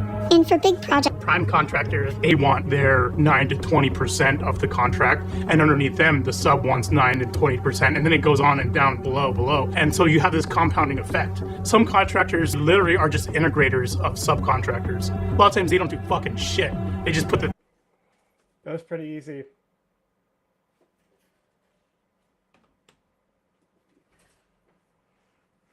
Not bad, not bad. What a mask. More perfect union. You got to do more than just the fucking pitch settings, guys. Yeah. And like administration, they're disrupting. Just like, you know, you gotta fuck that shit up. The thing is, they're too concerned with if people can understand what he's saying. Yes. And other vocal. You can always put subtitles. Yeah, and other vocal fucking effects. Mm-hmm. But not even a speed change. I didn't even need to speed him up. Like, that's another thing is like, so you can like lower the pitch and then speed it up and then lower the pitch again. Just a little. Ah. Right? That's clever. And so. Interesting. You not only will know that you need to have the pitch to a certain depth, you'll also need to change the speed of the clip to that depth too. But still, that is still reversible all in one tab and Resolve. It's like the basic audio functions of Resolve. Like it's really easy to do. You need to throw like a filter of distortion on there, and then like a bit more. Lower that down so it doesn't fuck with the audio itself, and just like low level interference. So you might be able to get the peaks decoded at the worst case, but they'll never be able to get those low tones of the voice decoded because it's all scrambled. Because you don't need a lot of the low tones to actually have somebody be understandable. Yeah, exactly. And as I said, you can always just put subtitles if you're really concerned. Like, if we really needed to, we would have just put subtitles too. Oh, well, perfect. Disrupting. What they don't want is for people to know they're the ones pulling the strings. According to one study, the CIA had engaged in 81 overt or covert interventions in foreign affairs between 1945 and 2000. Okay. And that's just the ones we know about, and not even counting the constant meddling and destabilization of the last 20 years. The CIA's weapon of choice for foreign meddling is the military coup. One of the earlier examples is the overthrow of the democratically elected Prime Minister of Iran. Based on what you know about U.S. priorities and the resources of the Middle East, what do you think was the catalyst for this coup? If you said oil... Is this voice AI? Oh yes, my dude, God. Everything is AI. The artwork is AI. The voice is AI. I hate I'm him AI. so much, you might bro. also... Can we start with something stronger than Mossadegh? Like, if you're gonna make this argument, fucking at least start later than Mossadegh. And also, if you're gonna do this argument, you have to do it properly by showing the CIA connections to bringing the Ayatollah to power, which is actually about oil, unlike the Mossadegh shit. I don't know what Charleston Like, White the is. What are you actual talking thing about? that's about oil that they could point to, they don't. Because it No. implicates the Ayatollah with the CIA, and even though it's him playing them, it doesn't fucking suit their fucking clean narrative that they need to push in the information warfare space, so they don't fucking push this shit. The RGC isn't out there letting people know that the fucking Ayatollah got played the CIA and stuff. They don't fucking communicate that shit. Because it would probably undermine their fucking loyalty in and of themselves. Because it's fucking ruining their reputation and image of what they think the Ayatollah is. Because, you know, like, just like the CIA, they're fucking washed with Yes. fucking nationalism, and that's why they fucking end up being QAnoners and shit. Yeah, true. John, we've got another soundbite on this link here.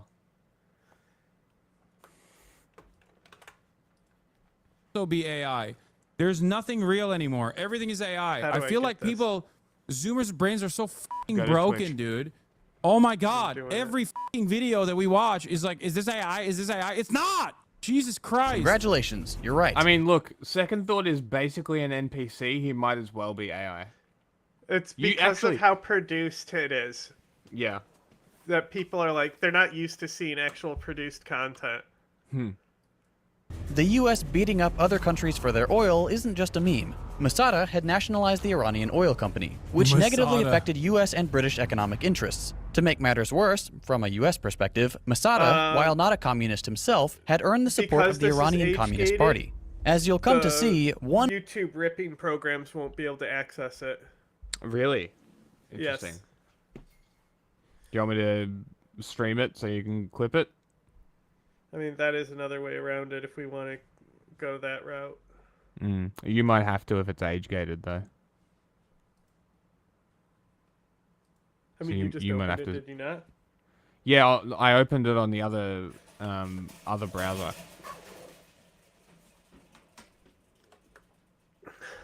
I'll try, but I don't think it'll work.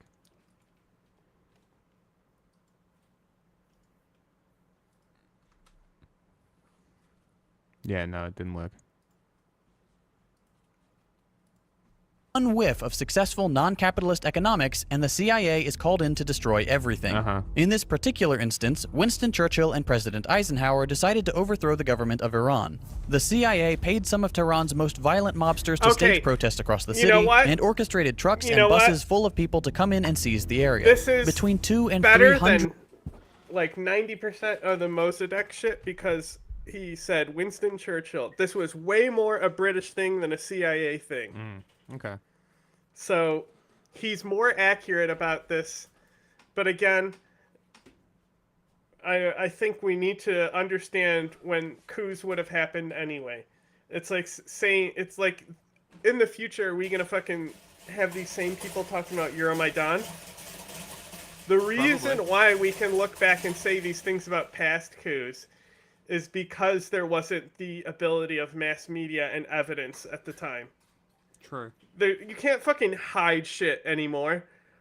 Like, that's the thing, is we know exactly where information patterns come from. It's just that a majority of people are not trained to counter it.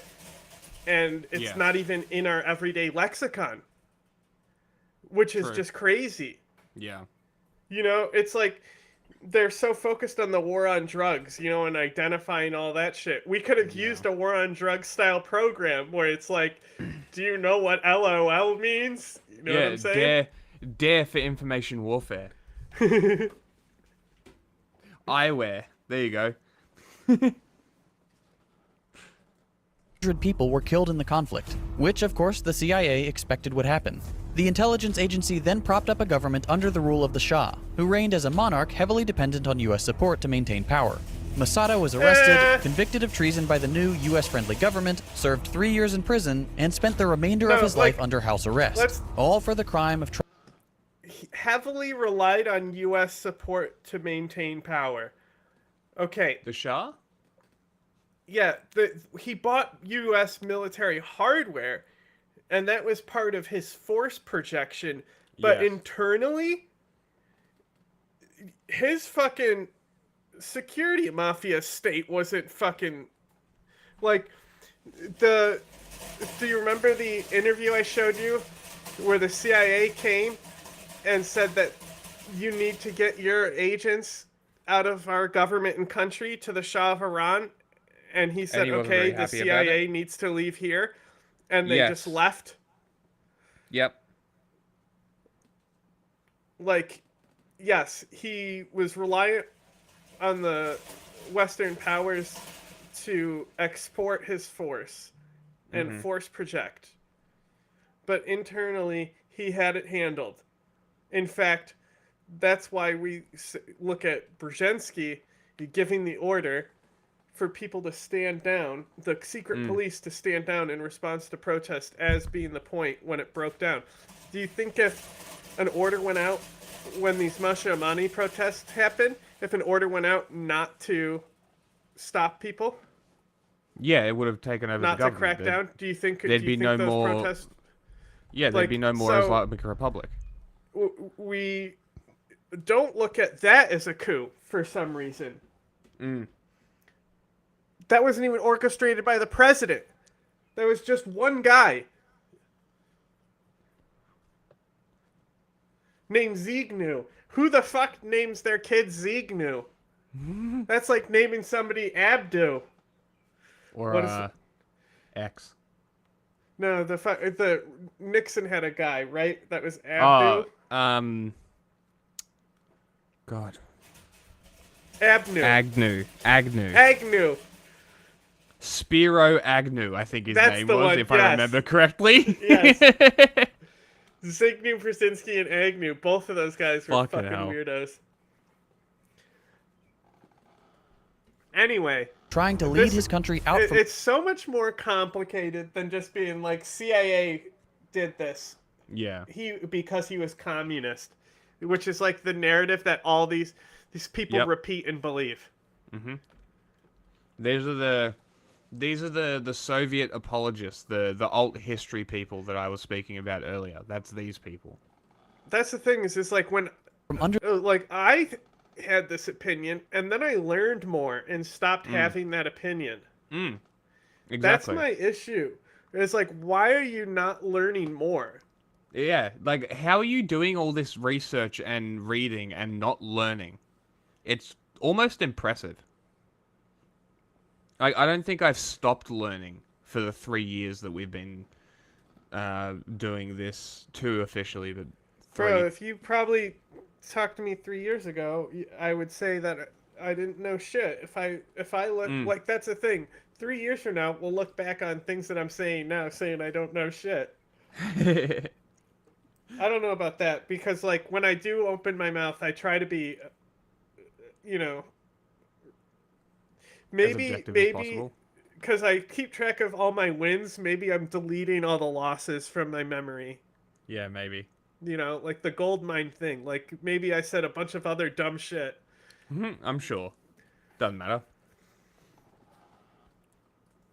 Under the boot of Western imperialism. The truth about this coup wouldn't come to light until 60 years later, in 2013, when CIA documents on the subject were declassified. These documents prove the CIA's planning and execution of the coup, their use of propaganda, bribery of politicians, security and military officials, and their... You even pull up the documents and you don't fucking read them.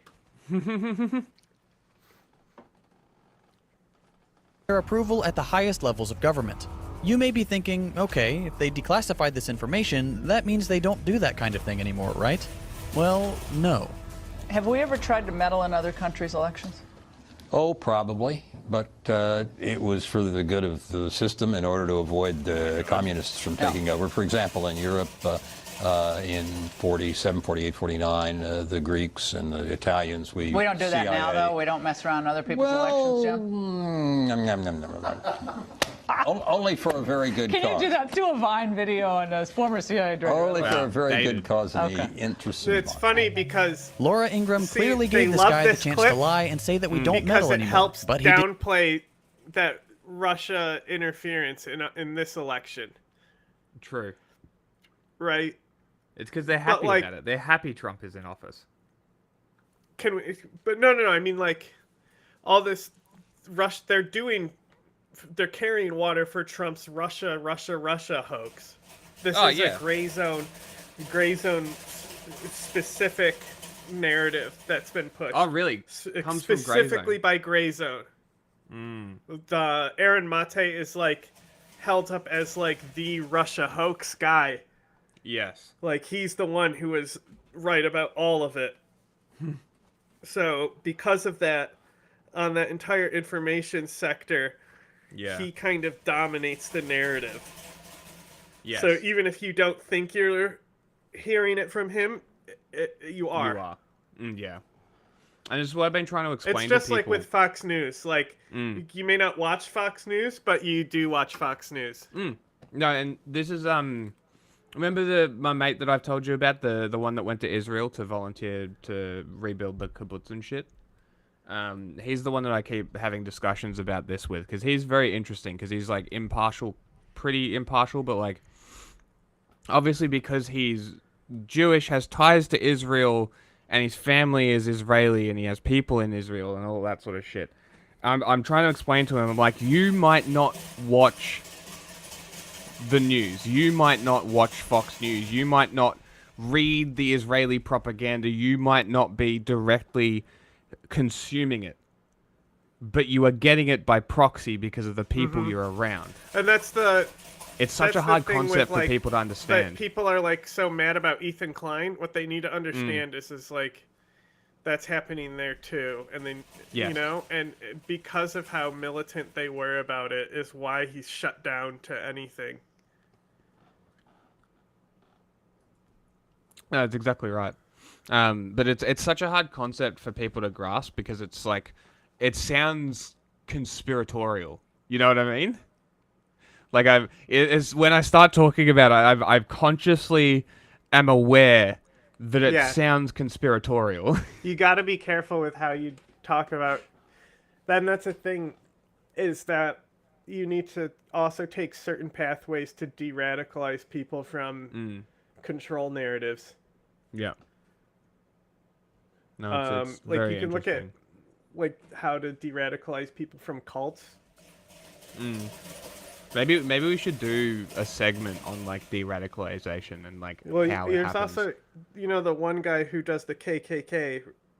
Yeah, Like, David, all he does is David Dorn? hang out with Is them that- and be a contradiction No. to their values. I think he's the black guy that killed the cops, right? Give me a second. I'm pretty sure that's who that is.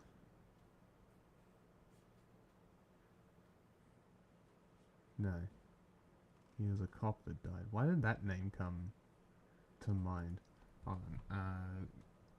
Black dude that de-radicalizes. And it is Daryl Davis. So I was double D's. I knew it was two D's. There you go. American R&B and blues musician. Efforts fight racism, engaging members of the KKK. And doesn't he have like a collection of their robes that they've given him? Yeah, it's fucking great.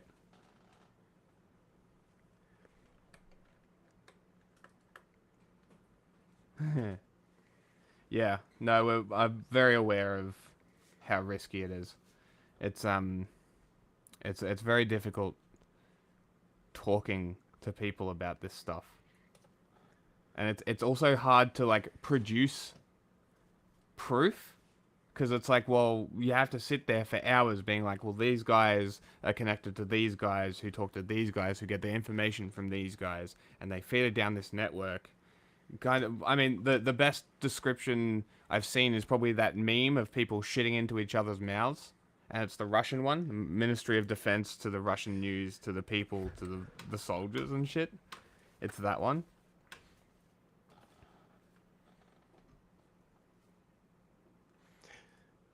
Yes, yeah, and that's more. We're more focusing on those well-meaning people who are just like sucked into the rhetoric. To get them away from it is more important than the extremists, I think, because if you can get the people, the regular that's the thing person, too. It's like aware. When you with Aaron Mate, he's so easy. Yeah. So anyone who you can show, and they can agree that he's like, you know, not a good guy and not worth listening to. Yes. And it's easy because you can just go straight to Syria. It's like Assad. Like gassed if they his own already people. are like totally involved with him and dismissing shit in Syria, not fixable. Move on. Anyway, make sure y'all vote in the poll, because you know we gotta flip over to the other channel soon. So if you want a choice, you gotta vote in that poll.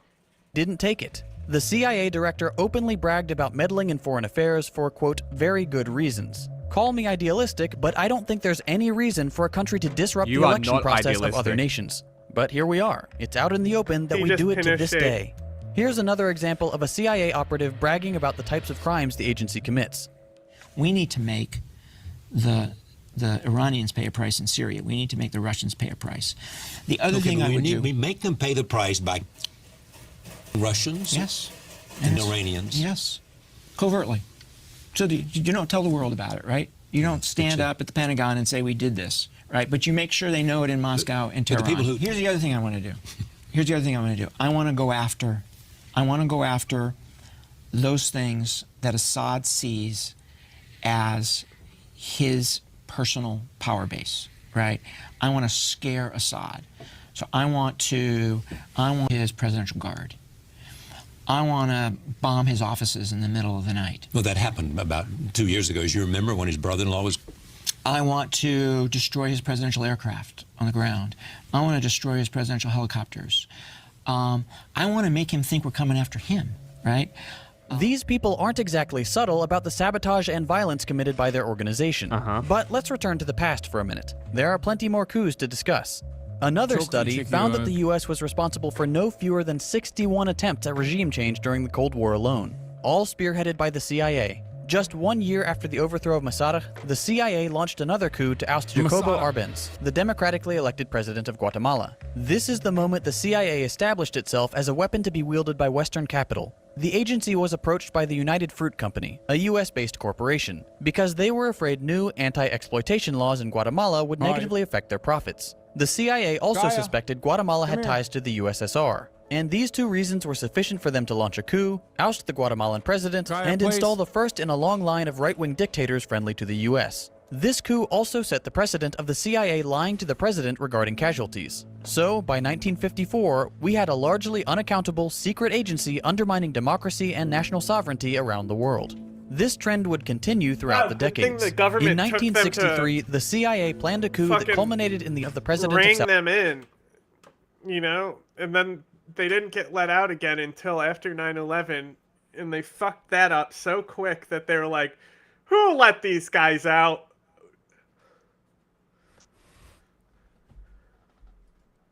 South Vietnam, once again in the name of fighting communism. This particular coup resulted in U.S. involvement in a foolish 10-year war, which cost the lives of 58,000 American soldiers and almost 1 million Vietnamese, many of whom were civilians. The CIA would go on to launch coups in Iraq, Cuba, the Republic of Congo, Laos, the Dominican Republic, Brazil, Chile, and countless other countries, each time with little reasoning besides, what you're doing isn't ideal for the U.S. These coups often led to horrible destabilization, including civil war, economic depressions, and hundreds of thousands of deaths. Over the course of their reign of terror, the CIA would develop techniques to aid them in the destruction of foreign nations. One such batch of techniques was compiled in a 90-page handbook titled Psychological Operations in Guerrilla Warfare, which was distributed to the US-backed Nicaraguan Contras, and detailed how armed propaganda teams could build political support in Nicaragua for the Contra cause through deceit, intimidation, violence, and this was a trend that would prove very useful to the US. By outsourcing their more heinous crimes, including over 50 attempts on world leaders, to local U.S. How can I say America's bad when we've liberated so many people from communist dictatorship, dude? Well, the person who edited it, yeah. Yeah, they cut out a bunch of stuff, which is great. By actively liberating them from their lives. I guess America's always outsourced the brutality when you think about it. And now we're just going to have concentration camps on the Mexican side of the southern border. Fantastic. Friendly groups, the CIA could maintain a level of plausible deniability. Here's former CIA officer John Stockwell discussing his time in the agency and what their goals were. Undertake to run operations in every corner of the globe.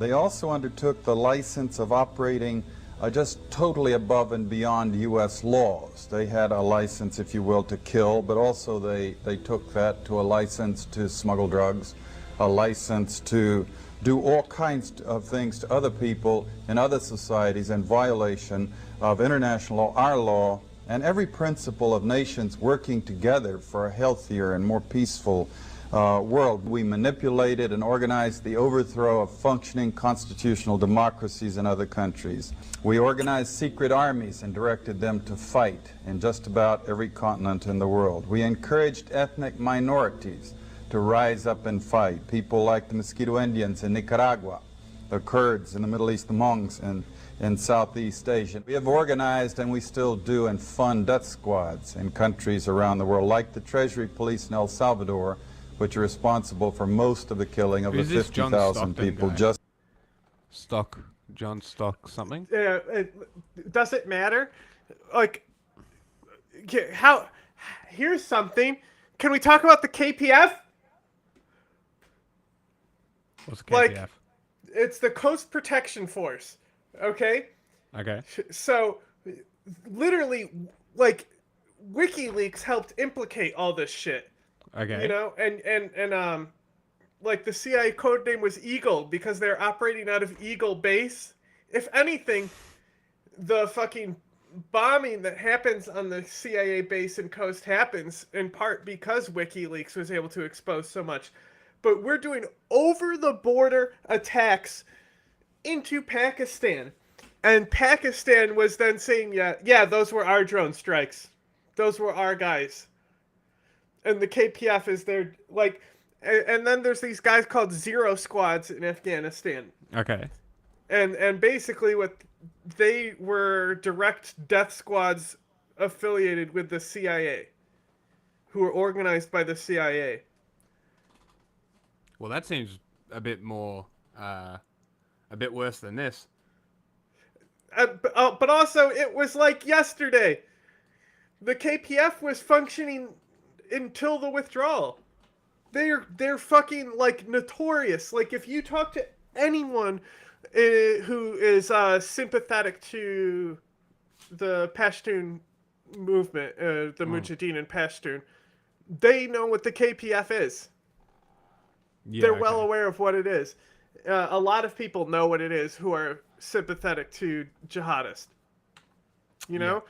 Yeah. Like, it's Guantanamo and all that shit's easy to talk about it. But I would love, second thought, to dive into the KPF because the material on them is extensive. There is so much you can do. You can do a video alone. You can do 10 videos on the KPF because you can just repeat things over and over like he does. I don't think the poll is pinned. Oh, it might have... Because I didn't pin it until the end of the thing. That's the issue. I got it. I gotta remember, when I pin something, I have to specifically select it to stay the whole stream. Dumb. Which is dumb. Here. I do it. And now it doesn't matter, because if I pin it for 20 minutes, it's probably going to be when we end anyway. Yeah. Their poll. Their castle.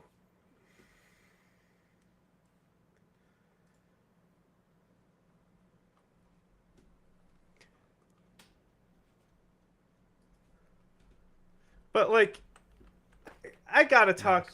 Like, I gotta talk way more shit on the CIA than all these fucking so-called America haters and shit, you know?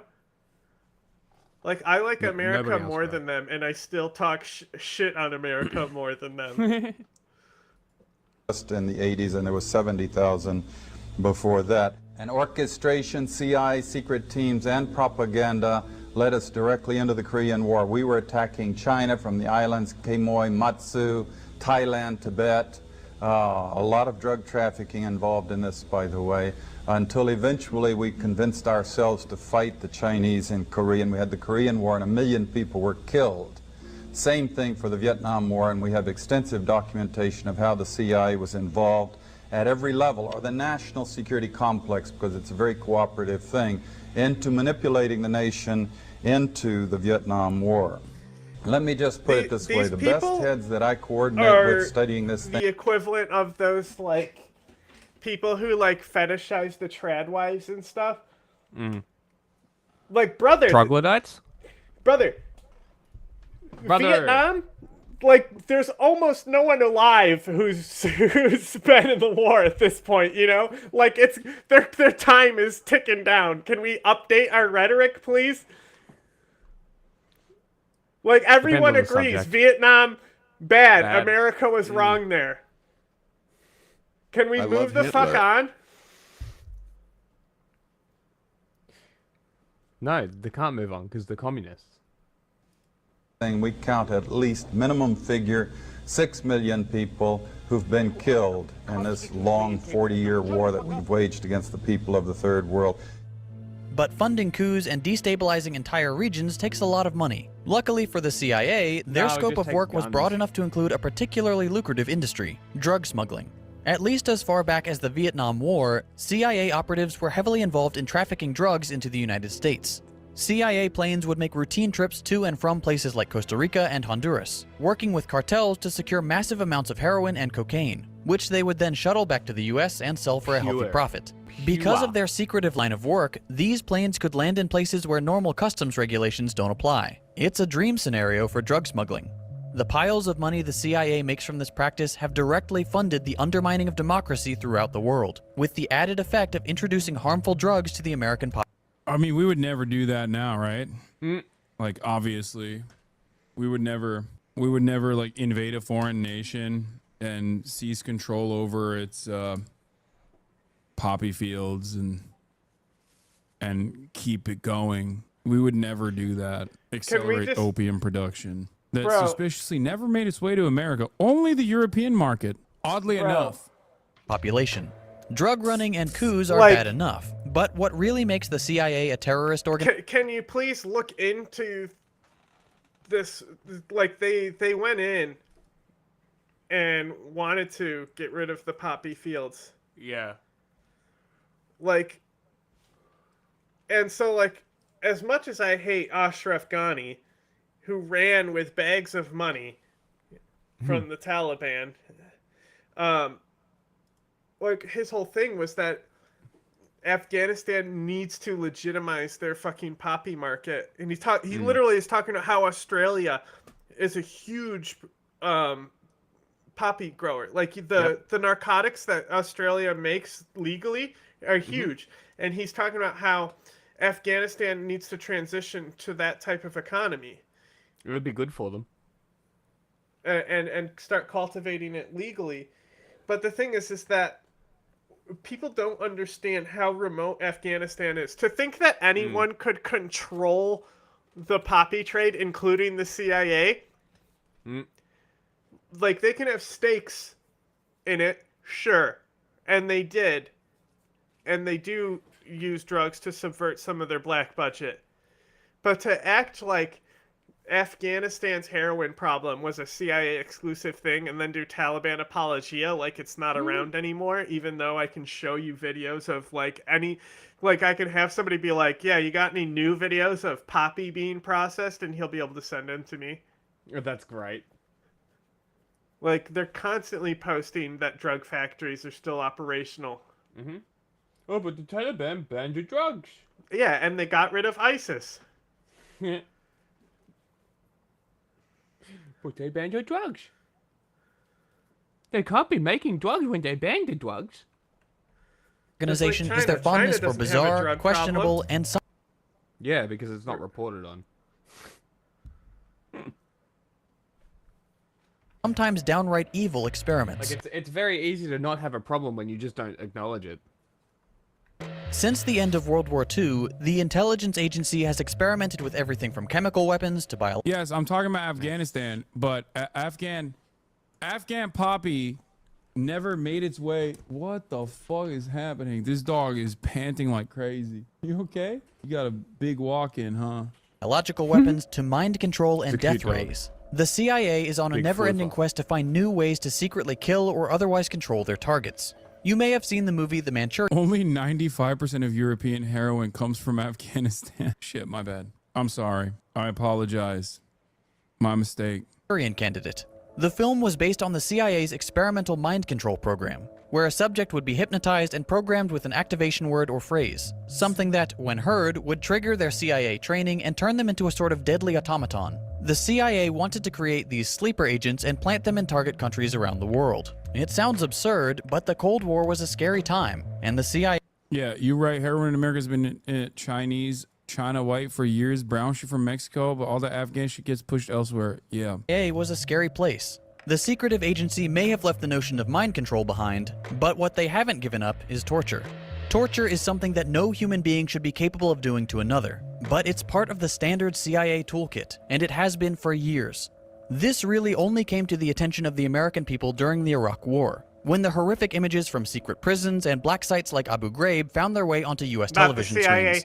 Not a Waterboarding, black site. sensory and sleep deprivation, dogs, insects, electrical shock. All of these and even more twisted techniques were used to get supposed criminals to confess, or get war prisoners to give up valuable information. For years, the gruesome details of America's so-called enhanced interrogation program were hidden from the public. Bits of information trickled out slowly over the course of the Iraq War and the years following. Now, nearly 2 decades after the CIA fabricated the intelligence that led us into war with Iraq, a fuller picture of sites has been assembled. One prisoner, 49-year-old Abu Zubaydah, the first person to be subjected to the torture program approved by President George W. Bush, has provided drawings of what he experienced at a CIA black site in Thailand. Zubaydah, who was captured because the CIA mistakenly thought he was a top al-Qaeda lieutenant, describes waterboarding, which he endured 83 times, being crammed into a tiny confinement box meant to break his resolve, chained in so-called stress positions for hours. For example, his wrists being chained so high that he had to stand on tiptoes. He also depicts being hooded, chained in the fetal position, and tethered to a cell bar to prevent movement. He describes a process known as walling. That's not true. The Taliban ended heroin within 6 months of taking over. Yeah, no, I know. I'm saying when America was in charge. I'm talking about. I'm saying that I was being sarcastic when I said, "Oh, America would surely never take over the heroin trade to continue funding their operations." In which the prisoner has his head banged into a wall, and when he falls down, he's dragged back up to his feet by a plastic wrap. Also, this is identical. Israel uses these torture methods as well in their prisons, their military detention facilities, where they put Palestinians on permanent detention without any evidence whatsoever. Towel around his neck.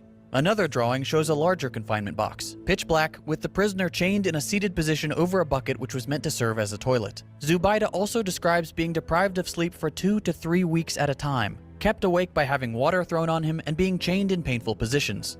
This is the legacy of the CIA during the Iraq War and for years after. Cruel, inhumane torture, approved by the very highest authority in the country after the CIA fabricated the reasons for invading Iraq in the first place. Today, the CIA claims they no longer torture human beings. Instead, they're known to train non-Americans to do it for them, to maintain their plausible deniability. Like the KPF? The CIA trains, observes, and provides equipment to foreign agents who are less constrained by public outcry. The torture continues, but now the CIA can claim that they're not the ones doing it. The question you're probably thinking is, why? Why would our country allow this organization? This is part of it. Like, this is what I was saying. It's like outsourcing. We outsource everything. We've always outsourced shit, but like, I think part of the reason why CIA doesn't have the same motion it once did was because, like, when you outsource everything, you don't have the same level of control over all of your facilities, all of your capabilities. The definite, like, for-profit attitude has unironically eroded the CIA's capabilities now as well. To exist. It clearly doesn't protect freedom and democracy like Reagan claimed. The answer is simple. The U.S. wants to maintain its #1 spot. Only 57% of Americans think it should be legal to protest Israel. Wait, what? What are you talking about? 12% say it should be illegal. This is the most, like, this is the biggest, like, non-issue of all time. Yeah. 57% say it should be legal. 31% are weirdly unsure. 12%, oh, my goat Vincent Oceana. Newsflash, it is legal to protest. Move along, people. Yes, 30% of Americans are stupid. 12% of Americans that respond to this poll are fucking psychopaths. And 31% are stupid. Who cares? These numbers are not as bad as you think they are. Trust me. I know the depravity of the American population. Okay? I'm shocked. We're currently the sole world superpower, and in order to maintain that position of power, the country needs to make sure that the rest of the world depends on us, and it needs to make an example of alternative economic structures that would undermine the notion of American capitalist supremacy. But don't just take it from me. Here's former CIA operative and whistleblower Philip A.G. talking about the U.S. relationship with Cuba and why we were so adamant in destroying them. So it's not hopeless, but you see how the United States is going around in these areas of economics and of trade and of commerce and fight to make the Cuban people suffer as much as they can. And this is affecting, in a drastic way, very young children and infants, and also the older, in other words, the most vulnerable. And it is an eternal shame on the United States, in my opinion, that we would do such a thing to an entire country, just because we don't like the system, just because they won't come under our protection, basically. It's a kind of a mafia attitude, and it has been that way since Eisenhower. Well, that's capitalism. Well, it's also the United States, and our tradition of being very nervous when we don't control something. And when a country like Cuba slips out from under our control, after we had ruled it practically as a neo-colony or a protectorate for 59 years or so, then it makes people nervous, because they know that if the Cubans are successful in their example of being able to provide, as a poor country, the best medical care in the third world to the whole population, because it's an inclusionary system. It's not like we have here, where you have this huge bulk of the population, you know, marginalized. But there, if everybody can have adequate medical care, if the schooling is adequate for all, and remember, Cuba has more doctors and more teachers per capita than any country in the world. And they have succeeded in these areas, and it's all state supported, which means people don't have to put money out for the medical care or for, they of course pay the cost indirectly as a whole society, but they don't have to pay the bill in the hospital and so forth.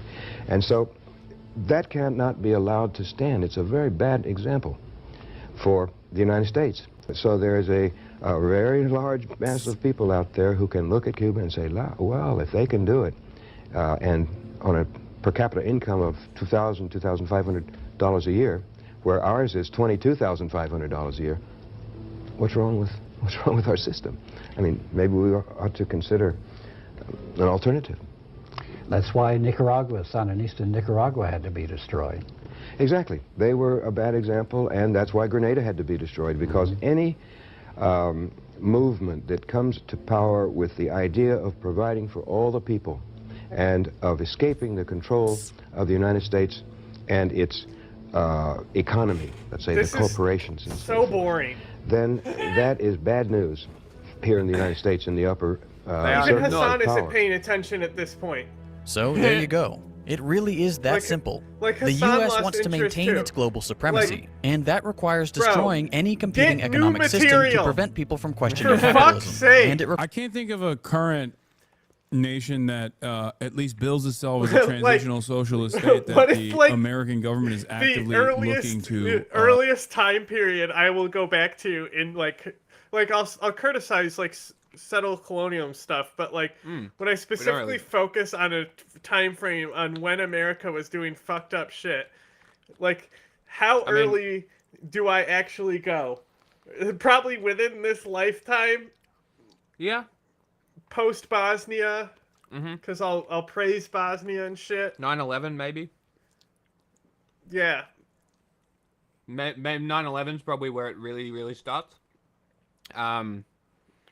Beyond that, I mean, we've spoken about the Revolutionary Wars and the founding and history and whatnot, but that's history. New material, for fuck's sake. Yeah. I don't know how he has so many subscribers and makes the same fucking video every time. Jack, did you vote in this Democratic poll? Uh-huh.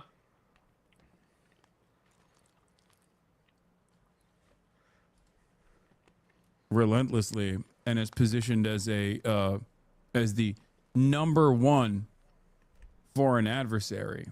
I can't think of a single one. Certainly all of the things that we say about our foreign adversaries, especially one that would bill itself as a transitional socialist state, would probably be true and valid, and you must hate them and you must fear them. It's and a close poll. You must justify any and every action that we take against them. Requires keeping the rest of the world under the boot of the... Yeah, I'm talking about Canada. That's what I'm talking about. I was actually referencing the socialist transitional state of Canada. And it states, it's criminal and morally reprehensible, but who's going to stand up to the most powerful bully in the world? For those of you thinking that this doesn't matter because you live in the US, I've got bad news for you. In 1975, a U.S. intelligence committee found that the CIA owned more than 200 wire services, newspapers, magazines, and book publishers, and subsidized many more. A separate New York Times investigation revealed an additional 50 media operations run by the CIA, both within the U.S. and abroad, and another 12 publishing houses which had produced over 1,200 books secretly commissioned by the CIA. Okay, what does this mean? It means that the CIA has been running a secret propaganda campaign on American citizens for almost half a century. More recently, the agency has awarded contracts worth billions of dollars to Microsoft, IBM, Oracle, Amazon, and Google to complete assignments issued by the CIA. The Central Intelligence Agency has its tendrils in every single aspect of modern life. Books, magazines, movies, television, social media, and big tech. Just as the CIA works hard to undermine freedom and Johnny Harris. democracy around the world, it also works hard to keep Americans convinced that they live in the greatest country on earth, and that there is... I think after almost a century of successful Red Scare propaganda and the complete elimination of the USSR, I would say like these last couple of decades, I don't even think the CIA has to do this. I think they try to, and they do it in a very stupid way. I think Mossad tries to do it as well. Like when they'll do stuff like, what did those watermelon people ever do for black people during... Whenever I see someone talk about pro-Palestinian support as watermelon people, I'm like, okay, that's got to be an agent, you know? That's a federal agent that's writing that from behind an anonymous account. Like, they do stuff like that, but it's kind of silly. Yeah, that's information warfare. And I don't think it works that much. Yeah, because they suck at I mean, I'll give you an example, right? I'll give you an example from the Philippines. Nice. China offers Sinovacs to the Philippines yes. in an effort to do some soft power. America needs the Philippines to despise China because America uses the Philippines to ensure that China does not get to stabilize the South China Sea. Bro. The Filipino government is the last government. Good fucking Lord. That refuses to engage in mutual security cooperations with China. That's why you hear stories. Clock's ticking down for final votes in the poll. I gotta say, for one of those categories, maybe something about spooky ghosts, you will not predict the movie I have slotted there.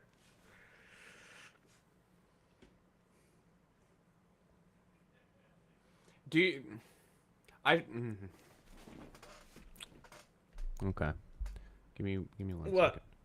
Just give me a second. I got something for him.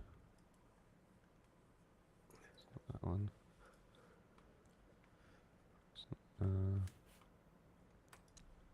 That'll work. Let's see if I can find it. No.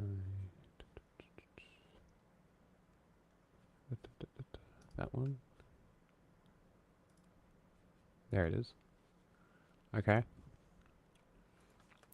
Here is Malaysia's position on the South China Sea. Malaysia's position on the South China Sea is consistent and remains unchanged. The government of Malaysia is unequivocally and firmly committed to protecting Malaysia's sovereignty, sovereign rights and interests in the maritime area in the South China Sea, as depicted by our 1979 map. Malaysia firmly holds the view that matters relating to the South China Sea must be resolved peacefully and constructively in accordance with the universally recognized principles of the international law of the UNCLOS, which is the law of the sea. By stating the term negotiation during the Prime Minister's question time at Parliament on 4th of April 23, Prime Minister made the point that issues relating to the South China Sea should be discussed or resolved in a peaceful manner, utilizing existing platforms through diplomatic channels and without compromising Malaysia's principled position to avoid any escalation of disputes and threat of use of force. In our common efforts to maintain the South China Sea as a sea of peace, stability, and trade, it is therefore within the context that Malaysia will continue the diplomatic approach in engagements with other states, including China. This is in line with provisions of the Declaration on the Conduct of the Parties of the South China Sea, among other dispute resolution by peace means and avoidance of threat of use of force, as signed by ASEAN members and China in 2002. Right? This is also the approach taken in ongoing negotiations between ASEAN members, who are all trying to get China to stop harassing them in the South China Sea, and China to conclude the Code of Conduct of the South China Sea. ASEAN member states and China are committed to negotiations towards the Code of Conduct that is in accordance with international law. So basically, the way I read that is Malaysia says, fuck off, we will use force. Does that sound diplomatic? Does that sound cool, Hassan? Does that sound like what you described? Or does that sound like you're doing some apologia for some imperialism, you fuckwit?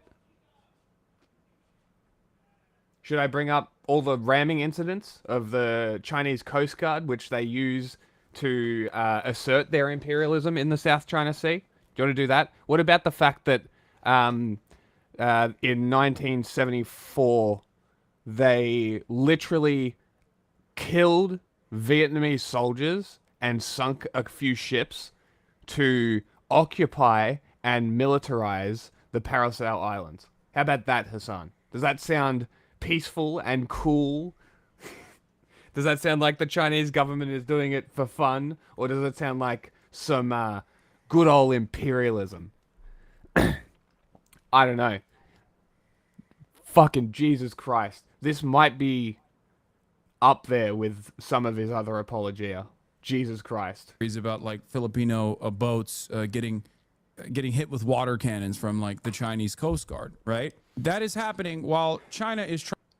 Oh, that reminds 80 me. kilometers from Filipino shores is where that's happening, by the way. There's that video I said I was going to look at on stream. It's just a clip, and I said I want to save this to see how disingenuous it is.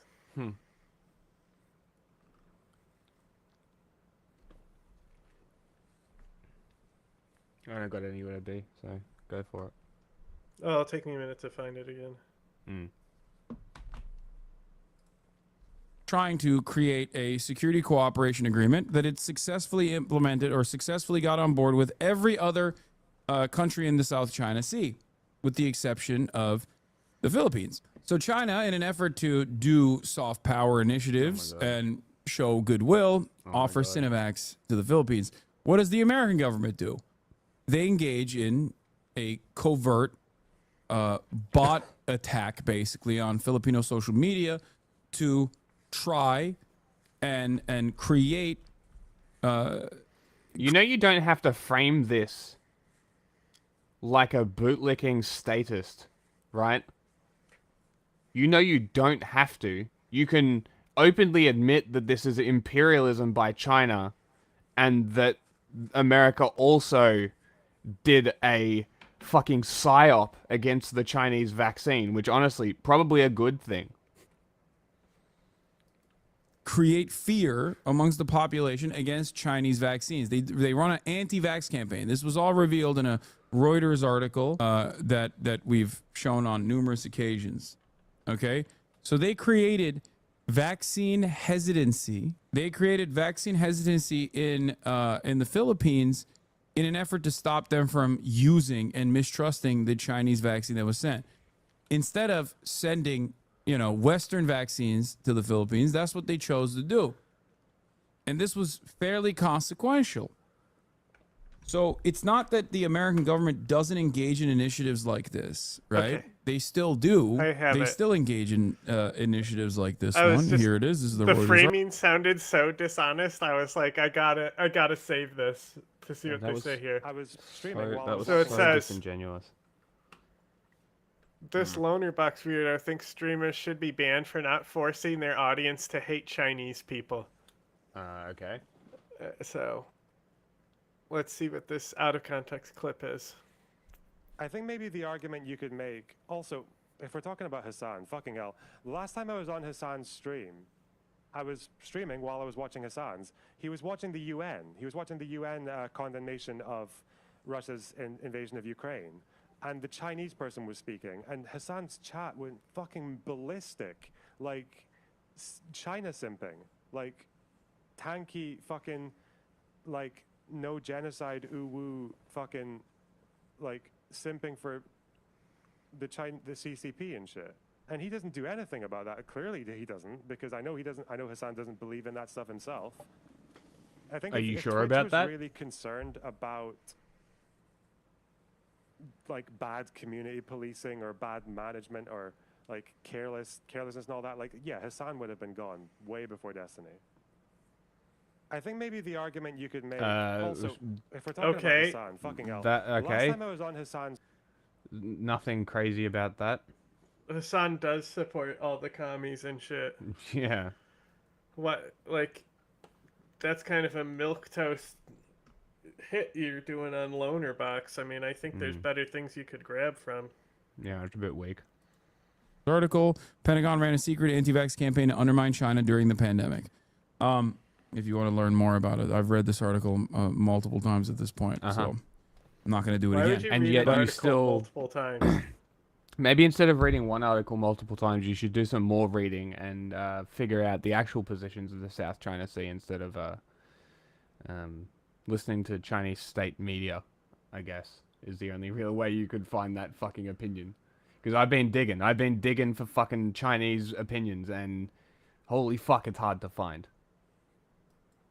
But they used to, and they still do it. But I don't think it's. I don't think every single person that you see on your timeline that's saying like insanely stupid things is actively being paid by the federal government.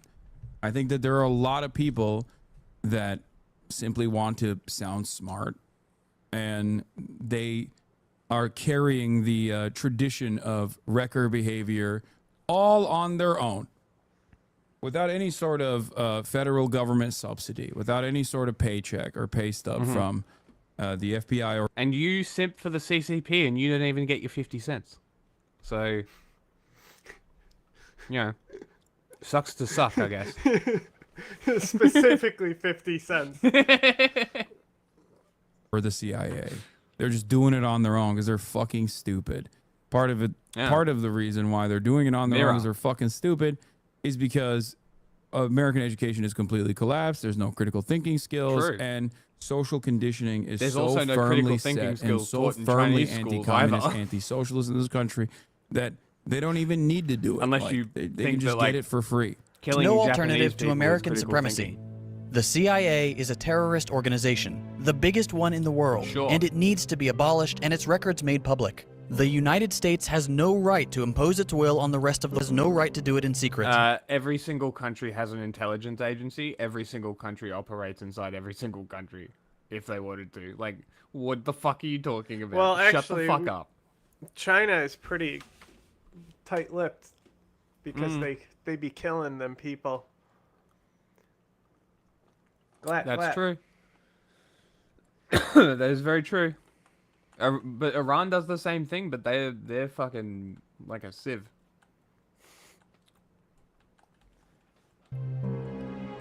But that could be Israel's fault.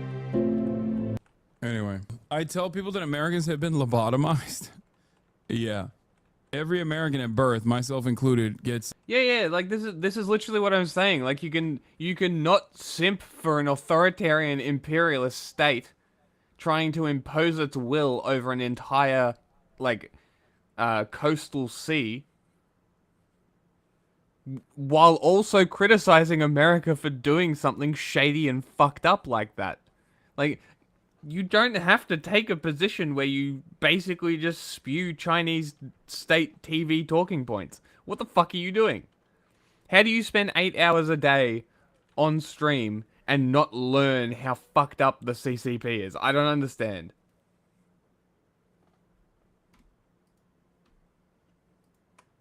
It's immediate government mandated lobotomy. Otherwise, it makes no sense that these would be the outcomes. No, that's exactly right. Yeah, that video that we Like, just everybody's watched doing got a Department of Homeland Security visit for JT. Second thought. That's a second thought video. And JT literally got a Department of Homeland Security visit after that video. It's also been completely blacklisted on YouTube despite having 700,000 views. Not true. Wait, wasn't it? Hey, look who it is. Look who's on the screen. Do you know who that is? I can't see. That's Grey Zone UK. Wait. There you go. Boom. You see it now? That's the guy that runs pamphlets.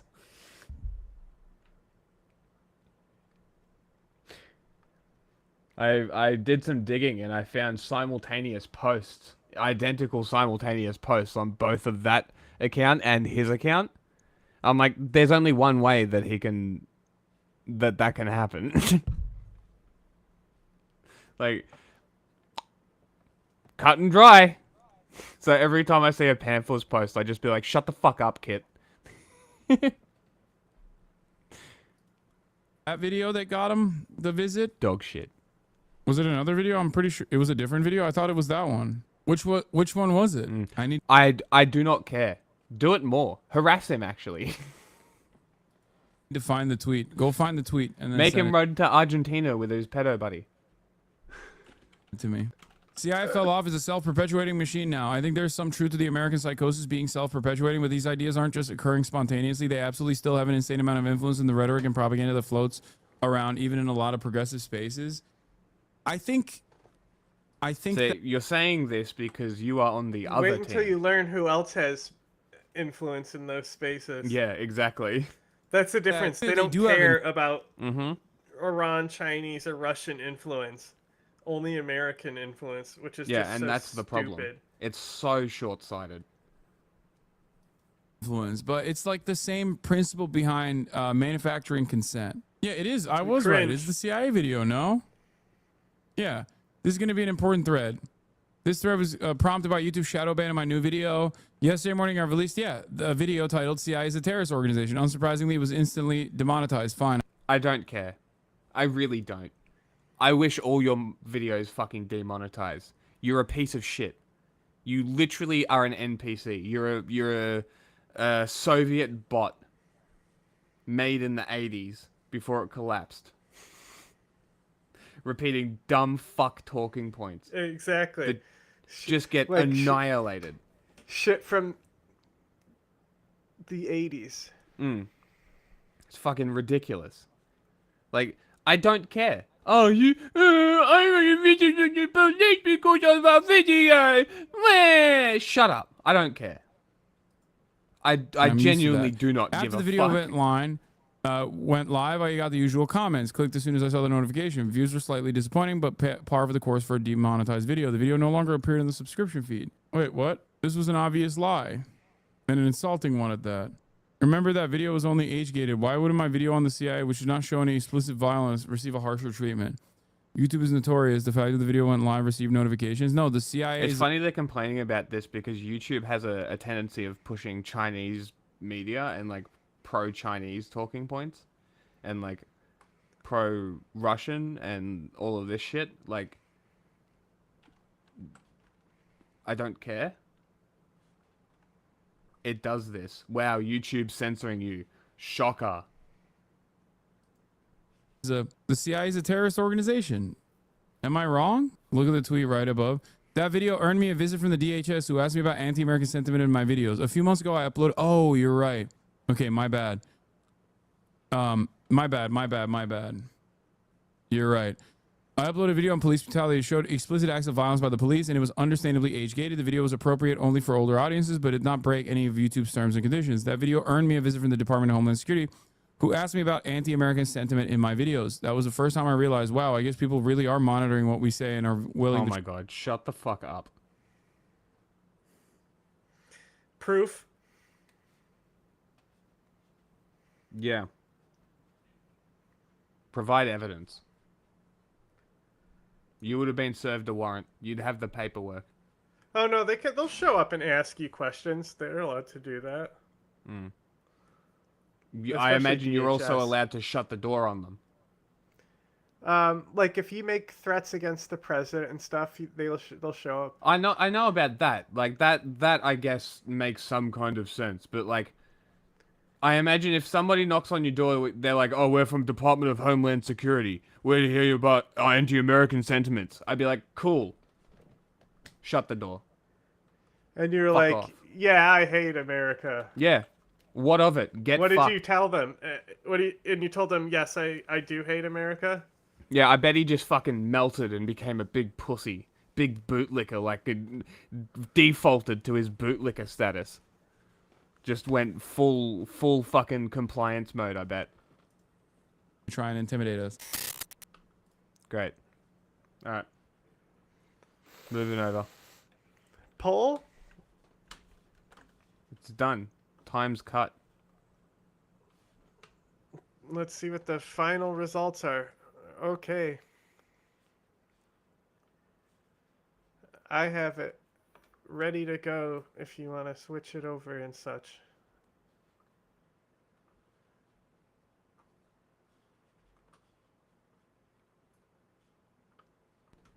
Okay. They're yelling at Rumble. me for using an ad blocker. Bro, it's a pirated movie. Rumble is... And it's gone. Okay. Like, turn off your ad blocker. Bro, it's a pirated movie.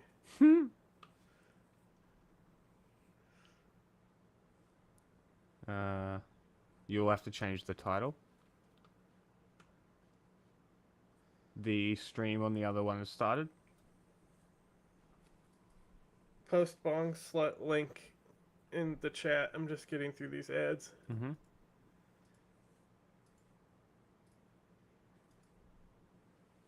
That's funny because on my other account, it didn't give me an ad. Nor talk about the ad blocker. Alright. If you guys want to come watch stolen footage, pick that link. YouTube is shutting down in 3, 2, 1. Goodbye. Hold on. Where'd it be? Hi, do you want to know? Not that one. Where'd it be? Uh-oh! Not that one. Not that one. I bid you There. good day, sir. I bid you good day. Thank you, sir.